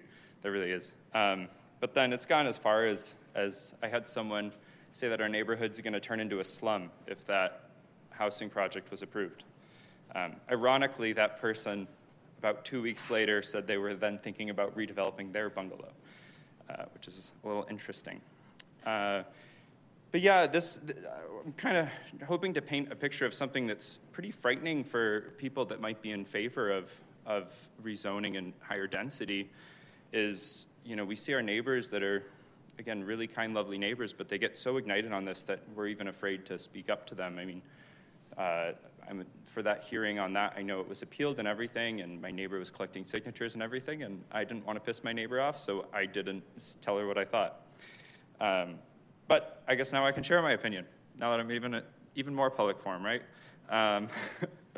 My opinion is that Crescent Heights is a fantastic neighborhood. It's a fantastic inner city neighborhood, and an inner city neighborhood needs inner city amenities, and the way that we can achieve that is by having density. Greater density leads to more neighbors, more people around, supports the businesses better. We can have a center street that's more lively, an Edmonton Trail that's more lively, and all that. Yeah, actually, I said this morning when I was writing it, but that was like 4 days ago. But on Monday morning, I was driving a friend to the airport, and we were talking about the zoning. And he was like, yeah, I kind of agree with you, but I've been afraid to say anything because I'm afraid of alienating my friends. Anyway, this past year has filled me with a lot of hope for living in Calgary, a lot of optimism, seeing rent prices stabilize and seeing housing prices stabilize as a whole. It's really optimistic. It's like, oh, one day maybe I could buy a house here. That'd be awesome. But then with us looking to repeal this, it kind of calls into question that optimism. It's like, are we going to see the housing options in my future be limited to single detached? And am I going to be priced out of eventually buying a home here? I think it's really important that we listen to people that are current renters, younger generations that are current renters, not yet homeowners, that have this they're looking down this precipice of home ownership and their hopeful future. And RCG is something that takes us closer to that. The ability to purchase a townhome, ability to purchase a condo in a neighborhood other than just the Beltline. Like, right? I want my neighborhood to be cool too, like all those other cool places that have density. Yeah, so in conclusion, I mean, RCG is not perfect, right? It kind of feels like we took 2 steps forward, maybe a step sideways. But instead of just taking this step sideways back and recorrecting the course on how to do density more meaningfully, I think retracing all of our steps in that process is just setting us back too far, and then we're going to be right back where we are, having a 2-week hearing or 3-week hearing to figure out what's next after the repeal. So please don't repeal it. Okay, that's all I have. Thanks. Thanks so much, Christopher. We'll ask our next presenter in person to please approach. Hello, Mayor and Council. My name is Ruben Vandermeulen. I'm from Panel 96. I live in Sunnyside in Ward 7. Sunnyside has a mix of housing types, including many missing middle housing styles. It also has wonderful parks, plenty of trees, excellent transit access, and low crime rates. Its median household income is 30% lower than the city on average. Providing housing across the spectrum creates a strong neighborhood whose character is defined by its people, not its building form. This city has a funding problem. We have an ever-growing long-term infrastructure maintenance deficit, service dilution, and a political environment that makes meaningful property tax increases all but impossible. Many of the people championing this repeal also oppose tax increases and service cuts. Improving density and making it much easier to do so in a low-impact way is the easiest way to begin tackling our ever-growing future funding shortfalls. Adding to our infrastructure base instead of making better use of our existing infrastructure is what is being proposed, and it worsens the problem. The inflexibility of the proposed elimination of blanket rezoning prevents property owners from doing what is best for this city, creating buildings and improving existing ones to meet Calgarians' needs. There are a lot of voices in favor of a small-scale approach to intensification that allows higher density where it is needed. Giving property owners the ability to decide what housing style is right for them is the smallest scale approach to incremental change possible. The best areas of this city are places that were built through incremental change. There was no LAP or master plan with strict zoning that brought about Kensington or Inglewood. They're a product of a development pattern that would be impossible to replicate under a modern zoning structure. Cities are ecosystems, and allowing change only as part of a master or local area plan makes them unable to change to meet the dynamic needs of the people living in them. Where we can build, what we can build, and how much parking we need are simple decisions that Calgarians can make for themselves without government intervention. Homogeneous housing brings about a homogeneous community demographic. We are a diverse city, but demographics are largely isolated. A lack of integration between racial and socioeconomic groups allows societal problems, service inequity, ignorance, and a lack of empathy to fester. This is not an accident. Single-use zoning was created for this purpose. Controlling where density occurs creates social division and perpetuates segregation. I hope that as a city we can realize our past mistakes and continue moving forward instead of moving backward. R1 zoning results in a market where the inefficient land use of detached houses does not have to compete with more efficient land uses, artificially limiting their land value and property tax bill. Single-family homes are the most expensive form of housing for the city to service, and limiting their property tax liability is only in the best interest of those that can afford single-family homes, at the expense of those who can't afford one or choose to live in a more efficient housing form. Parking minimums similarly limit the use of land. The availability of vast swaths of free parking in the city is caused by such an excess of parking supply that its value is almost completely worthless, despite the massive potential that this space represents for the city. I also want to address the issues of consultation, community input, and LAPs. Landowners should not have to appease their neighbors when deciding what housing form is needed to meet their needs. I'm a member of the Hillhurst Sunnyside Planning Committee, and the amount of cost and effort I see developers and landowners expending to gain the approval of members of the community, adhere to every heritage guideline in the LAP, and ensure the accommodation of all neighbors who feel the need to voice their opinions is ridiculously wasteful. Restricting zoning worsens these problems we are facing. The limited amount of control that landowners are allowed to exert in developing their own property is an ongoing disappointment to me. The privileged people who have the time to involve themselves in these processes seem not to care about the tens of thousands of dollars they are costing their neighbors who are just trying to build housing, not to mention the additional administrative burden that taxpayers bear. Another cost burden for entrance to the housing market is housing plus transportation. Most people do not receive an annual car allowance of $9,400. Driving is by far the most expensive transportation option, costing the most personally and the most societally. But many of the costs are externalized or subsidized. Parking minimums mean that thousands of dollars in parking is included in the annual cost of rent, groceries, and property taxes, raising the cost of housing and food, even for those who don't drive, while lowering the cost of car ownership. Pollution and road costs are externalized as well. Those who contribute more to these problems often pay less property tax. Calgary has been on a path of suburban sprawl, transportation inequity, and socioeconomic segregation for many decades. Correcting our trajectory will not be easy, fast, or often popular. Base RCG zoning is a tiny step in the right direction. It is incredibly important that this positive change for the future of Calgary and for Calgarians is not rescinded. Please vote against the repeal of blanket rezoning. Thank you. Thank you so much. We will now move to Robert on 106, then Sylvia on 101 after that. Please go ahead, Robert. Dear Mayor and Council, and Mayor and Council, thank you for conducting this hearing and wanting to provide good governance.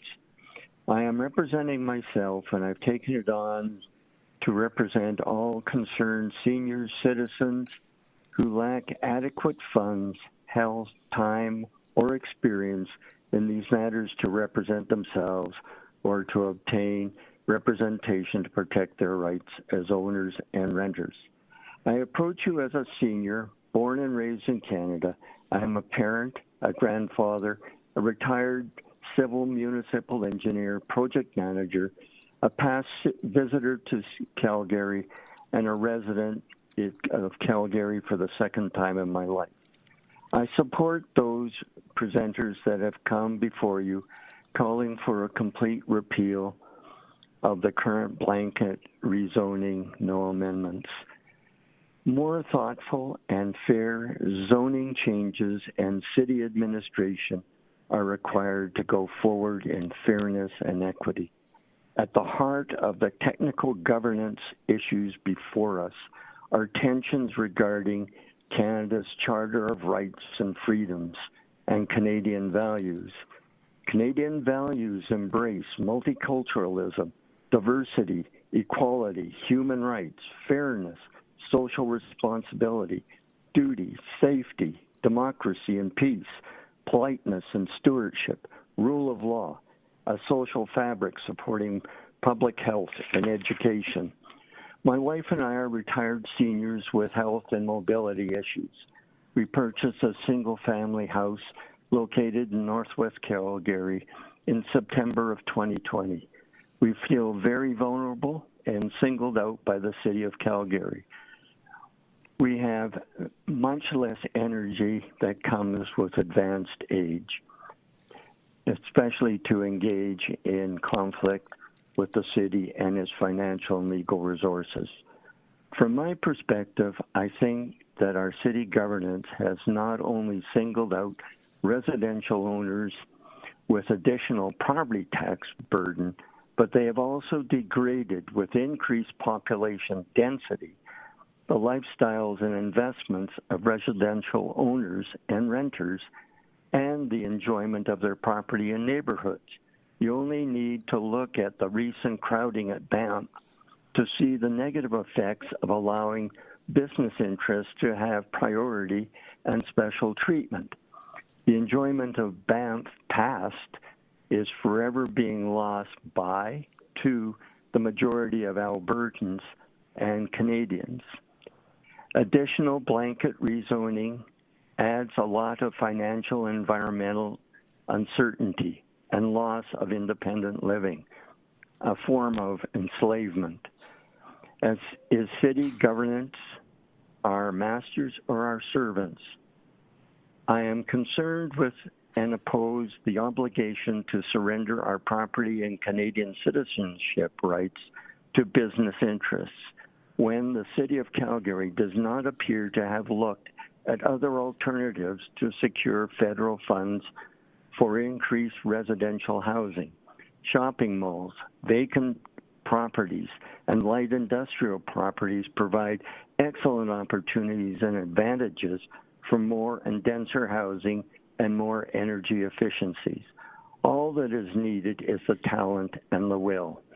Another consideration at play in this drama is the fact that an approval to the new higher zoning density increases the property's value immediately.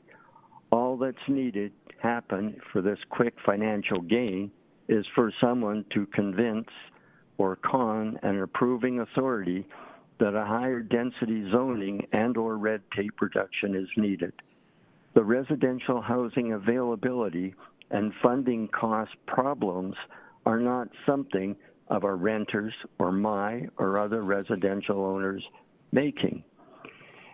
For instance, does Calgary track to make informed decisions residential housing that sits empty or converted to short-term housing, vacancy or rental and owner housing and being renovated? Market and non-market housing types mix their occupancy, location, and cost levels needed for profit or for occupancy. Development satisfying diversity. Thank you, sir. Unfortunately, you're just at time, but perhaps a final sentence to conclude your thoughts. Okay, I support Calgarians that want fairness, affordability, and thoughtful growth. Thank you so much for being here with us. We'll go to Sylvia now and then Cheryl on 109 after that. Please go ahead, Sylvia. Good afternoon, Mayor Farkas, members of the council. My name is Sylvia Kowalewski, panel 101. I am a long-time resident of St. Andrews Heights in Ward 7, and I'm here today in support of repealing blanket rezoning.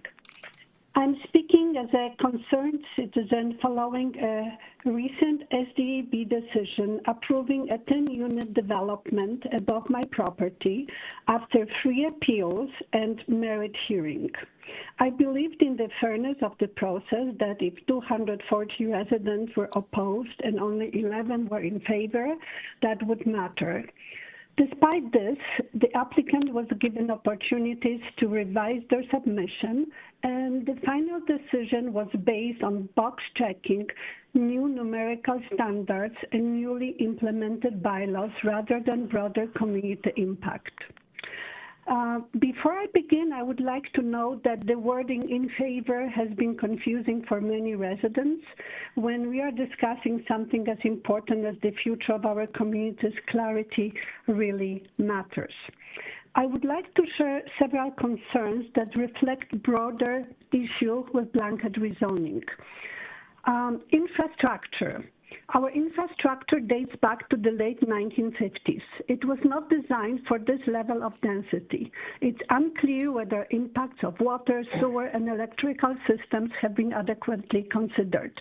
After building permit is issued, unfortunately, residents have no further insight into the project. Safety. During snowmelt and freezing conditions, water already flows downhill 13th Avenue Northwest. Without proper design and drainage, increased density can create hazards for both pedestrians and vehicles. Safety should never be compromised by one-size-fits-all approach. Flooding and drainage. This site is not flat. It is on a hill directly above my home. This creates serious concerns about flooding and water runoff onto my property, and not only. These are real site-specific risks that affect my home and my sense of security. Loss of enjoyment of property. A larger structure above my home will reduce privacy, sunlight, the use of my backyard. I will be looking at a blank wall instead of trees. This directly impacts quality of life and long-term intrinsic value. There are also parking concerns. We live in Calgary with long winters. Biking is not a realistic commuting solution for longer time of the year. And adding bicycle storage to the project does not solve the problem of the parking. Taken together, these concerns show that blanket rezoning does not account for site-specific realities. It assumes uniform conditions across very different neighborhoods and infrastructure capacities. Our communities are not identical grids. They require thoughtful, context-sensitive planning. Development is important, growth is important, but it must be responsible and balanced. For these reasons, I strongly support repealing blanket rezoning and returning to case-by-case approach that considers local conditions and community impacts. I also have a real concern about the trust in the current process. Because good planning is not about fitting as much as possible onto every lot, it is about making sure what we build today does not create the problem of tomorrow. And there's a saying, if one fails to plan, one plans to fail. Thank you for your time and consideration. Thank you so much. We'll go now to Cheryl on 109 to wrap up this panel. Thank you, Mayor and Councilors, for giving us an opportunity to speak. I'm Cheryl, and I'm from Ward 4 in the community of Brentwood. I support repealing the current blanket zoning of RCG and support switching back to RC1. RCG does not respect current contextual single-family home areas. It's not appropriate to put an 11-meter high building in an area which is mostly bungalows, which are largely 3.5 to 4 meters high. The RCG setback rules of 3 meters is not sufficient. The neighboring homes quite often are 7 meters back. 3 meters will block the view going around corners and will not allow people to be safe when they're crossing the street, and this will lead to more accidents and put pedestrians in harm's way. Under the current RCG permit applications, we list properties as 4 units when it is actually 4 units and 4 suites. That is 8 units and should be called 8 to be clear. By using the smaller number of 4 instead of 8 on a sandwich board in a permit application, it is deceiving a large part of the population who do not necessarily know the nuances of how things are being recorded. Densification is reasonable as long as it's done respectful of the current housing in the neighborhood and done at a reasonable level. 2 to 4 units per lot is reasonable. 8 to 12 is not. The larger units need to be placed in areas that are designed for that density, near local area plans, transit, that type of thing. The current RCG zoning is benefiting developers. If this zoning and random densification continues, prices will continue to be pushed up and Calgarians will not be able to afford to purchase a single-family home. We will not be able to compete with developers. Calgary will be owned by developers and investors, not Calgarians, unless you want to buy one of their suites in their multi-unit building. In summary, be respectful of the current context of the neighborhood and the neighbors. Do not put a 3-story building next to a bungalow.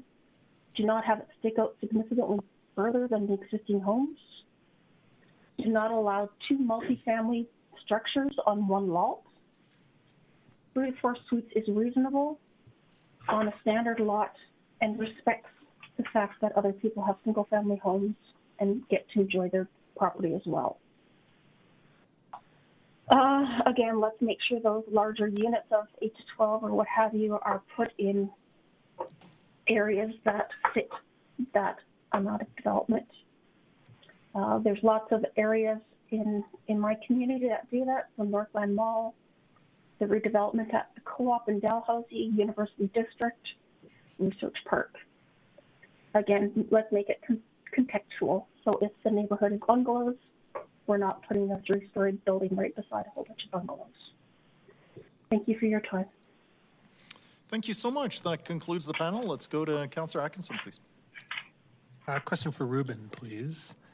In your presentation, I think you said something about how current zoning couldn't lead to some of our favorite neighborhoods like Inglewood and Kensington. Can you expand on your thoughts around that? Yeah, I think based on the developments that we're seeing in those areas more recently, the styles of development with smaller buildings being added on incrementally and upgraded over time is not something that's really feasible under our current approach to zoning and development. The newer buildings that we're seeing have much larger commercial bays in them. So a lot of the businesses that people love in the Kensington area are in buildings that would be infeasible to build in the current day and age, largely because of the, I guess, the costs, the per development costs. So you need a much larger development in order to absorb those costs, right? Like that's why we're seeing much higher high-rise apartment buildings and much larger commercial spaces. And for these developers that need financial assurance that they're going to be able to acquire a tenant in the base floor of these buildings, they're going to build spaces that are tailored more towards larger corporations, franchises, those sorts of things, right? So I think that the previous, from decades back, approach of incremental growth is largely lost in the current model that we're seeing, in the current development pattern that we're seeing. Largely because of the friction and the red tape. And I think, too, that there is an aspect of community engagement, too, that pushes back on development as well, right? That adds to those costs, and that makes it so that smaller developments are less feasible. Great. That's great. Thank you for that explanation. And for Christopher, please. You kind of started your presentation talking about this division within community that you experience, and it's interesting because we've been hearing sort of a broader division within community within this hearing, right? But then this hearing is also putting us potentially into a situation where we're going back into land use changes one-on-one, more of a localized. And it was just, I don't know, it wasn't a perspective that I've heard so far. I was just wondering if you could speak to, you also said that you kind of, my understanding is you sort of stepped back, didn't want to sign a petition that was sort of coming around. Just speaking to that experience of the friction that you experience at the micro level versus what we're experiencing in this sort of macro environment. Yeah, for sure. So like I said, the lot next to me was slated for redevelopment to be infilled. And then the house on the other side, the people living there got pretty feisty in it all, including like the petitions and stuff. It's interesting, like they went around with one of those forms saying, are you in favor or are you opposed? And I didn't want to give her the form back saying that I was opposed or in favor of the development, right? So I didn't even act on it, and that voice of mine didn't even get in there. But it's like, my neighbor's a lovely person. I don't want to, I feel like the on my block is not the place for that battle. We shouldn't be having a battle on every block between neighbors of figuring out what to do with the place. I think that's something that should be figured out here. Right, so you see by keeping zoning in place, you're removing some of that friction that happens at the localized level? Is that why you're sort of speaking? Yeah, 100%, 100%. Even with the RC, I can't imagine how much friction there would be if everything was if we were going back to RC1 and every single thing required a land use bylaw changed. I mean, yeah, like I heard from a lot of different neighbors, even my landlord, and these people really, they really feel enlivened to share their opinions, which is great. But I'm not going to tell my landlord that he's, wrong about there not being a place to park or wrong about calling my neighborhood a slum, Like I'm not going to disagree with people on that one-to-one level. Your presentation also I've been thinking about some of the presentations we've been having about the different submissions, the volume of submissions for and against, both with the previous hearing and with this hearing, and then how different that is from the engagements, the wider engagements that were conducted around the rezoning by, the city leading up to that citywide rezoning, and by outside polling groups that sort of showed it was actually more of a 50-50 in terms of for and against, quite different than what we actually see in terms of public engagement in these places. And I wonder if you draw any parallels from your experience and sort of being quieter in that space versus what we're also seeing in that disconnect between the larger volume and the loudness of sort of the folks who are here to sort of say repeal versus the volume of folks that we're having show up sort of speaking for keeping RCG zoning. Yeah, I mean, honestly. Just a moment. Can I have general consent to finish this panel before we take the break? Any opposed? Seeing none? All right. Yeah. Please go ahead. To use myself as an example, I wouldn't be here speaking if I didn't have some friends encouraging me to speak that, that I talked to about this stuff. And like my friend Catherine was like, you should really go speak if that's what you think. And I was like, oh yeah, maybe I should go speak. But yeah, I could easily fill probably 2 hands of friends that I know that feel similar to me that we should keep the broader zoning, keep the denser zoning, but they're not going to come in and speak because they're either they're out of town or they are afraid of what it means for what their neighbors will think of them. Even now, I'm hoping that my landlord's not watching the live stream. I appreciate it. Well, thank you for, sticking your neck out for what you believe. I think it's actually really important that we're having all the voices come and speak, and I actually really wish in some ways we could hear from every Calgarian, because I think we do better when we actually hear from the widest swath and not just necessarily the loudest voices. So, thanks for showing up today. Yeah, thank you. All right, this concludes our panel. We're now heading to break time. Colleagues, can I have unanimous consent for a 20-minute break instead of 30 minutes, being mindful that we're finishing at 6? No? Any opposed to that? All right, Councillor Jameson is opposed. All right, we will be back at 3:45.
Needs to be faster. Nope. Well, okay, we're hot. All right, Mr. Clerk, let's please call the roll. Thank you, Mayor. On the roll, Councillor Schmidt. Councillor Clark. Present. Councillor Chabot. Present. Councillor Ward. Councillor Jamieson. Right here. Councillor McLean. Here. Councillor Johnston. Councillor Tyers. Present. Thank you. Councillor Wyness. Here. Thank you. Councillor Yule. Here. Councillor Kelly. Councillor Dollywell. Councillor Pandazopoulos. Councillor Atkinson. And Mayor Farkas. I'm here. Thank you. Thank you, colleagues. We're resuming our public hearing. Do we have anyone in the audience in the chamber with us who would like to speak? All right, come on down. We have 2 people there. I'm now going to go to folks who are on the phone line. Is there anyone from 100 plus who we did not catch earlier? I'm here on panel 52. Okay, please stand by. I'm just calling certain ranges of panels. Is there anyone on the line from panels 90 through 100 that we didn't catch? And Andrew Weldon, 93. Sorry, could Adams you? Zinatelli, panel 91. Could you just repeat that? The gentleman who was on 93? Andrew Weldon. Andrew? Okay. Was there anyone else from 90 through 100? Yes, panel 91, Adam Zinatelli. All right, Adam on 91. Anyone else from 90 through 100?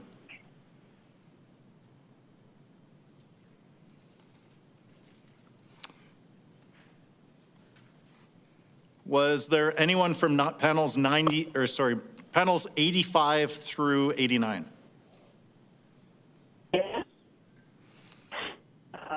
89. Who is that just speaking right now? This is Christine Werscher, 89.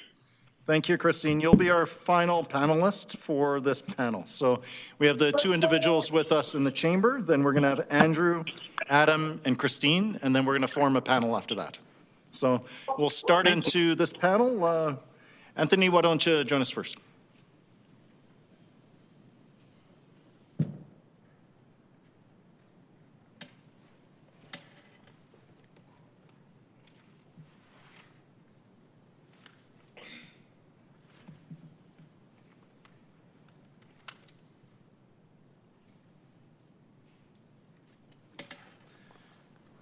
Before I begin my submissions, I had the opportunity to write a piece for the Calgary Herald that addressed in general terms the need for candor and transparency at City Hall. I see my clock's already started, so should I just surrender now? Because it's going to take me 3 minutes to get this out to you. I have materials that I want to submit to you. That's why I said before I begin. Oh, for sure. If we could provide it, we'll pause the clock for just a moment here, but if you have printed versions that you'd like to This is why I provide said to members of before I council. begin my submissions, hoping the clock would not start. Yep, until yeah, I just could submit please stand this. by. We'll have the clerk. We can reset your time. Yep.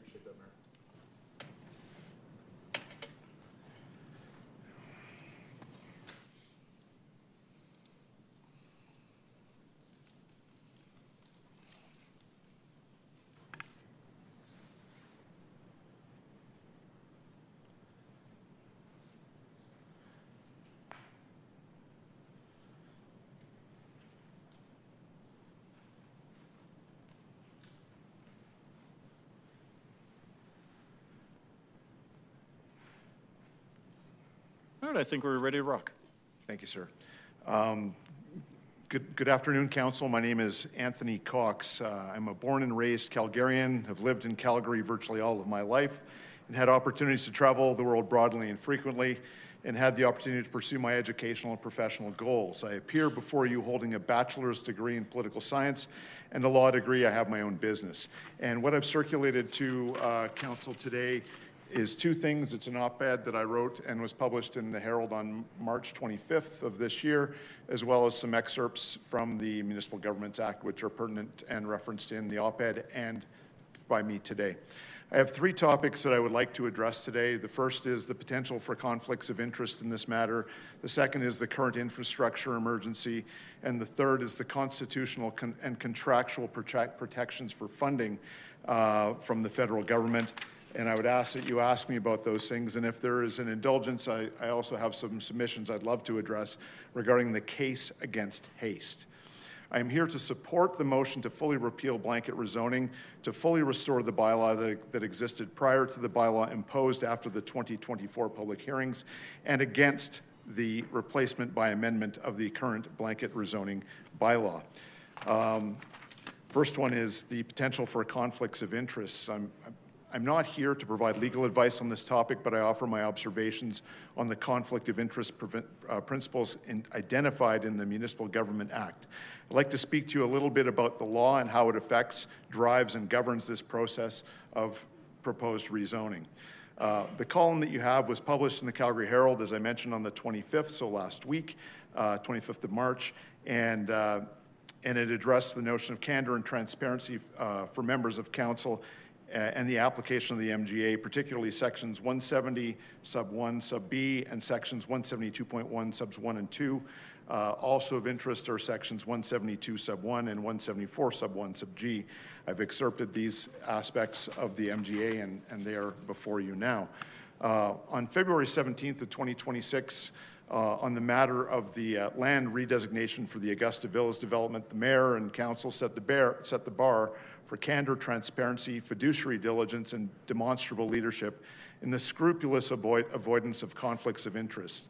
The mayor, with consultation with legal in this chamber, took what one can consider to be a noteworthy position with respect to the need for council members to be candid and transparent and to scrupulously avoid conflicts of interest in their roles on city council, be those conflicts material, pecuniary, indirect, or perceived. As fiduciaries of and for the City of Calgary and the people they represent, councillors, in my view, must not only do right in their actions as representatives, but must be seen to do right in those actions. Fiduciaries bear a standard of utmost good faith, placing the interests of their constituents and the integrity of their office above and ahead of all personal interests. This is essential to the good governance of the City of Calgary, to preserving integrity and the legitimacy of the City Council, its members, and the policies they make, not to mention preserving the confidence of the people of Calgary. In the context of rezoning, there is really only one reason for a person to own a single RC1 or what was an RC2 property, and that was to house and shelter and raise their family. Correspondingly, I don't know if you can see this, I'm putting some things on the overhead. And the very able clerks are helping me. Thank you very much. Anyways, there's really only three reasons to own more than one residential or RC1 or RC2 property, and those are to rent out properties, to hold properties, or to develop properties, summarized collectively as the pursuit of commercial gain. In short, to realize benefit on a pecuniary interest. As fiduciaries of the City of Calgary, council must not be in nor be perceived to be in a conflict of interest where they as individuals stand to benefit more or differently than the ordinary Calgarian they are to represent. For clarity, this distinction is between ownerships which have a dominant prevailing use as a personal residence and a prevailing use as an inherently commercial revenue generating pecuniary interest. What I will say is there's a sample of what can happen when you own more than one. Make no mistake, there is a consequential big money involved in the development of densified inner-city housing. When one can turn a single dwelling on a standard city lot into 4, 6, or even 8 dwellings on that single lot, each selling for as much or more than the single dwelling it supplanted, there's materially a pecuniary financial pursuit. So as if a council member were to have an interest in a property beyond those that they live in personally, Thank you so much. You're just at time, but perhaps a final sentence to conclude your thoughts? Sure, thank you. So I'll just restart and conclude that sentence, Worship. If a council member were to have an interest in a property beyond the one that they live in personally that is eligible for densified development under an endorsement or facilitation through blanket rezoning, with very limited exception. There is a pecuniary interest that should be disclosed prior to public hearing, and an action of utmost good faith should be taken by that council member to recuse or abstain. And if I have other things that I'd love to share with you, if anyone wishes to hear more about it. Thank you. Take Don't the go time to far speak. in case there may be follow-up questions. Thank you. We'll go to our next presenter in person here, please. If you would mind just letting us know your name and panel number. Sure. Hello. My name is Laura Comden, panel 105. Thank you for giving me this opportunity to speak. As a citizen of Calgary, I'm a resident of Ward 9 in Dover. I'm a volunteer at the Community Association, running a music series in the neighborhood garden, although I'm here today representing myself. My take, which I felt was underrepresented, was against repealing blanket rezoning. I believe it's short-sighted. I really liked Alice Lamb's sentiment and her suggestion to look to the Toronto City Council, who expressed regret with not changing zoning rules sooner. I want to share a story about something that happened last year. It's a bit unorthodox, especially following that gentleman, so bear with me. I was visiting a large American city last year, and when we go to places like New York, Chicago, Vancouver, Toronto, we get a special insight into what our potential future looks like as we are growing rapidly, and we can see how their problems may one day be our problems too. Here in the smaller city of Calgary, we have an opportunity to incorporate preventative measures to avoid some of those larger problems that they face. I feel like it's like stepping into a time machine and going back to warn people, if you don't stop, this might happen here. I was on the plane to San Francisco, a city I'd visited many times before, when my friend asked if I'd heard about the crisis they'd been having. It was a protest pooping crisis on the streets of San Francisco. You may have heard of it. In the middle of the sidewalk, in the middle of the day, there was poop all over the city, forcing tourists and taxpayers on their way to work to walk in constant vigilance with their heads down. Every morning and every night, shopkeepers were hosing down the sidewalks for the majority of the downtown. It was the new normal, and this had been going on since 2018.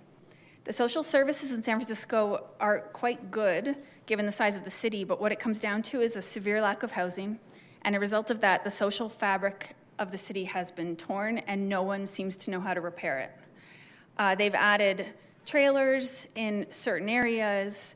They had an app for reporting. They had people on the streets patrolling, and they threw $65 million at the problem last year, and nothing appears to have worked. It's not because it's not fixing the core issue. So because this level of disruption is the only thing that is working to really showcase the many layers of suffering in a system that can't keep up, in a system that sort of perpetuates poverty, it continues. On the last day, I stepped in it, as it was only a matter of time.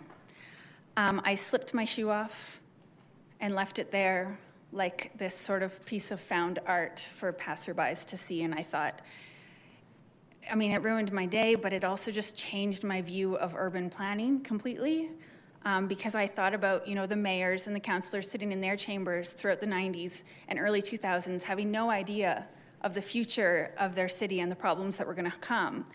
And what they were making decisions about were housing, about zoning, and they were unaware of all of these problems. So those were the root cause of the problems. So when I hear people talking about not having enough parking spots for their car in front of their house, when I am watching an encampment being taken down at the green space at the end of my street, I fear our priorities are very skewed.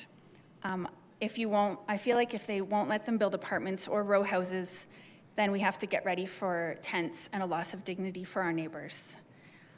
I fear we're not taking into account the domino effect, the negative changes that may occur if we don't do right by our neighbors living paycheck to paycheck. And when the sprawl that we are known for is to blame for much of our crumbling infrastructure and rising property taxes, I see that this isn't even hard to imagine. People have been treating the housing market like a game which they can profit off for several decades, and I feel like it's catching up. So I thought that if I could come here and paint a picture of a very dystopian experience that I had, that maybe you would see this issue a little bit differently too, and be a little bit more prepared for the long-term consequences of what you decide to do. Thank you. Thank you so much. We'll go to Andrew on 93, then Adam on 91 after that. Please go ahead, Andrew. Yes, thank you. Greetings, Mayor and Council. Thank you for the opportunity to speak with you today. My name is Andrew Weldon, and my wife and I have lived in University Heights, which is in Ward 7, since 1987. My understanding is that there are two parts of the motion before Council. Number one is the full repeal of the citywide rezoning for housing that was approved by Council in May of 24 and came into effect August of that year. It's called citywide rezoning. And bringing back the low-density residential zones that existed prior to the citywide rezoning. For example, if a property is rezoned RC1 prior to August 24, then after August 24, that property was designated as RCG. If the motion currently before Council is passed, then this property would revert back to the pre-August 24 zoning, which is RC1. I am fully in favor of this part of the motion, which is in support of the majority of this Council, who were elected on their pledge for a full repeal of the citywide rezoning. The second part of the motion, which deals with amendments to the definition of what can be built on a property zoned as RCG, is somewhat more problematic. The primary reason is that these amendments were not discussed in a fulsome manner with Calgarians prior to this public meeting. Whereas I appreciate the Council is trying to address certain issues with the rules governing building size, location, and location on the lot, etc., the summary information provided to Calgarians is very superficial and unclear, and this topic requires a more in-depth understanding to ensure Calgarians are fully aware of these proposed amendments. I respectfully suggest that these amendments be the subject of a future public hearing after fully engaging with Calgarians. I am, accordingly, against this part of the motion. There have been tens of thousands of volunteer hours spent on providing input on various processes over the last several years, including area redevelopment plans, the guidebook for great communities, and on the current local area plans, or LAPs. I suggest that the excellent feedback and input by Calgarians on the LAPs be used as a starting point for any amendments to the RCG building types to ensure that the RCG bills and the bills contemplated in the LAPs are consistent.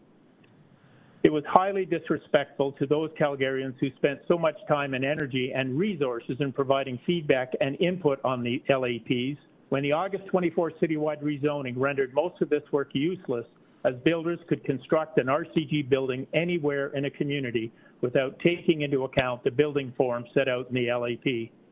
Specifically, I respectfully suggest that the excellent feedback provided by Calgarians to administration on all of the LAPs be reviewed earnestly and honestly by administration to ensure proposed RCG build forms are consistent with Calgarians' feedback on the LAPs. As a final note, it is disheartening to hear of the number of people in the city who are looking for affordable housing.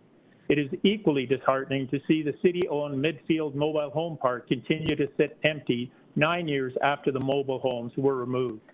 I propose that the city direct administration to investigate the feasibility of having Attainable Homes Calgary install factory-built modular homes on this site. The land is there and the services are in. Let's get going. Attainable Homes is in partnership with ATCO Structures and could have people living affordably in a very short period of time. I am not associated with either of these entities. As a final note, I have been very impressed with this council's admirable handling of the water main break, which is a result of decisions made by previous councils, and I trust you will handle this repeal, as I have set out today, in the same responsible manner. In summary, part one, keep your promise. Please repeal the citywide rezoning. Part two, please slow down, engage properly, respect and use the work Calgarians have already done. Thank you so much. Thank you for being with us. We'll go now to Adam on 91, then Christine on 89 after that. Please go ahead, Adam. Hello, Mayor and Council. My name is Adam Zinatelli. I'm a resident of Ward 7. I wouldn't usually speak at a hearing like this, but with these proceedings on in my house over the last week or two, I felt compelled to speak up. I own a home in an inner city neighborhood. I like that I can control what happens on my property. I can paint my house whatever color I want. I can build the type of fence I want, and I get to decide what I plant in my garden. But my understanding of property rights is that beyond my property line, it's really none of my business.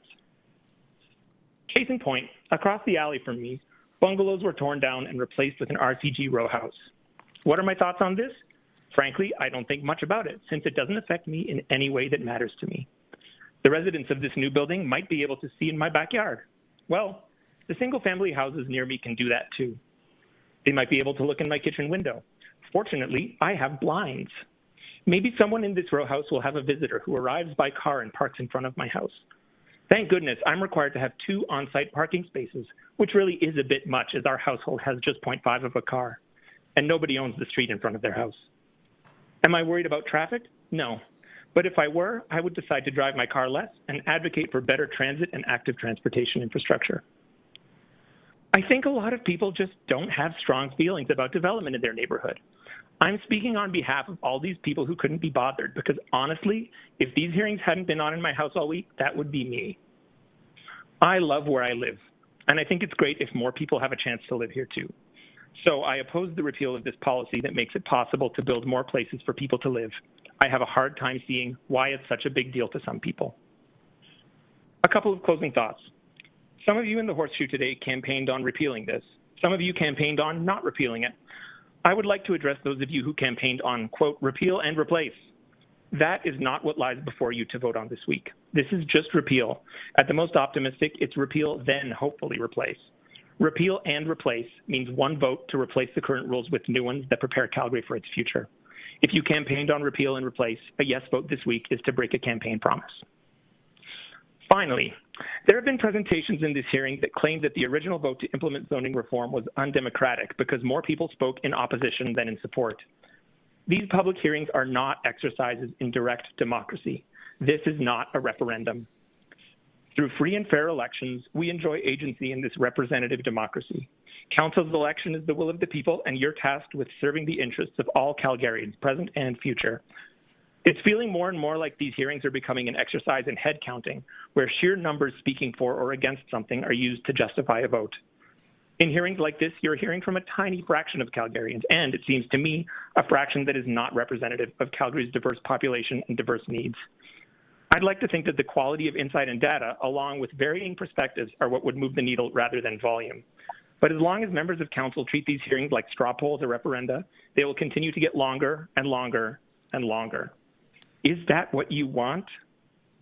Repealing blanket rezoning will significantly increase the number of land use hearings that council is obliged to hear.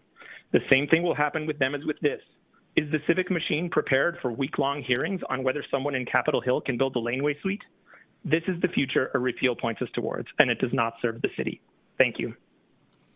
Thank you so much. We'll go to Christine to round off this panel, please.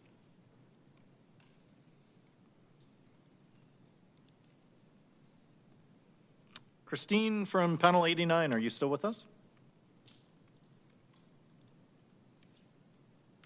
Sorry, can you hear me? Yes, we can. Please go ahead. Can you hear me? Okay. I had muted myself. Sorry.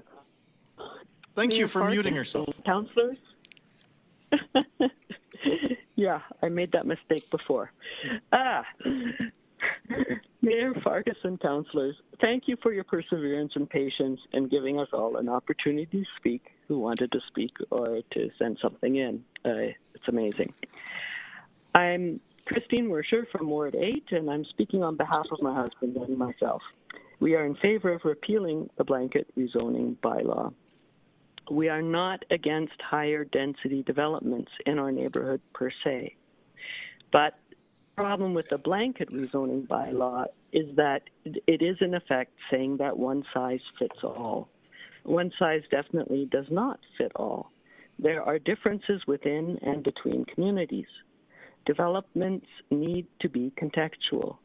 They need to be sensitive to the topography, the location of homes, the presence of old trees and heritage properties, and have some consideration for long-time existing residents. Since 2000, we have lived on an east-west lot. Developers see taxation on maximum height, lot coverage, maximum building depth, and minimum front setback, and build a house to our immediate south that has similar dimensions to the maximum proposed by the new bylaw. Therefore, we believe we have some insights about the impacts that blanket rezoning has or will have on others. We would like to just highlight two aspects in particular: the impacts of increased shading due to increased height and shortened setbacks, and impacts of flooding due to increased non-porous lot coverage. A 10-meter plus high building creates a lot of shade, especially to its north and in winter. With the new house beside us, no sunlight comes into our house for 4 months of the year, and our lot is mostly shade covered even in summer.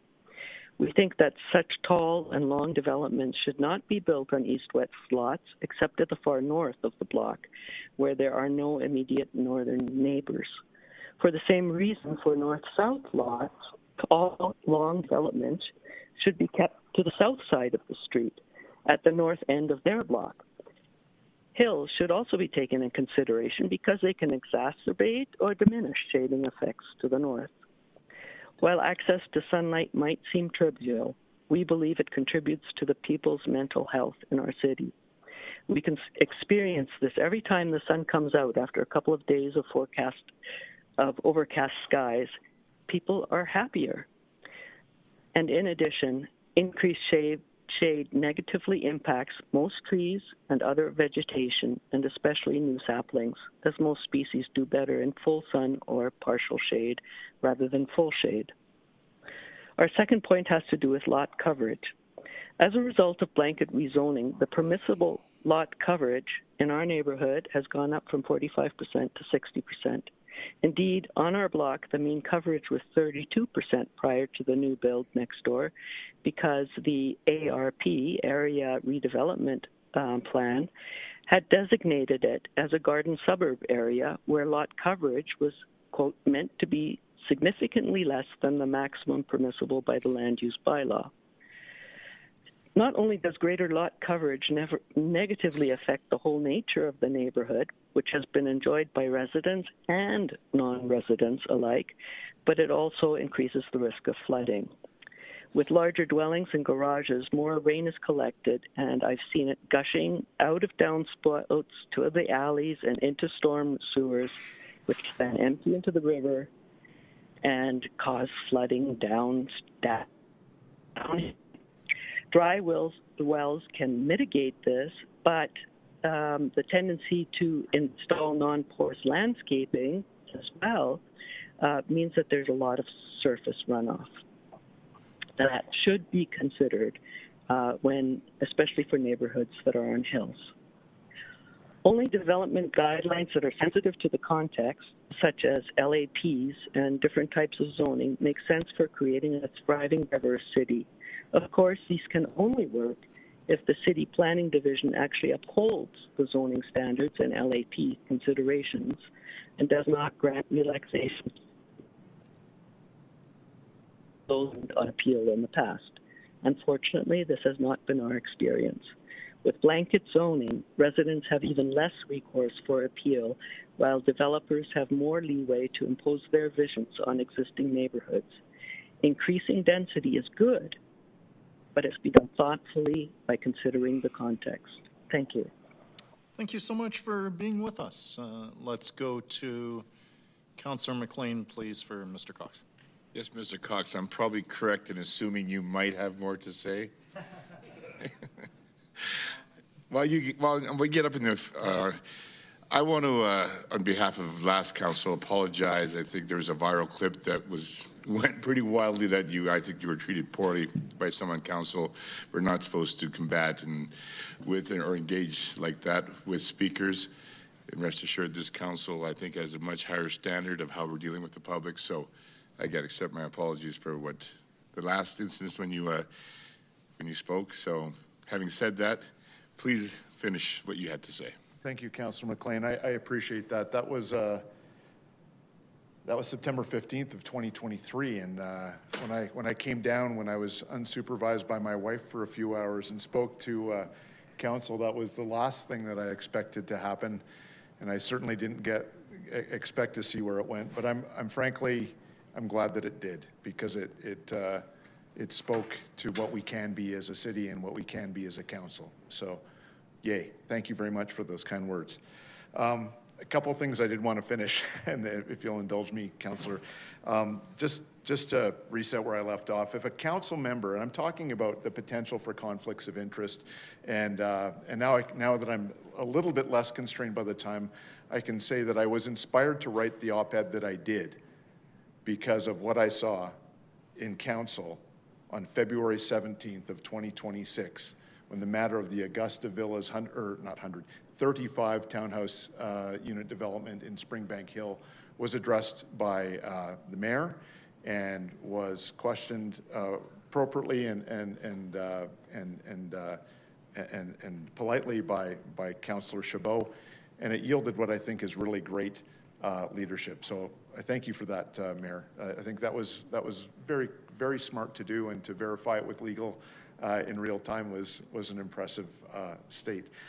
Anyways, talking about owning one property versus multiple properties that would have been formerly known as RC1 or RC2. If a council member were to have an interest in a property beyond the one that they live in personally that is eligible for densified development under an endorsement or facilitation through blanket rezoning, with very limited exception, there is inherently a pecuniary interest that, in my view, should be disclosed prior to the public hearing, and action should be taken to exercise those ethical muscles to demonstrate utmost good faith. And that would be to say, hey, as Mayor Farkas did on the 17th of February, say, there's a thing here, I want to tell you about it, I'm going to tell you what I'm going to do, I'm going to tell you why. Sunlight is the friend of all good governance. I think that was Sunlight. If a councillor, did have multiple properties and chose to remain engaged in the public hearing and proceed to vote, in my respectful submission, they should, at the very least, declare and explain their perceived conflict of interest, if it is perceived, pecuniary if it is that, if it is indirect or something else. They should declare that too, so that we as observers can know what's going on, what's on your mind while you're considering this very important stuff. And they should, at the very least, declare their potential or perceived conflict of interest for the information of the public, who are the voters, and let their constituents decide at election time if the councillor did the right and ethical thing by A, bringing it up, and staying in or moving out of that particular hearing. And just to be clear, as I referenced in the op-ed, there used to be a council member code of conduct, and there used to be provisions for member disclosure statements. And, I'm an older person and I'm not great at the internet, but I'm okay. I can find my way around to important things most of the time. I could not find, under the accountability section on the City of Calgary website, where it used to be located, the council member disclosure statements. And I looked at those, I would say it was late December or early January of this year, and I saw disclosures of council members on that accountability section of the website. 2 weeks ago, nowhere to be found. Nobody's saying nothing. So maybe you don't have to, maybe you should, maybe you don't have anything to say. It's fine, but at least that section should be there on the City of Calgary website so that we can at least have the opportunity to efficiently be transparent and candid with our constituents. And just to be clear, in my submission, the absence of a mandatory council member disclosure statement requirement does not absolve the councillor of their obligations to be candid and transparent about their interests, and further, it doesn't absolve them of their duty to not act in a conflict of interest when participating in city council activities. This seems to be very nicely covered in section 172 sub 1 of the MGA, which has been circulated for all of your attention.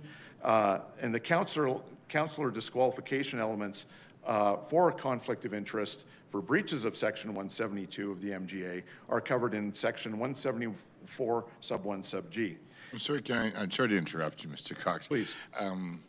I think we all want to kind of keep this on the blanket rezoning, but just FYI, just today, I think we got a letter, the province is coming out with Bill 28 that's going to look into all the pecuniary interest and disclosures. I think that's all going to be remedied. Important discussion because, you know, I'm not saying you're not wrong about some on council last time, but just in the interest of everybody's time, we can kind of Yes, up a little bit on the blanket rezoning, if we could, if I can say that. Understand. My submission to conclude with that point, Councillor, is simply this. To my earlier point, you don't have to have a mandatory MGA requirement to disclose it in a specific format in order to be compelled to do that. If you have those properties, if you don't have those properties, it's a really good idea to put up your hand, as Mayor Farkas did, to say, I don't know if this is a thing or not, but I'm telling you what it is, and this is what I think I'm going to do, and I'm allowed to do it under the MGA. By the time and interestingly enough, the announcement of the codes of conduct was announced by the provincial government the day after my op-ed landed. So this was written before that. And what I understand the situation would be is if someone is found after the fact to have breached that, they still breached it, those disclosure and declaration elements. And if they've acted in a conflict of interest, it is. So out of the interest of efficiency, you know, last time when I did this in May of 2024, I had 2 councillors put up their hand and say, I'm clean, sir. And they explained what that was. There's no harm in that. It just clears the air. So I just think that's an important thing to do because there's a whole lot of work. There's millions of dollars that have been put into this set of public hearings. And for it to be toppled or tainted or corrupted or confused, for lack of any more suitable words, that's a waste of time when all somebody has to do is say, I don't have anything. I have 7 properties. I have 3 properties that might trigger the sections under the MGA. I'm here to talk about them and seek advice. That's the concluder on that. Yeah. Thank you for that question, Councillor. Excellent. Thank you again so much for coming to present. Thank you very much. Thank you. I'm going to go over to Councillor Clark, please. Yes, thank you, Chair. Ms. Comden, as the only Ward 9er to show up today, I had to say hello. I thought you gave a very interesting presentation, very unique. I mean, it's the first time we're talking about it, this dystopian piece, but so yeah, thank you for that. I suppose, I believe you said you work with the Dover Community Association. Mm-hmm. And so when we think about Ward 9 and communities like Dover, when we think about renewal and what happens next in those communities as we try to find space, I just wonder, you see the conversation that we're having here, you see the question before us and where it may go. I wonder if you have any thoughts on the best and appropriate decision, even if it's a compromise, if something has to, it's an amendment of some kind, that would best support your neighborhood. When I was volunteering on a campaign in the fall, we door-knocked Dover, much of Ward 9, and I've heard in lots of these discussions that people, it's a hot topic. It never came up. It never came up at a single door when I was there. And I just thought it was interesting that the neighbors that I was talking to had lots of concerns about safety, lots of concerns about affordability and transit, but they were less concerned with the rezoning. And I thought that was interesting. So I do feel like I am partially representing my neighbors in coming here because I do think it is the repealing is less of a priority for them. But that being said, I did see, I do see encampments quite often being dismantled and finding housing for young people and for students and for my children when they're older is a priority for me. So yeah, I think we made some good ground, and I'm of the mindset that we needed more time to see the differences, and that's a priority. And I do see that I'm probably the minority, but if this were to repeal, I do think making changes and being thoughtful and thinking long term is the most important thing for me. Yeah, I really appreciate you taking the time to explain that and for being here today. Thank you. Thank you. Thank you. Councillor Ward, please. Mr. Zinatelli, are you still on the phone? Yes, I am. Quick question. My perhaps most famous line in council is that I've never seen 0.65 of a car in my life, but I believe you said you have 0.5 of a car. Could you explain that? Yeah, for sure. So I'm married. I live with my wife and our 2 children. We have an arrangement with 2 neighbors, an elderly couple. We share a single small car between 2 households. So that's 4 adults, 2 children, 1 small compact hybrid car. Thank you for resolving my curiosity. I very much appreciate that. Mr. Cox, if I could ask just a quick question of you. I believe one of the topics you were going to, sorry, Mr. Anthony Cox. I believe you were going to talk about the case against Haste. Is that correct? If you could just like quickly cover that. Yeah, I sure can. Just out of respect for my colleagues, if we could. 100%. They might be enjoying this. I don't know but about but that. it's a Good Friday Eve, so I'm mindful. Yeah. So, anyways, I first made submissions to the city housing on the city housing strategy and housing policy in September of 2023. On September 16th, the day after the hearings closed, there was a special meeting called of council, and some of you were here and you may remember that, at which point the question was called, and everything that had happened over the hundreds of hours that council administration and citizens had put in was considered in less than 24 hours. The question was called and blanket rezoning was approved as the next step.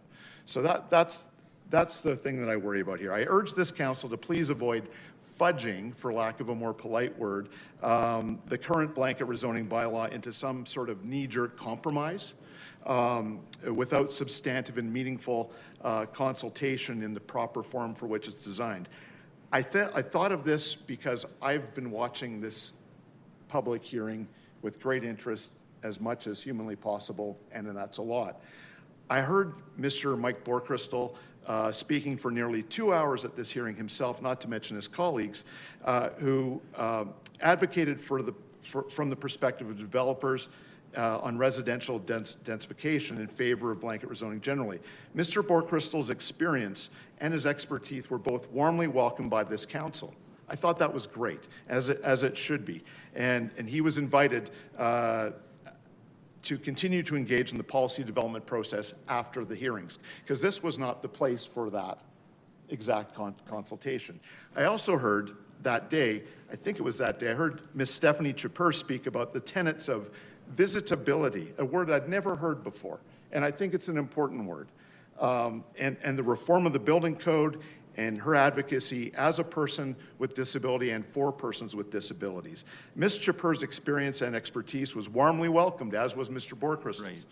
And that needs to be included in this process, Councillor. Okay. And if we do this in a week, you aren't going to do that. So my suggestion, my respectful request and urging is separate the two things before council, repeal and restore, and ignore the amendments for the time being, because there is a better time and a place to do that, where you can consult smart people like Ms. Chapur and Mr. Borchrystal and really shape policy well amongst the hundreds of others you may want to talk to. Understood. Thank you for answering that.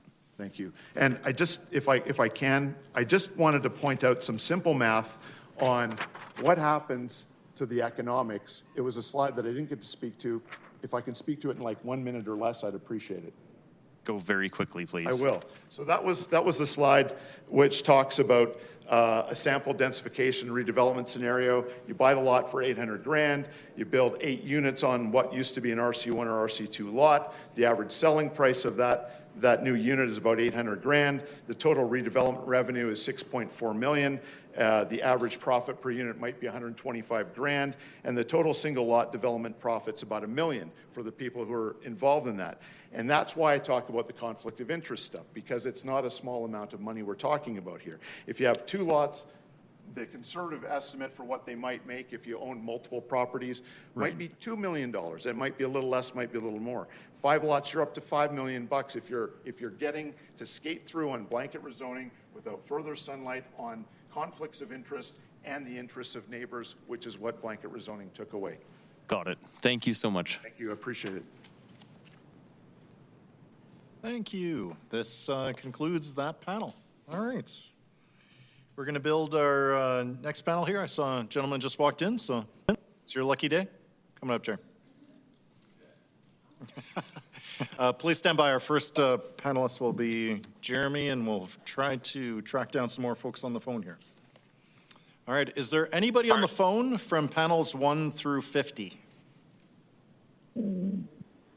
Yes, Peter Lavastide, panel 47. Thank you, Peter. Please stand by. Is there anyone on the phone from panels 51 through 65? Yes, I'm from Maureen from panel 52. Could you repeat your name, please, miss? It's Maureen O'Brien. Thank you, Maureen. Please stand by. Okay. Is there anyone on the phone from panels 66 through 75? Sorry, Mayor Farkas. I'm from panel 59. Julia Law. Julia? Yep. Thank you, Julia. Please Yes. stand by. And from panel 72, this is Patrick King. All right, Patrick, you'll be our final panelist for this panel.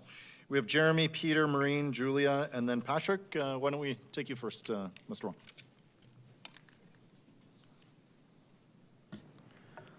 Good evening, Mayor Farkas, members of council.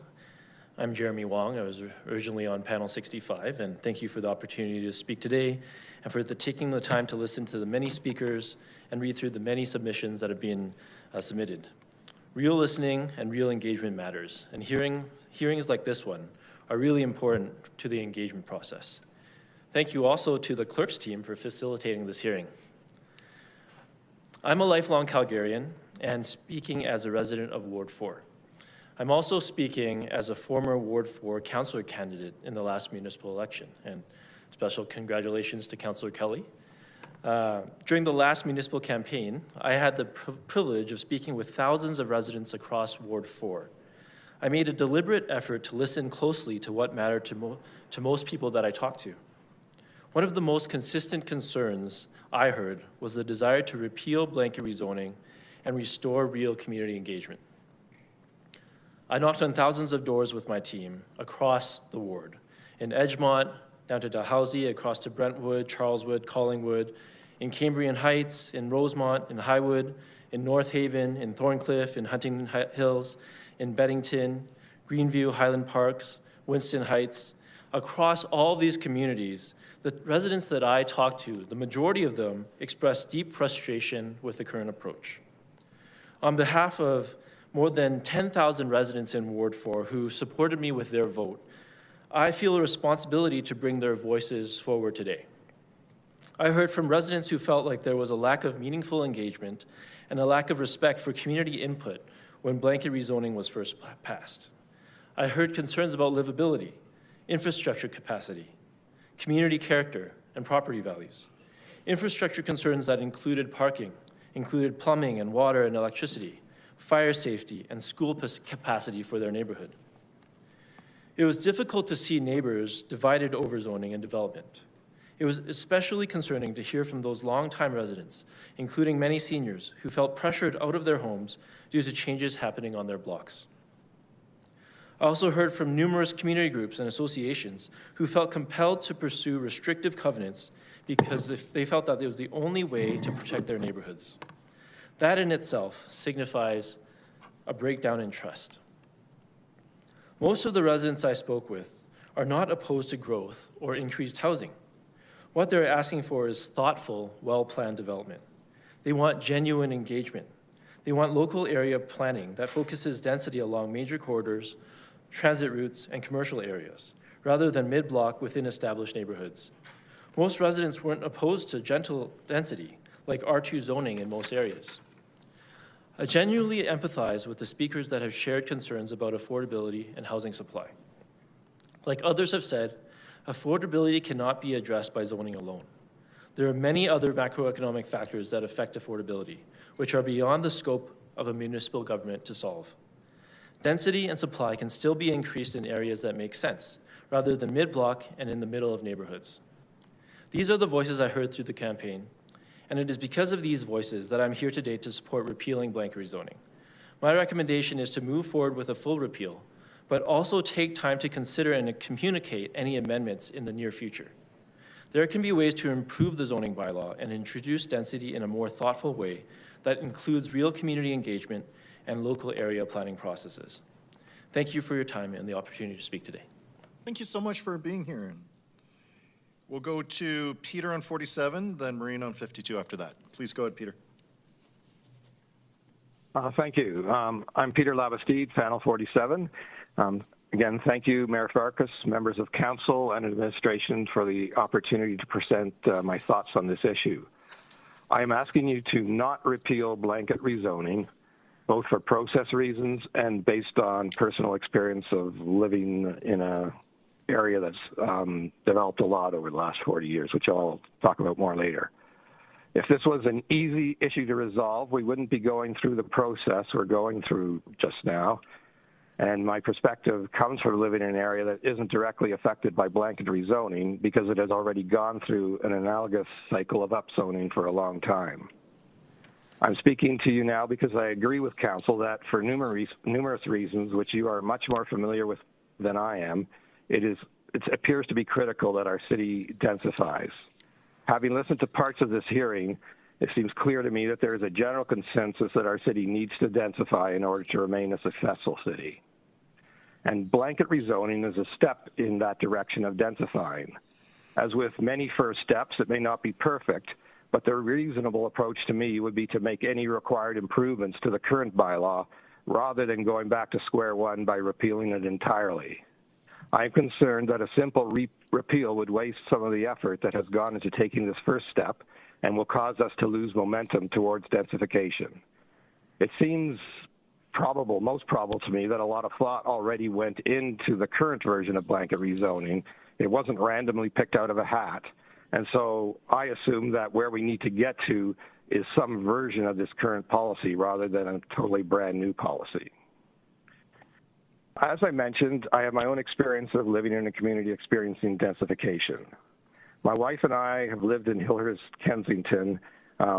We were very fortunate to buy a house on 11A Street 40 years ago. We raised our 3 children there, and along with seeing them grow up, we have seen our community literally grow upwards in terms of the size of buildings. I'm grateful that we had a chance to live in a neighborhood that where many of our daily activities like groceries, banking, going to school, etc., can be done by walking or biking. That added what was to me a surprising amount of value to the quality of our life. When we bought into this neighborhood, it was a quiet residential area with no buildings higher than 10 meters close by.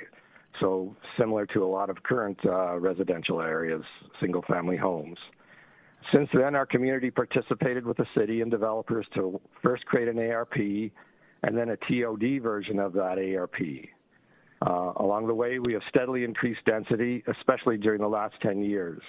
Our house is now within 50 meters of an 8-story building, and soon there will be a 12-story one within that 50-meter radius as well. So again, we're living in a single-family home, and when we moved here, there was nothing bigger than 10 meters within, anywhere close to us. So there's been change.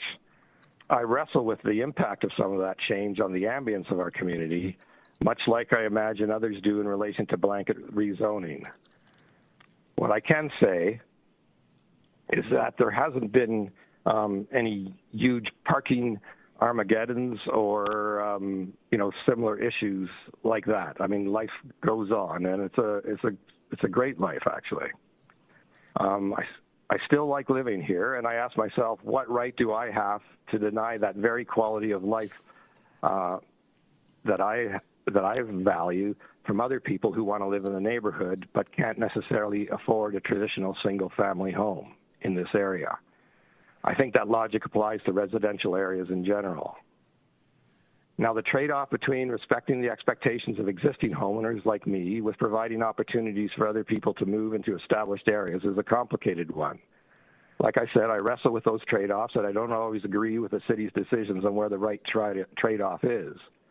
But in the end, we have an obvious need for more housing choices, so providing more housing to allow people to live where they would like to live is one reason why I support some version of blanket rezoning.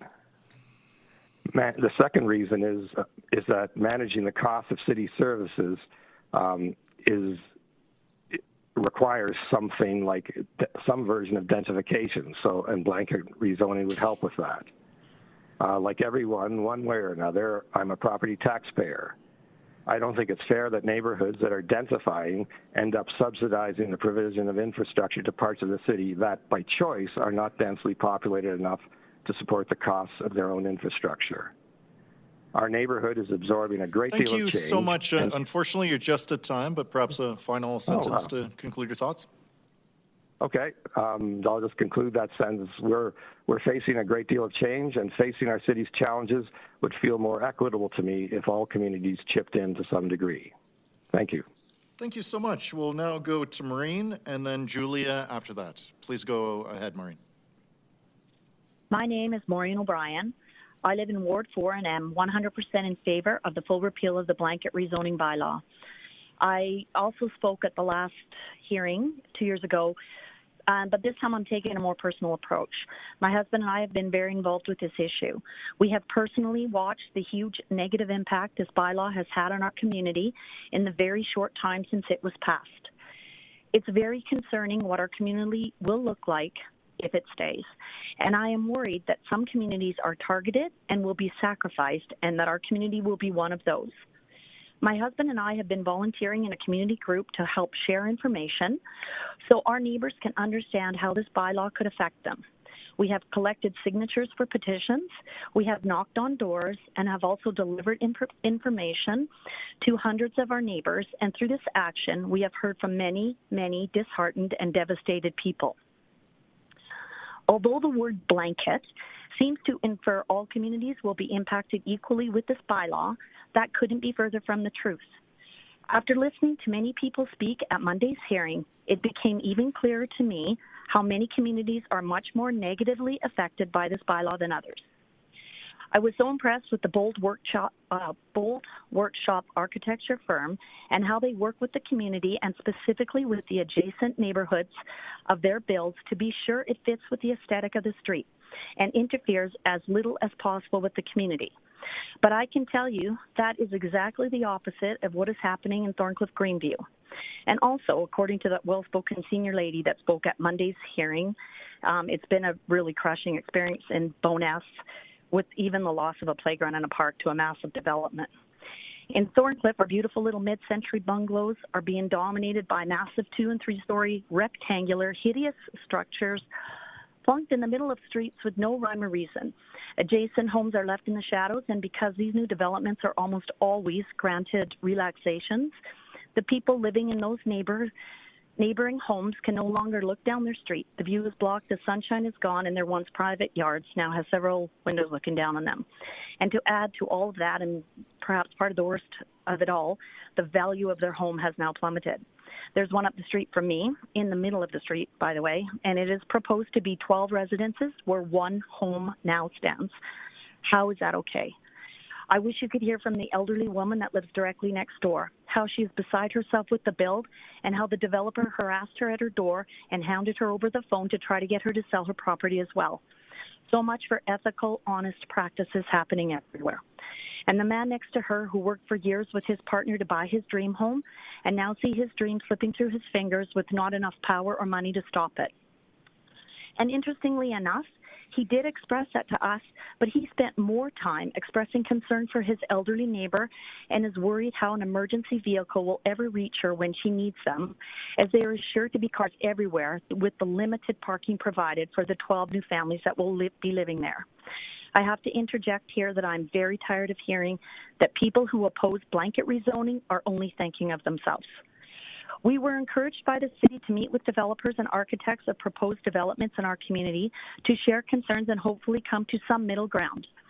We were told that shadowing, loss of privacy, so many other issues that many of us had were all legitimate concerns. But each development has a file manager that manages those concerns at their own discretion.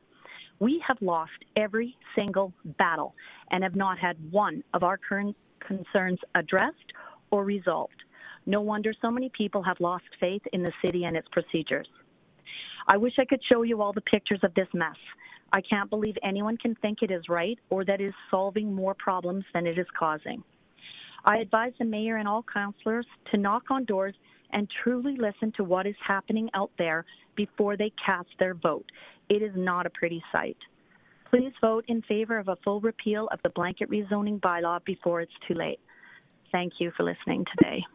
Thank you so much, Maureen. We'll go to Julia now, then Patrick after that. Please go ahead, Julia. Hello, yes. Are you able to hear me? Loud and clear. Amazing. Hello and good afternoon, Mayor and members of Council. My name is Julia Law, and I currently serve as the Vice President External of the University of Calgary Students' Union. However, I am here in my role as the Chair of the Calgary Student Alliance.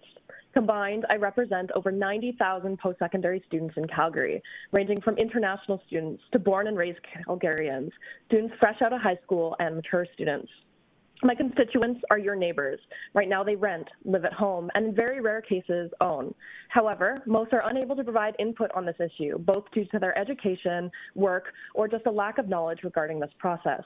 I applaud the small handful of students who have spoken, who were able to take time to learn about the issue during one of the busiest times of the academic year. However, the opinions of the general student are lost amongst those with time to speak, despite being equally important contributors to the betterment of this city. I'm here today to provide you with an insight on student needs, and I implore Council to think long and hard about these perspectives in the coming days. The post-secondary student population in the city of Calgary continues to grow year after year, thanks to new programming, but also ambitious goals of student expansion at our institutions. And with this comes a large population of individuals highly vulnerable to the affordability crisis. Students are subject to continuously increasing tuition and a 14.6% provincial youth unemployment rate this past February. Those who are employed are working for one of the country's lowest minimum wages, and their paychecks during education are spent on tuition or Alberta student loans, one of the only student loan programs with interest gain in Canada. Concerns such as this drive students out. In fact, Alberta loses more students to other provinces than it gains every year. Why fight for affordability here when other provinces offer more support for students? As one can tell, students are in desperate need of housing that fits their budget. They look for low-cost options close to their campuses or transit hubs. This means apartments, condos, basement suites, or even just rooms for rent. Some might rent out a townhome with friends, while others frantically search for an alternative to sleeping in their car. Increased development citywide helps to increase the number of options more affordable than an entire single-family home, bringing more housing stock closer to fitting within unique student budgets. Many of these options also provide stability for post-graduation and in many cases allow our new graduates to put down their roots in the city of Calgary. When this happens, they become more likely to stay, contributing to the development of the local economy and betterment of communities. The University of Calgary has supported over 22,000 jobs and increased startups in Calgary by 75%.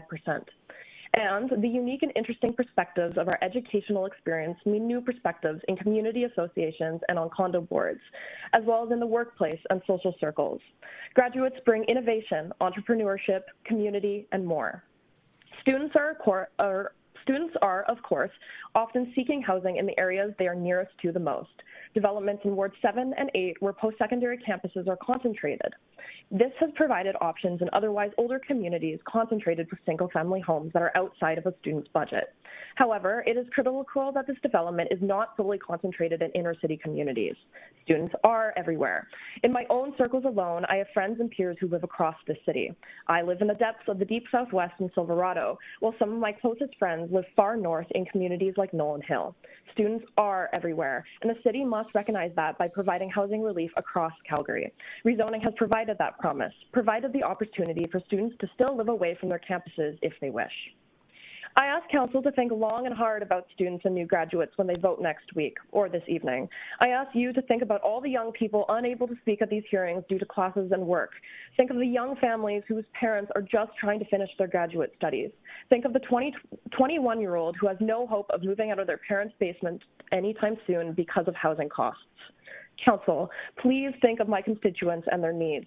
Remember how much students contribute in the long term to this city and how their innovative ideas provide unique opportunities for Calgarians citywide. Thank you. Thank you, Julia. We'll go to Patrick to round off this panel, please. Good afternoon, Mayor and Council. I'm Patrick. I'm a Ward 4 homeowner. I grew up in Edgemont, where I lived for about 20 years, and I lived another 10 years in Crescent Heights. And today I am very, very lucky to have a mortgage on a half-duplex in Highland Park, which is a little bit of that elusive missing middle housing that we've been hearing a lot about. And I'm here to speak in support of the current zoning in place and to speak against repealing the upzoning. I work full-time, so it's been really tricky to find some time to slip out and to speak before council. And first of all, I would just ask council to bear in mind that the people who benefit most from the zoning change are the ones who are working jobs that don't permit them to be here to speak this week and last week. Honestly, the thing that stands out the most about this whole discussion, I cannot believe that we're talking about zoning again, because the fact that stands out from the last round of hearings most in my mind is that 95% of zoning changes from R1 to R2 to RCG were approved by council. So, I mean, I get it. It's nice to have input on changes in your neighborhood, but 19 times out of 20, virtually every time, City Hall found that zoning changes were reasonable and said yes. What we're talking about here is bringing back this giant ball of red tape and just mummifying City Hall with it, just completely coating it. We're taking our city council and just asking it to waste so much of their time and so much of our money to approve lot by lot zoning changes that are obviously just fine. Another thing that I think about a great deal now is property taxes, now that I'm paying them directly, and sustainable city finances. If we reverse the zoning change, we are pushing the city back towards a sprawl-based development model with a huge and expanding footprint for city services and provincial services too. Meanwhile, there is this donut of decline, a ring of neighborhoods with built-up services and transit, older neighborhoods like the one where I live, Highland Park, and water and sewer lines exist. Our internet, Calgary Transit bus routes are already in place. Schools and medical clinics exist, libraries and fire stations exist, garbage, recycling, composting, collection trucks already have their routes in place. All of that stuff has to be built fresh when we only expanded the edges of the city, and it's way, way cheaper for the city to support a new build in an existing neighborhood than one on the edge of the city. So if we reverse the zoning change, we are locking in bigger property tax hikes to pay for our services forever. And another point that I think is very important to make, when you buy a home, you're only buying that little parcel of land. You don't acquire the right to take a snapshot of your neighborhood like a Polaroid and just freeze the city at the instant when you moved in. The city is a living thing. It grows and changes. And a big part of why I'm comfortable with the rezoning is that for about 10 years, I lived in Crescent Heights and I got to see that change play out up front. That's a neighborhood with every kind of dwelling. On my block, there was a detached house, which was next to the 3-story, 14-unit condo where I lived, which was across the street from the 3-unit row house, which is next to an 8-unit multifamily building. And there were other buildings of other descriptions besides on the same block. And what you realize living there is that it's a very normal neighborhood. The sky has not fallen on Crescent Heights. It's actually a super desirable place to live because almost every amenity you can think of is within walking distance. And that keeps interest in the neighborhood really high. It keeps property values up as well. So I would urge City Council, keep the interests of all the people who can't be here today, people at work, people who can't afford the property market yet, people who haven't moved to the city yet, keep their interest in mind. If we only listen to the folks who have already got their homes and who just want to keep the supply down so that their home price only ever skyrockets, we are going to destroy the livability of the city for everyone else in future decades. Let's not do that. Let's keep the reasonable and well-considered zoning rules we have now, maybe with an amendment or two. And thank you, Council, for your time and consideration. And thank you for the chance to speak today. Thank you. We have some questions for this panel. I'm going to go first to Councillor Atkinson, please. I'll just say thank you, Patrick, for that singing some praises to Crescent Heights. It's in my brain. I'm hoping to speak with Miss Law, please, from the Calgary Student Alliance, if you're still on the line. Hello, yes, I am. Hey, I just wanted to check. So you're representing an organization that is representing multiple institutions, and I wanted to make sure, like, are you in agreement across those institutions in terms of this stance to sort of support RCG housing? Yes, all of the organizations came together and we agreed that a campaign regarding the rezoning hearing was necessary to get the student opinion out there. So I am speaking on behalf of all of the organizations. Great, Thank you. And you kind of somewhat mentioned it in your speech, but Councillor Schmidt earlier today when we had Naomi in from the U of C mentioned sort of you spoke, and you're speaking from specifically students, but this question of sort of graduates, and that's really when home ownership sort of becomes more of a possibility. Did you have any thoughts specifically about that point in that transition to once you're graduating and you're becoming a professional, and maybe home ownership becomes a little more available to you? Yes, of course. I would say it is important, or one thing that rezoning has provided is a variety of different housing options. A fresh graduate is unable to afford just your base single-family home. It's just the way it is with the housing market right now, and it also does not help that our graduate students have a lot more debt than your average undergrad. So rezoning has helped a lot to put home ownership back into the picture for these new grads, with townhomes, with duplexes, with all of the options that are there, because sure, there's the argument being made that rent hasn't gone significantly down, but these condos and complexes are typically still more affordable than owning a full-on single-family home, and they're also adaptive to the need of a graduate. A graduate student who is new, or a brand new graduate from the University of Calgary who just moved to Calgary for their degree and is now placing their roots, doesn't have the same amount of things that they have. They don't have that as much ownership. They don't need a full-on single-family home for all of their belongings. They only need something small to fit their need.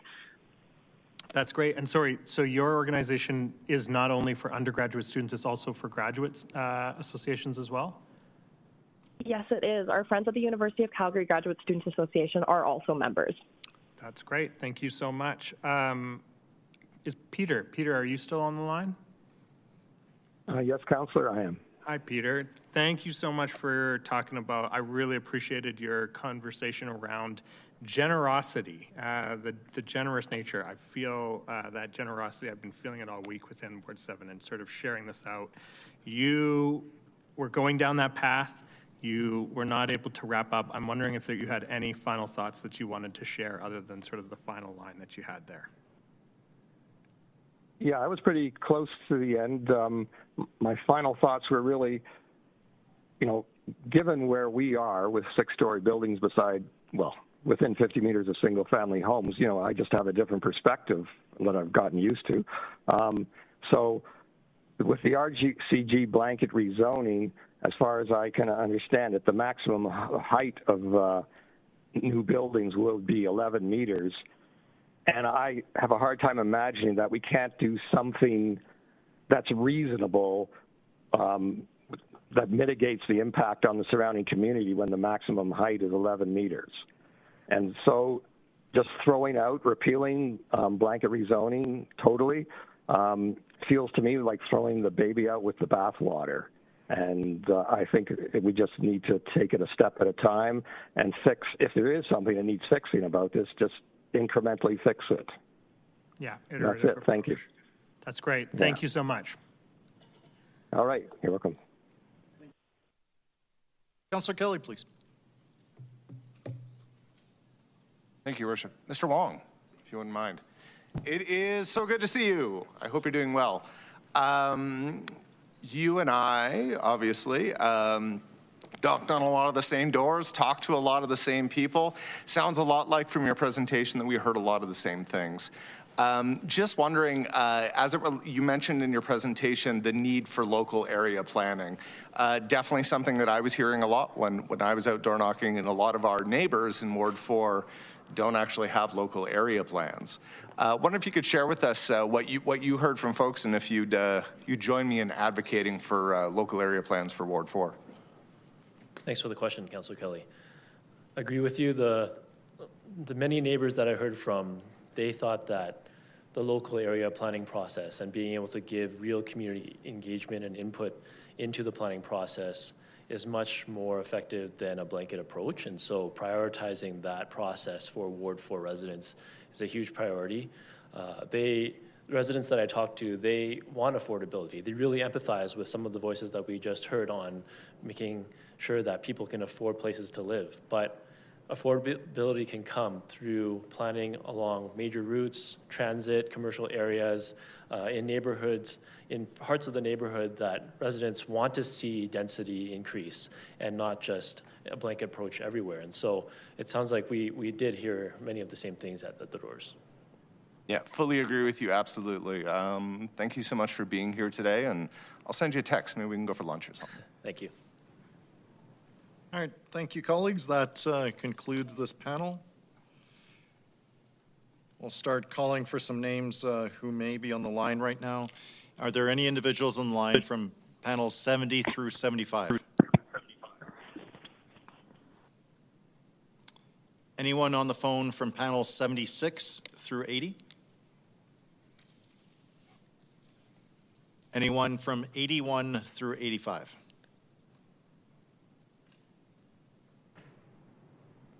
Anyone from 86 through 90? How about 91 through 95? 95. Thank you. Who just spoke? My name is Tim. Last name Clotton. Thank you, Tim. Please stand by. Anyone on the phone from panels 96 through 100? Anyone from 101 through 105? Anyone from 106 through 110? Yep, my name's Kelly Hornick. Okay. Kelly, thank you. Please stand by. Yes. There was another yes, speaker. If Jeff, you could just state your name. Yes, on a 110. Sorry, who is it that just spoke on 110? Jeff Binks. Sorry, could you repeat that or take yourself off speakerphone? It's coming through muffled. Oh, yeah, Jeff Binks, panel 110. All right, Jeff on 110. So I have Tim, Kelly, and Jeff so far. Were there names that I missed in between those ranges? Paulie Walkadow on 110. All right, another person on 110. What was your name? Paulie Walkadow. Okay, please stand by. And did we have somebody who walked in here in person who is still signed up to speak? Yeah, come on down. We'll accommodate you first. And then the remaining 4 on the line. Thanks. If you don't mind just introducing yourself, your name and which panel you're on.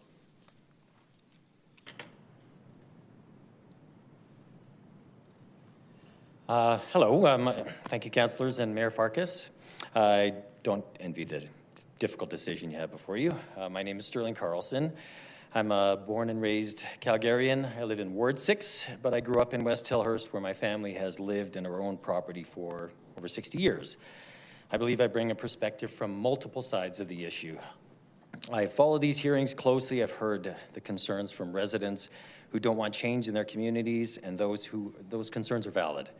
I've also listened to people who are scared about what happens if the rezoning is repealed.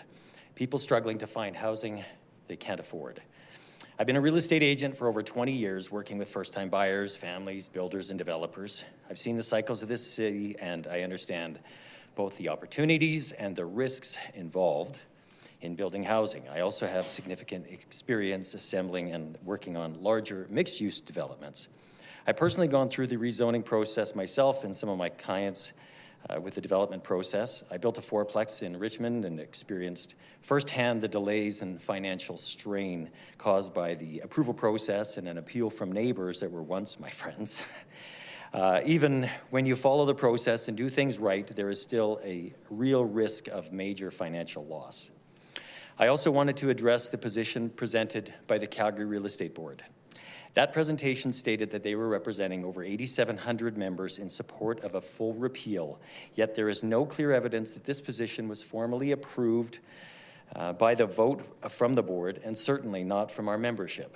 Many of us realtors feel that what was presented does not reflect a full range of informed perspectives from within our industry. That was not advocacy on behalf of our membership, but misrepresentation. A little about me. didn't have a father growing up, and my mother worked very hard to provide for my brothers and I. My grandmother owned our home, and we were incredibly lucky to live rent-free. Even with that help, we often struggled to eat and sometimes relied on great organizations like the Calgary Food Bank. That's why it's so difficult to hear the stories from Calgarians today who are struggling to find the housing they can afford. If Calgary loses access to hundreds of millions of dollars in federal funding, the cost will be significant, not just financially, but in real opportunities lost. That funding could and should support housing for those who need it the most. But how we keep that funding matters just as much. How we use it matters just as much as how we keep it, if we keep it. I believe we should be directing growth into areas where communities have already said that they support it, and we already have a process for that, local area plans. These plans take years of collaboration between communities, developers, and the city to determine where density belongs and what type of development is appropriate. But right now, even when a project aligns with an approved local area plan, developers are still sometimes forced to go through rezoning and come to city for approval. This creates unnecessary risk, wastes time and taxpayer money, and often pits neighbors against projects that their own communities have already agreed to be allowed. I've experienced a newly approved local area plan process firsthand with properties we own in West Tilhurst.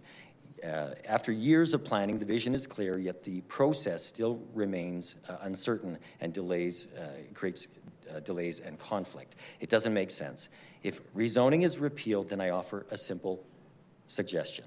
When a local area plan is approved, zoning should automatically be updated at no cost to the homeowner to reflect the maximum height, density, and uses outlined in that plan. No additional rezoning, no unnecessary delays, no forcing people to come back and fight for what has already been debated and agreed to. If a developer wants to go beyond that plan, then there should be and absolutely be a process, and the community should have a voice. But if a project aligns with the approved vision, it should be allowed. This process reduces risk, encourages significant development in the right places, and respects the time and input communities have already invested. This may very well give you the amount of property that is needed to be rezoned to keep the federal funding. At the same time, we need to ensure that we're building the right types of housing that supports people with mobility challenges, allows seniors to stay in the communities they help build, and creates attainable options for those who are struggling. If we want builders to deliver these types of housing, we need to create the conditions that make these projects viable. Calgary is a city that continues to grow because of opportunity and the quality of life. We need to make sure that the opportunity remains within reach and that our policies actually help us get there. Thank you for your time, and I'm happy to answer any questions. Thank you so much. We're going to go to Tim on 95 next, please, and then Kelly after that. Please go ahead, Tim. Thank you, Mayor Farkas, and thank you, Council, today. I, like so many other people, I've lived in Calgary almost all my life, and I've lived in every quadrant of the city. And I find that listening today, I've got so many iterations of what I could have written, what I did write, and now I come down to random musings and notes and footnotes and bullet points on paper, listening to all the wonderful people that have come to give their time and perspective to this whole discussion. And what I've concluded is that it looks like even those that are opposed or against the upzoning being repealed, the commonalities in so much of what I hear today is that we need to get to a solution. And so for that reason, I was when I filled out the application to come on, I was not committed one way or the other. But after listening, I now see that it's important that we do a repeal and a whole do-over again based on what everybody understands this issue to be, what the amendments might be, what does an RCG look like, what does HCO look like, what does an LIP look like, all of it. It is not clear. And in what we do, we need to have clear written policy and definition. Listening to some people that went to DAB on an appeal, that's subjective. Coming to council, listening to something is subjective. But I've lived in a lot of areas, and I'm back in Inglewood, I've lived in, my first home was in Midfield Trailer Park in 1980. And I look at it today and I watch the development go there. It's important to get that done. It's going to be a small city, but we don't have access to what's going to be there. And that's not defined. What I'd like to quickly get to is the fact that there's a couple situations that arose that, I really want to go back to reference of Stephanie Shapour. And she was on day 4, hour number 7, and concluded at 7:35. She had some great perspective that I too agree with. I had the bold people that have been referenced so many times. They've done such a great job at what they're doing and integrating and developing and bringing all of this together, taking all the great ideas from all the students, from all the learned people. What I want to talk to you about is something that I know. I'm involved in the industry, have been since 1991. One of the biggest things that we have right now that's a problem is the development site servicing. I've heard one person reference it so far. What's happening is that our accountability on the DSSP drawings in conjunction with all of the different engineering firms, the City of Calgary inspections, right now it is happening that these DSSPs are not being followed, and I know it, and they are still getting occupancy, and I think that there needs to be more oversight in that particular area, especially when you look at the weather today, the outcomes of where all that water's going to go on this watershed that we've heard everybody talk about so frequently. And I find it one of the biggest things that's going to happen. You take away all the trees, you take away all the grass, where's the water go? Well, it goes into storage tanks on these sites. And there's manholes, there's catch basins. And these are things that are affecting everybody. I want to talk back about the ability to have integration of accessibility, as Stephanie so well put. We can do it. There's a $50,000 grant that can be given for somebody to develop a site servicing plan, yet I don't see that same money that is actually federal money given and shown towards something that Stephanie so eloquently spoke about. And I work with her on Citizens Appeal Panel, and I agree with what she is saying. And we see the vulnerabilities of people from a day-to-day basis, and affordability in this city is not one of them. And I imagine I'm just about out of time. Thank you so much. We'll go to Jeff next, please, and then Ole after that. I'm sorry, I think that you missed me. My name is Kelly. I so apologize, Kelly. It's your turn. That's okay. My Lovely. bad. Okay. No problem. Hello, my name's Kelly. I am 27 years old, and in September of 2025, my partner and I purchased our first home in Calgary. I'm here today to explain why I strongly oppose blanket rezoning. I want to begin by sharing a bit of my background because it directly shapes my perspective and not in a way that you would imagine. I come from a lower middle class family. I regularly worry about how my parents will retire, and I often find myself supporting my mom financially. Because of this, I learned early on to prioritize financial responsibility and stability over short-term lifestyle choices. There are many things I imagined doing, like having a big fun wedding, but instead my focus shifted to post-secondary education and home ownership. My partner and I saved independently and put down a 20% down payment with no family financial assistance. I'm not sharing this for sympathy, but to challenge the idea that young adults can only buy homes with generational wealth. That simply is not true. When we searched for our home, we had 4 non-negotiables: a reasonably sized lot, a home set back from the sidewalk, a private backyard for future children, and most importantly, a fully detached property. Oh, and we did want to stay in Southwest inner city Calgary. We viewed only 3 homes. One was in Earlton. While the interior was beautiful and honestly my favorite, we ruled it out immediately due to what was happening around it. One neighboring property was being redeveloped into a 16-unit building, another into an 8-unit building. Across the street, multiple homes were listed for similar redevelopment purposes. That home was effectively boxed in by large-scale densification. I felt genuine empathy for the family trying to sell it. A well-maintained detached home made significantly less attractive due to rezoning decisions that directly affected its livability and resale value. Whether intentional or not, blanket rezoning can trap homeowners financially and remove their ability to make meaningful choices. I'm also concerned about how multifamily rezoning is consistently framed as affordable housing. Based on real examples in areas around my own neighborhood, that narrative does not align with reality. For reference, we purchased our detached home on a large lot in Meadowlark Park for $755,000. My best friend and her husband purchased a duplex just 3 blocks from us for approximately $1.2 million. I reviewed townhouses currently for sale in Southwest Inner City Calgary, many priced between $700,000 to $800,000. These homes are often hundreds of square feet smaller than ours, sit on a fraction of the land, and carry monthly condo fees between $250 to $500 a month, which will only increase over time, and fingers crossed that they don't get hit with a special assessment. Property taxes are often comparable. In exchange, buyers give up privacy, accept shared walls, noise transfer, and long-term uncertainty. Several friends have shared how poor soundproofing negatively affects their daily lives, and they often play music when their neighboring properties are having showings to showcase just how thin those walls are. No one should feel uncomfortable or anxious in a home that they worked years to afford. Affordability can't be measured by density alone. True affordability includes long-term costs, livability, privacy, and resale value. Blanket rezoning also ignores neighborhood-level impacts. Increased density without adequate infrastructure planning strains parking, traffic, schools, green space, and emergency services.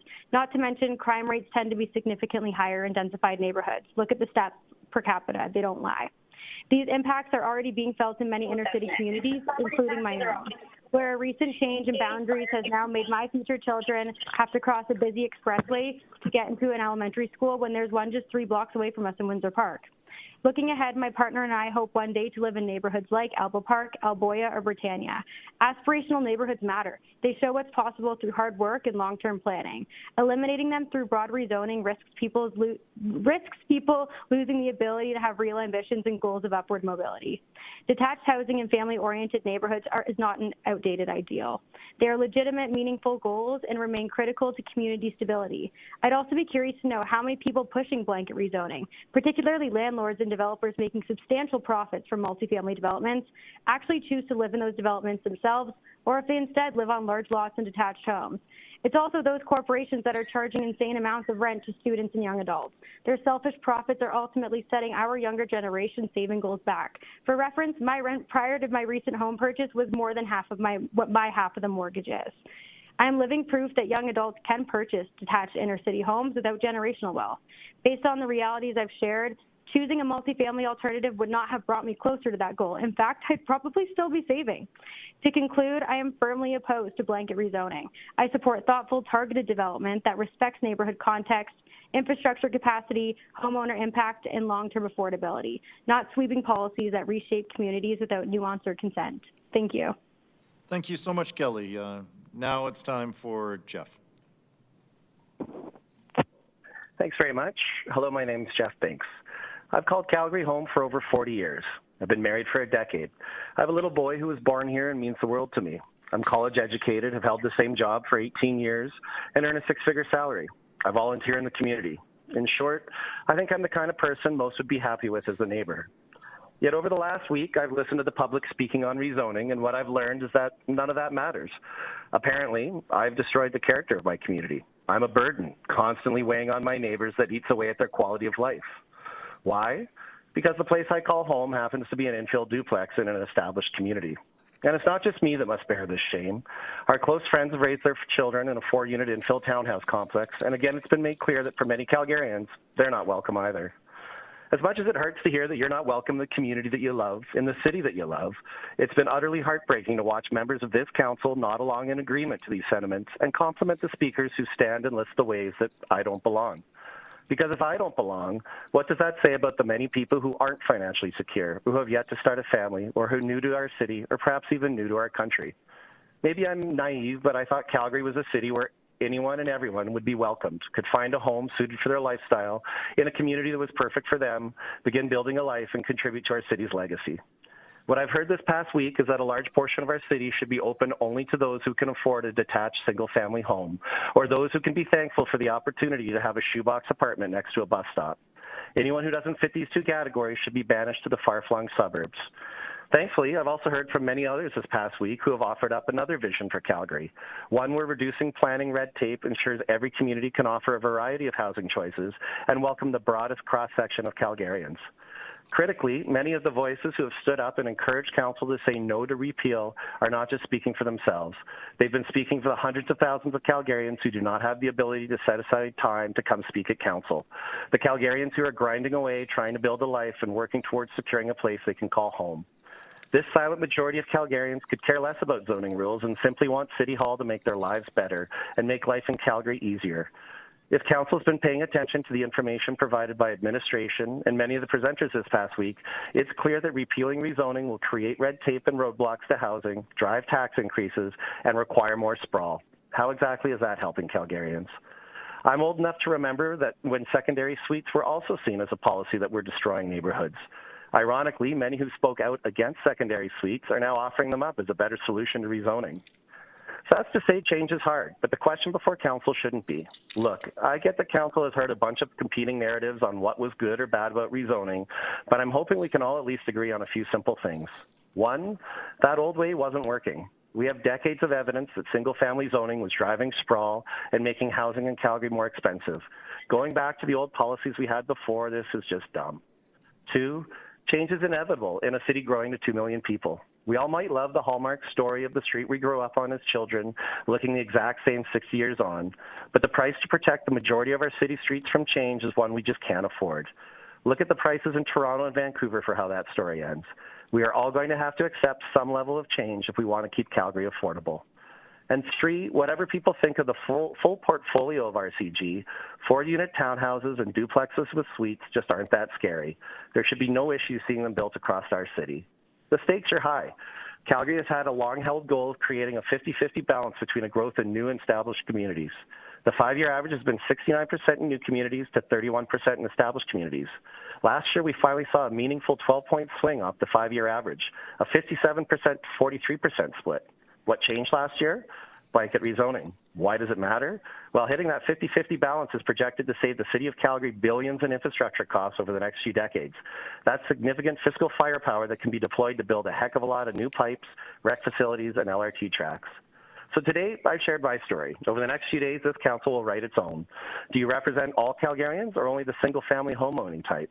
Will you embrace ways to invite people into Calgary's communities or write rules designed to keep a vast majority of them out? Will you have the resolve to place good policy ahead of populist politics? Will you recognize that the old way of doing things was really about creating a pathway for people to say no? No to change, no to density, no to anything that isn't a detached single-family home.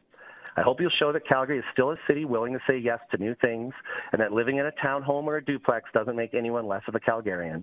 I hope under this council, everyone can still find a corner of Calgary to call home. Thank you. Thank you so much. And I think it was Ole on 110. Are you with us? Yes, I'm still here. Thank you. Please go ahead. So my name is Ole Wokedow. I live in Ward 11, specifically in Palliser. And I've lived in Palliser for the last 40 years. I'm here to ask Council to repeal bylaw 21P 2024 and to ask them to find a better way to grow the city.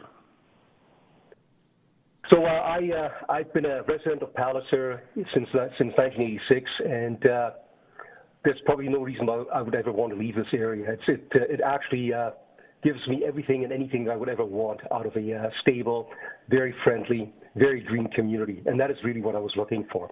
It's mostly a single-family community, I should say, a single home community per lot. And my wife and I raised 2 boys in our home, one of which actually has liked it so much that he's decided to put down roots here as well, and he's become our neighbor. And he's looking for the same thing. He's looking for a wonderful community and neighborhood that he can be a part of. So with this upzoning change, there are a number of things that are different than the way it was before. The way we had it before is that we have stability in our neighborhood. The area was zoned for specific use. In this case, it was for single-family homes. If development was proposed, and it could, then of course it would have to go through rezoning requests. It would have to go through public hearings. Councils would have to look at it, vote on it potentially. They would have to look at the impact on things like the street, the character, the greenery, etc., and the infrastructure, and then make a decision around whether to permit this. And the development would have to be balanced. What's changed is that now with this new regulation, you're looking at potentially up to 8 units per lot. And in fact, what I could say is that we actually have one development in our area as we speak, and it is an 8-unit development. And I spoke to the neighbors around that. It's currently under review. I spoke to the neighbors immediately around that, and they are not happy campers. The impact on them is quite negative. It's basically no control to them because it's a speculation. It's basically a development. Someone that has no interest in the community at all, who will not live there, who just wants to basically capitalize on a quick profit, that sort of thing. So the regulations have changed. They don't take into account things like infrastructure and the impact on the nature, the makeup, and the character of the community. And those are some of the negative things that I would have to say that I'm not happy about. Thank you so much. So what does it mean? Go ahead. Sorry. No, sorry. Please go ahead. Okay. So what you have does 2 this mean minutes. for Sorry, our community? I sorry for interrupting you. I thought you had concluded. I sincerely apologize. Please go ahead, Ole. No worries. Okay. So what's changed? Well, first of all, with this change, it risks the change in the character of our neighborhood entirely. Everything from the building, the setbacks, to how nature interacts, the quality, the neighborliness, the friendliness is affected by this. We've lost our voice. We don't have the ability that we used to have in terms of voicing our opinion and our vote and our, let's say, there's no accountability. Parking infrastructure, of course, will be strained by these large developments. 8 developments per lot is a significant increase. Long-term neighbors are being pushed out. In this particular case, because speculators are not invested in the community, it makes it unattractive for people that are looking for a stable, single-family home type environment. The upper zoning is a blunt tool instrument. It is not the right instrument for this specific purpose. Just by sharpening a hammer doesn't make it a better hammer. And I think that there are other areas in the city where this could be applied much more effectively. I'll give you an example. McLeod Trail, the north-south corridor, and I've seen this in other European cities, is actually an area with aged single-story type commercial developments, and also unbuilt lots, just begging for redevelopment. And everywhere that I've seen development along that particular corridor, it's actually been beautifying instead of uglifying it like it would in these established neighborhoods. And of course, we're losing trees. We're losing the natural ambience that we so much like, and which actually attracted me to our neighborhood as well. So what are we looking at? I'm asking council to repeal blanket upzoning. I'd like to restore the old zoning with no tinkering, and I would start to promote local planning over again, as it was before. Thank you very much. That concludes. That concludes this panel. We'll go to Councillor Schmidt for questions for the panel. Mr. Carlson, because we heard from Kreb earlier, and they did, I don't want to misquote them, but there was a strong representation that their submissions included all of the membership. So I'm just wondering what your perspective on that engagement was around that and your own perspective. Well, we have a board of directors. They are voted on just like council. And we get to decide who we want to put in those positions. They typically are supposed to vote on something. We can't find anything that says the board of directors voted on it at all. There would be meeting minutes that we can see. There was nothing proposed to any Calgary realtor. There was nothing in the CREB. We typically have the option, if there's something so massive that we would get a voice, we would get to vote on it. Of course, you're not going to get 8,700 realtors to vote, but at least we should have had a choice, and there should have been a percentage of realtors chose that we wanted a full repeal. But the way it was proposed, and I was watching that at the time, and Councillor Kelly sort of asked a question. You were trying to get an answer out of them, and they didn't tell you the whole story. There is really 2 representatives saying or alluding to the fact that 8,700 realtors think that rezoning is bad. That is ludicrous.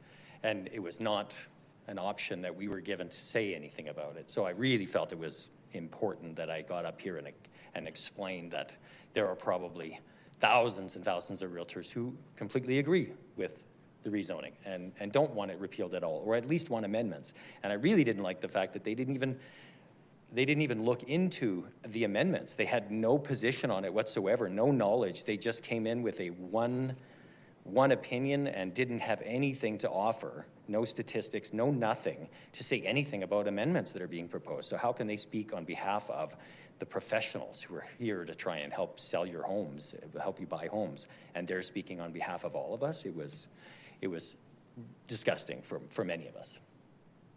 So then your perspective as a realtor selling people homes, with the changes that have come since 2024, what have you seen?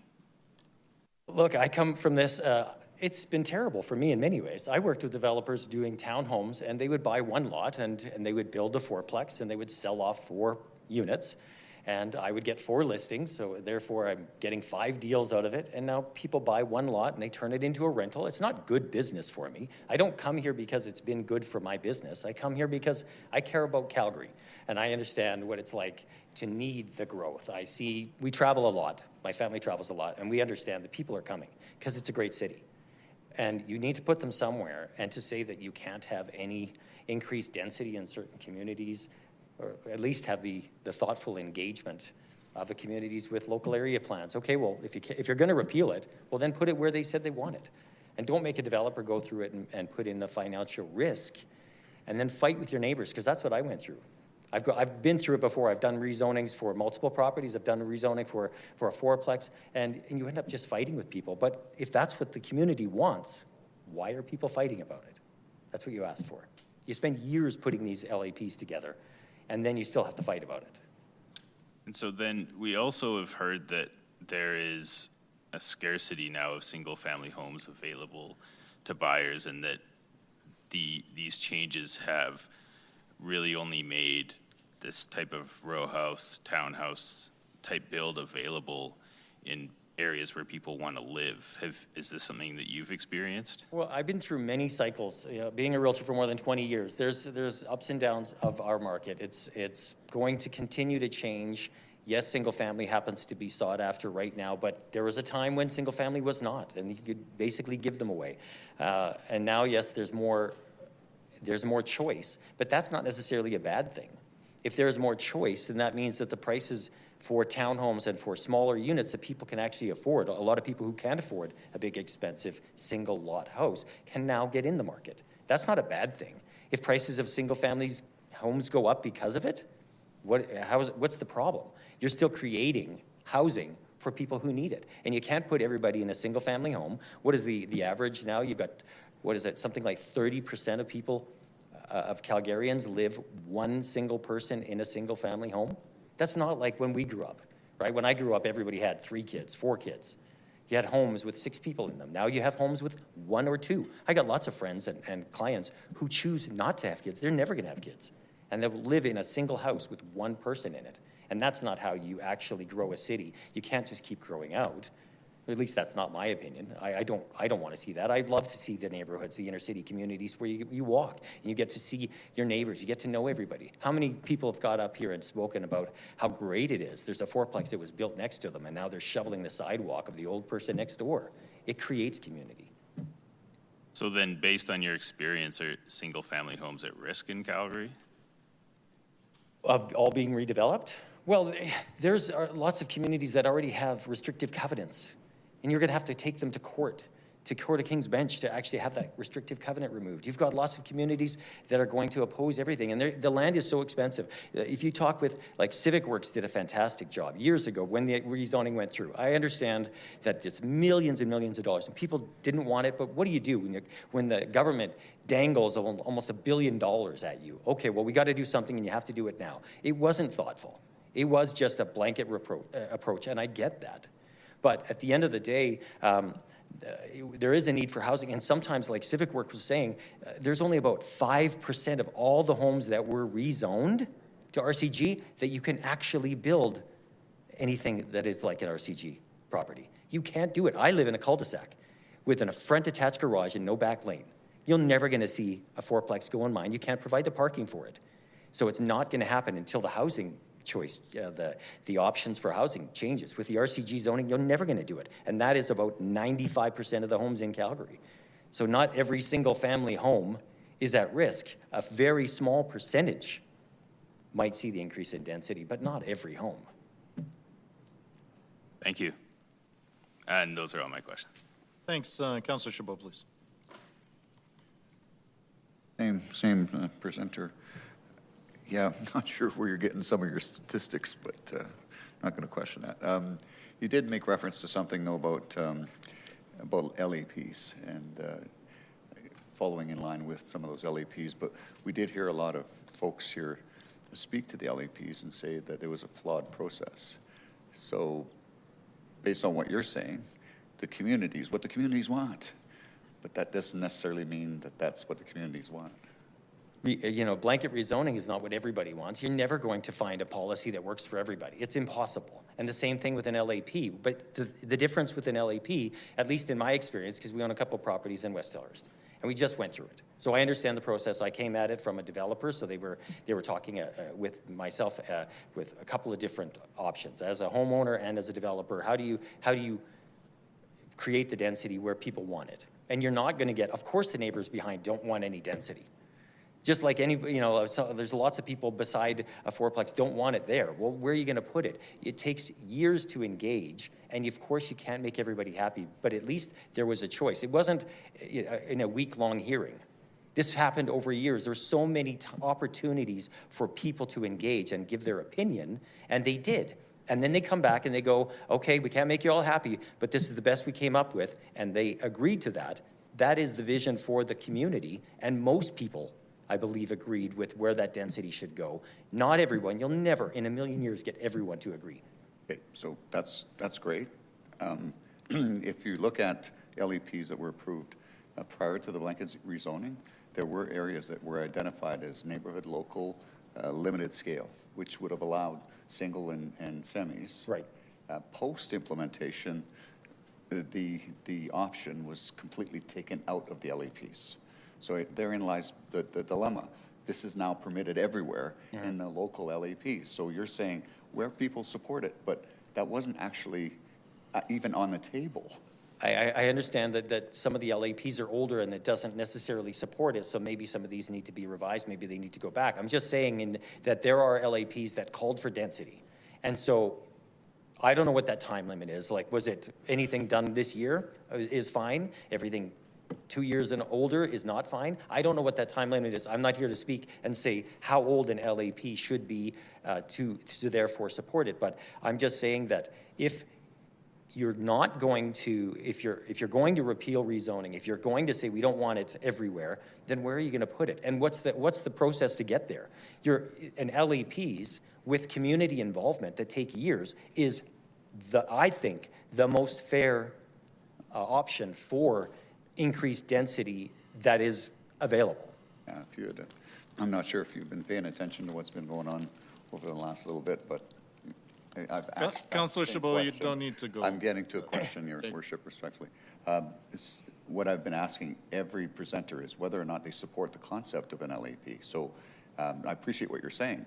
I guess the challenge from my perspective, and maybe you can tell me what you think, is if we do repeal, there's some LAPs that had no low density, no low density, limited scale, i.e. single and semi. The older ones did.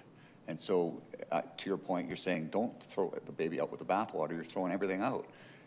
But if we go back to a city-initiated redesignation in areas where it's supported by the community, do you think it would be wise to revisit some of the ones where that wasn't an option, which would be the newer ones? Like, and you're talking about protecting certain areas? By looking at where it makes sense to your own point. I don't think it's fair that the blanket rezoning went everywhere. I get it. I understand the dilemma and the fear of everyone. But I understand also what it's like for a developer to now pay $1 million or more for a single inner city lot because that's what it costs now. And what's happened because of it is these developers are now being pushed to go a little bit further out. And it's creating communities and different housing options in different communities that didn't exist before. So I think that the LAP, you know, the blanket rezoning has worked in many ways because now you've got increased density in areas that would have probably never seen that without the blanket rezoning. And then if you are going to repeal it, and then you have to have, I get it that people want to, they bought into an RC1 neighborhood, they have an expensive home, they want to protect it. I get that. And I don't think that that's wrong. I just think that there are areas in every, like look at, was it, one of the councillors, I think it was Pentosopoulos, I think you were talking about 17th Avenue as a prime place the other day for, let's put a lot of increased density along 17th Avenue. Well, there's a restrictive covenant for CN Rail or CP Rail that restricts anything more than a single family home. If you can't put increased density along 17th Avenue because of restrictive covenant, then where can you put it? Yeah. That is one of the busiest traffic nodes in the city, yet, and there's also a road widening setback. So you can't always put it where it looks like it should work. But you do agree that public engagement through and public consultation should form at least part of the plan on a go-forward basis, so that there's good public input and consultation to acknowledge where it makes the most sense. I love the LAP process. It's not great. I don't get exactly everything I want on properties that I've looked at purchasing, or developers, or some of my clients have bought. It's not perfect. Like look at 37th Street. It's a prime example. You got MC1 zoned. And I think everybody here can realize that 37th Street is not great.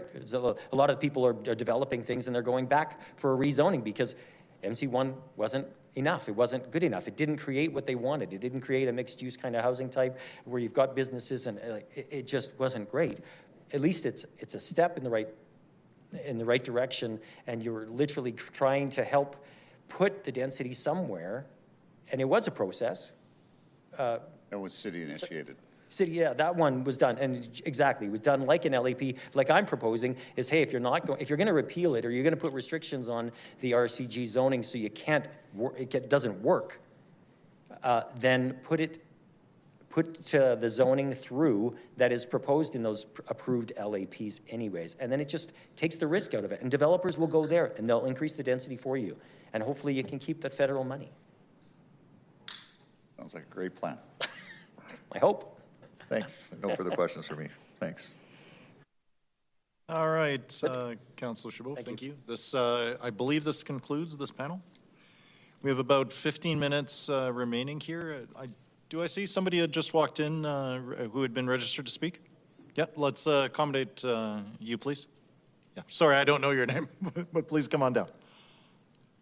I'm going to seek just one more name on the phone, and then I think that's going to wrap our public hearing.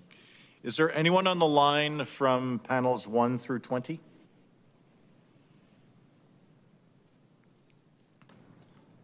Anyone on from panels 21 through 40?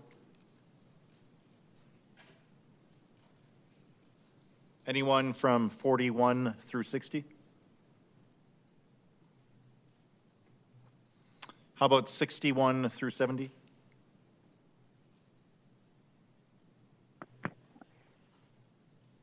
'71 through 80?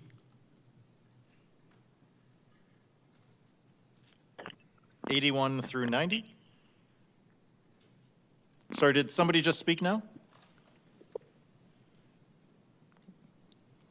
How about 91 through 100?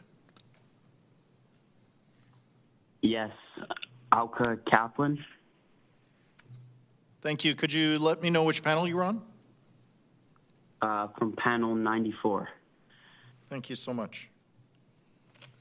All right, we will hear from these two speakers, and let's assess at 6 o'clock, Council, if there's perhaps a relatively few amount of people to hear from. We may have an option to continue to be able to close the public hearing.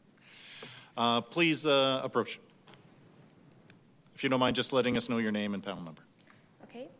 My name is Kira Ostrasser, and I was registered on panel 66. Great, thank you for being with us. Yeah, 5 minutes. Thank you for the opportunity to speak today. My name is Kira, and I live in the University District, which is in Ward 7. I grew up in Sylvan Lake and would come to Calgary sometimes as a getaway with my mom. And something I always noticed when driving into Calgary from Sylvan were all of the individual houses sprawled on the outskirts of the city. Now, as a resident of Calgary, I would love to see us stop building outwards and focus on building up throughout the city. There is no need for a city of our population to have such a large geographic footprint. Blanket rezoning is one way for us to stop the sprawl going forward. I moved to Calgary from Edmonton 4 years ago. I graduated from the University of Alberta with a Bachelor of Arts in Environmental Studies and moved to Calgary to go to law school and study environmental law. Growing up in Sylvan Lake, I had easy access to natural spaces. The lake was my backyard and my playground. Blanket rezoning is one way for us to protect natural spaces on the outskirts of Calgary from development. If we repeal blanket rezoning, it will make it harder for Calgarians to access natural spaces because they will have to go further and further outside of the city. Access to natural spaces is incredibly important for the mental health of our communities. When I moved here from Edmonton, my rental prices almost doubled. Rent is incredibly expensive in Calgary, and rezoning would help us to increase the availability of affordable housing in the city. I love living in the University District because it is such a walkable community, and there is lots of high-density housing. Rezoning would allow more neighborhoods in Calgary to be like the University District, and I think that would be a very positive thing. When I moved here from Edmonton, I was expecting transit in Calgary to be much more accessible, but unfortunately, that hasn't been the case. More communities in Calgary need access to transit, and that won't happen if we keep expanding the city's footprint. I would also like to buy a home eventually. As a young lawyer, that feels like the natural next step in my life. I would like to stay in central Calgary so that I am close to my office downtown. However, I feel that homes in the communities close to downtown are very expensive. Keeping blanket rezoning would allow us to increase the availability of affordable homes in areas of the city where people want to live. It is for all of these reasons that I would ask you to oppose repealing blanket rezoning. Blanket rezoning allows us to protect our environment, build a more climate resilient city, and support affordable housing. I would urge you not to repeal blanket rezoning without replacing it with something else. Thank you. Thank you so much. We'll go to Ostrasser next, please. Oh, that was you?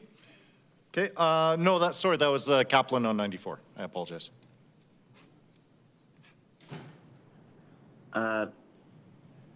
Good evening, Council. My name is Alka Kaplan. I live in Ward 8, and I am in grade 10 at Western Canada High School. I'm here today to urge the Council to vote no to repealing citywide rezoning. Being a teenager, as you can probably guess, I appreciate my autonomy. Nevertheless, I still often find myself asking my parents for rides around the city due to its underdeveloped transit system. Higher density will lead to better transit, as other panelists have already shown, and I will no longer be wasting my parents' precious time just to schlep me across our city's considerable sprawl. Mayor and councilors, please consider your commute, the ones of your children, and the time lost to it. Please also take into account the environmental impact caused by driving when putting in your vote. Thank you, Council, for your time. Please vote no. Thank you so much for that. I don't see any questions for this panel. Colleagues, I believe that we have 4 net additional callers on the line. Mr. Clerk, what would it take for us to perhaps reconsider the previous decision to end at 6 o'clock and maybe revise that to 6:30? We can prep that motion, yes. Okay. Colleagues, what do you think of pushing another half hour? It's possible we may conclude the public hearing. Okay. All right, we will prepare that motion.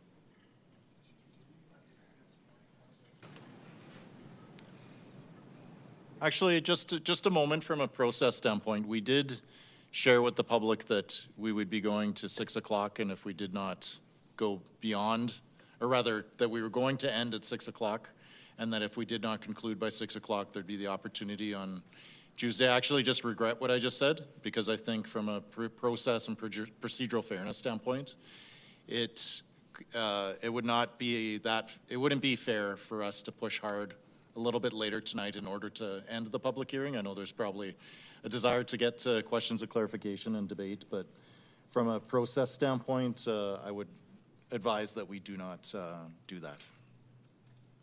And I apologize for opening the can of worms and immediately trying to jam it shut. At this point, though, I believe that we do have another 8 minutes. I'm going to attempt to get one more speaker. Councillor Chabot, did you want to speak? Just want to suggest that we got through these last two in about 8 minutes. Maybe we could get through two. Okay. All right, let's try two. All right. Anyone from 75 to 100 on the line? Anyone from 100 to 110?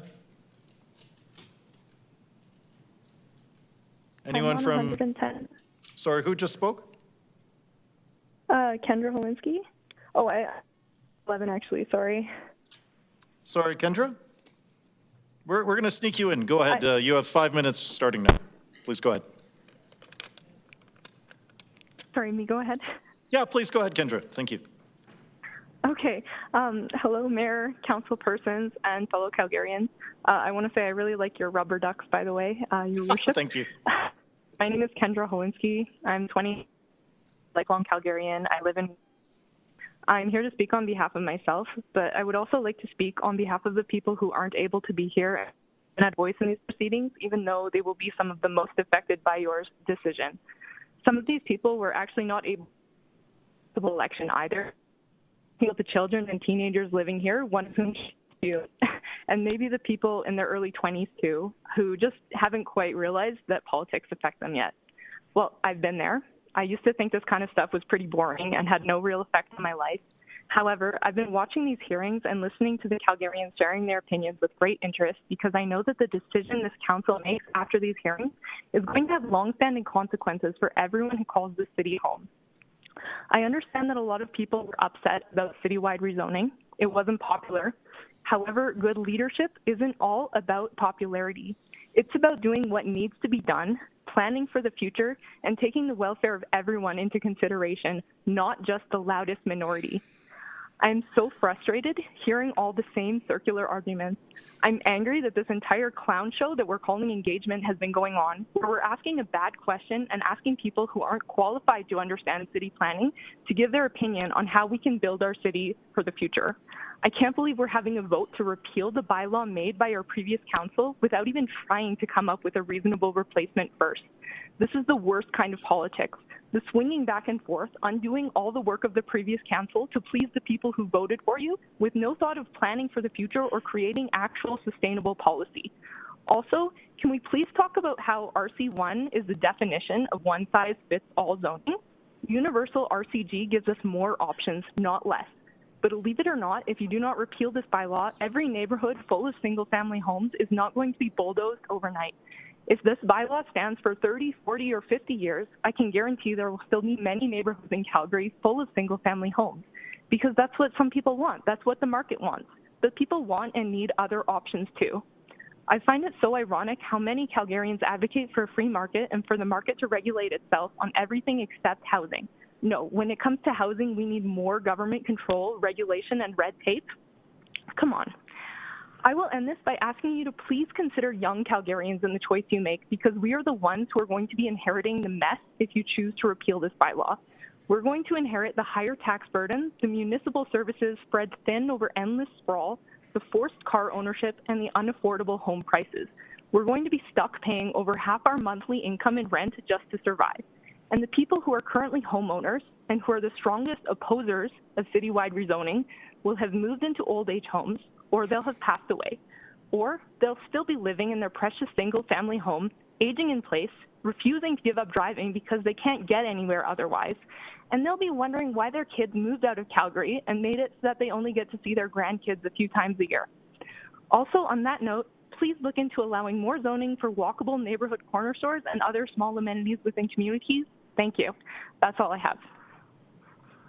Thank you so much for being here with us. I understand there's 6 more people in line, colleagues, so I think we've arrived pretty much at 6 o'clock here, and we're going to be back at 9:30 a.m. on Tuesday in order to continue and likely conclude the public hearing. I think it's the intent of most of you that I've spoken with for us to run Tuesday to the public hearing and then recess that day and then come back the day after to begin questions of clarification and potential debate. So with that, I'm going to bang the gavel 3 minutes early. Everyone have an amazing Easter. Enjoy a very long weekend with your families and see you back fresh in the chamber at Tuesday at 9:30.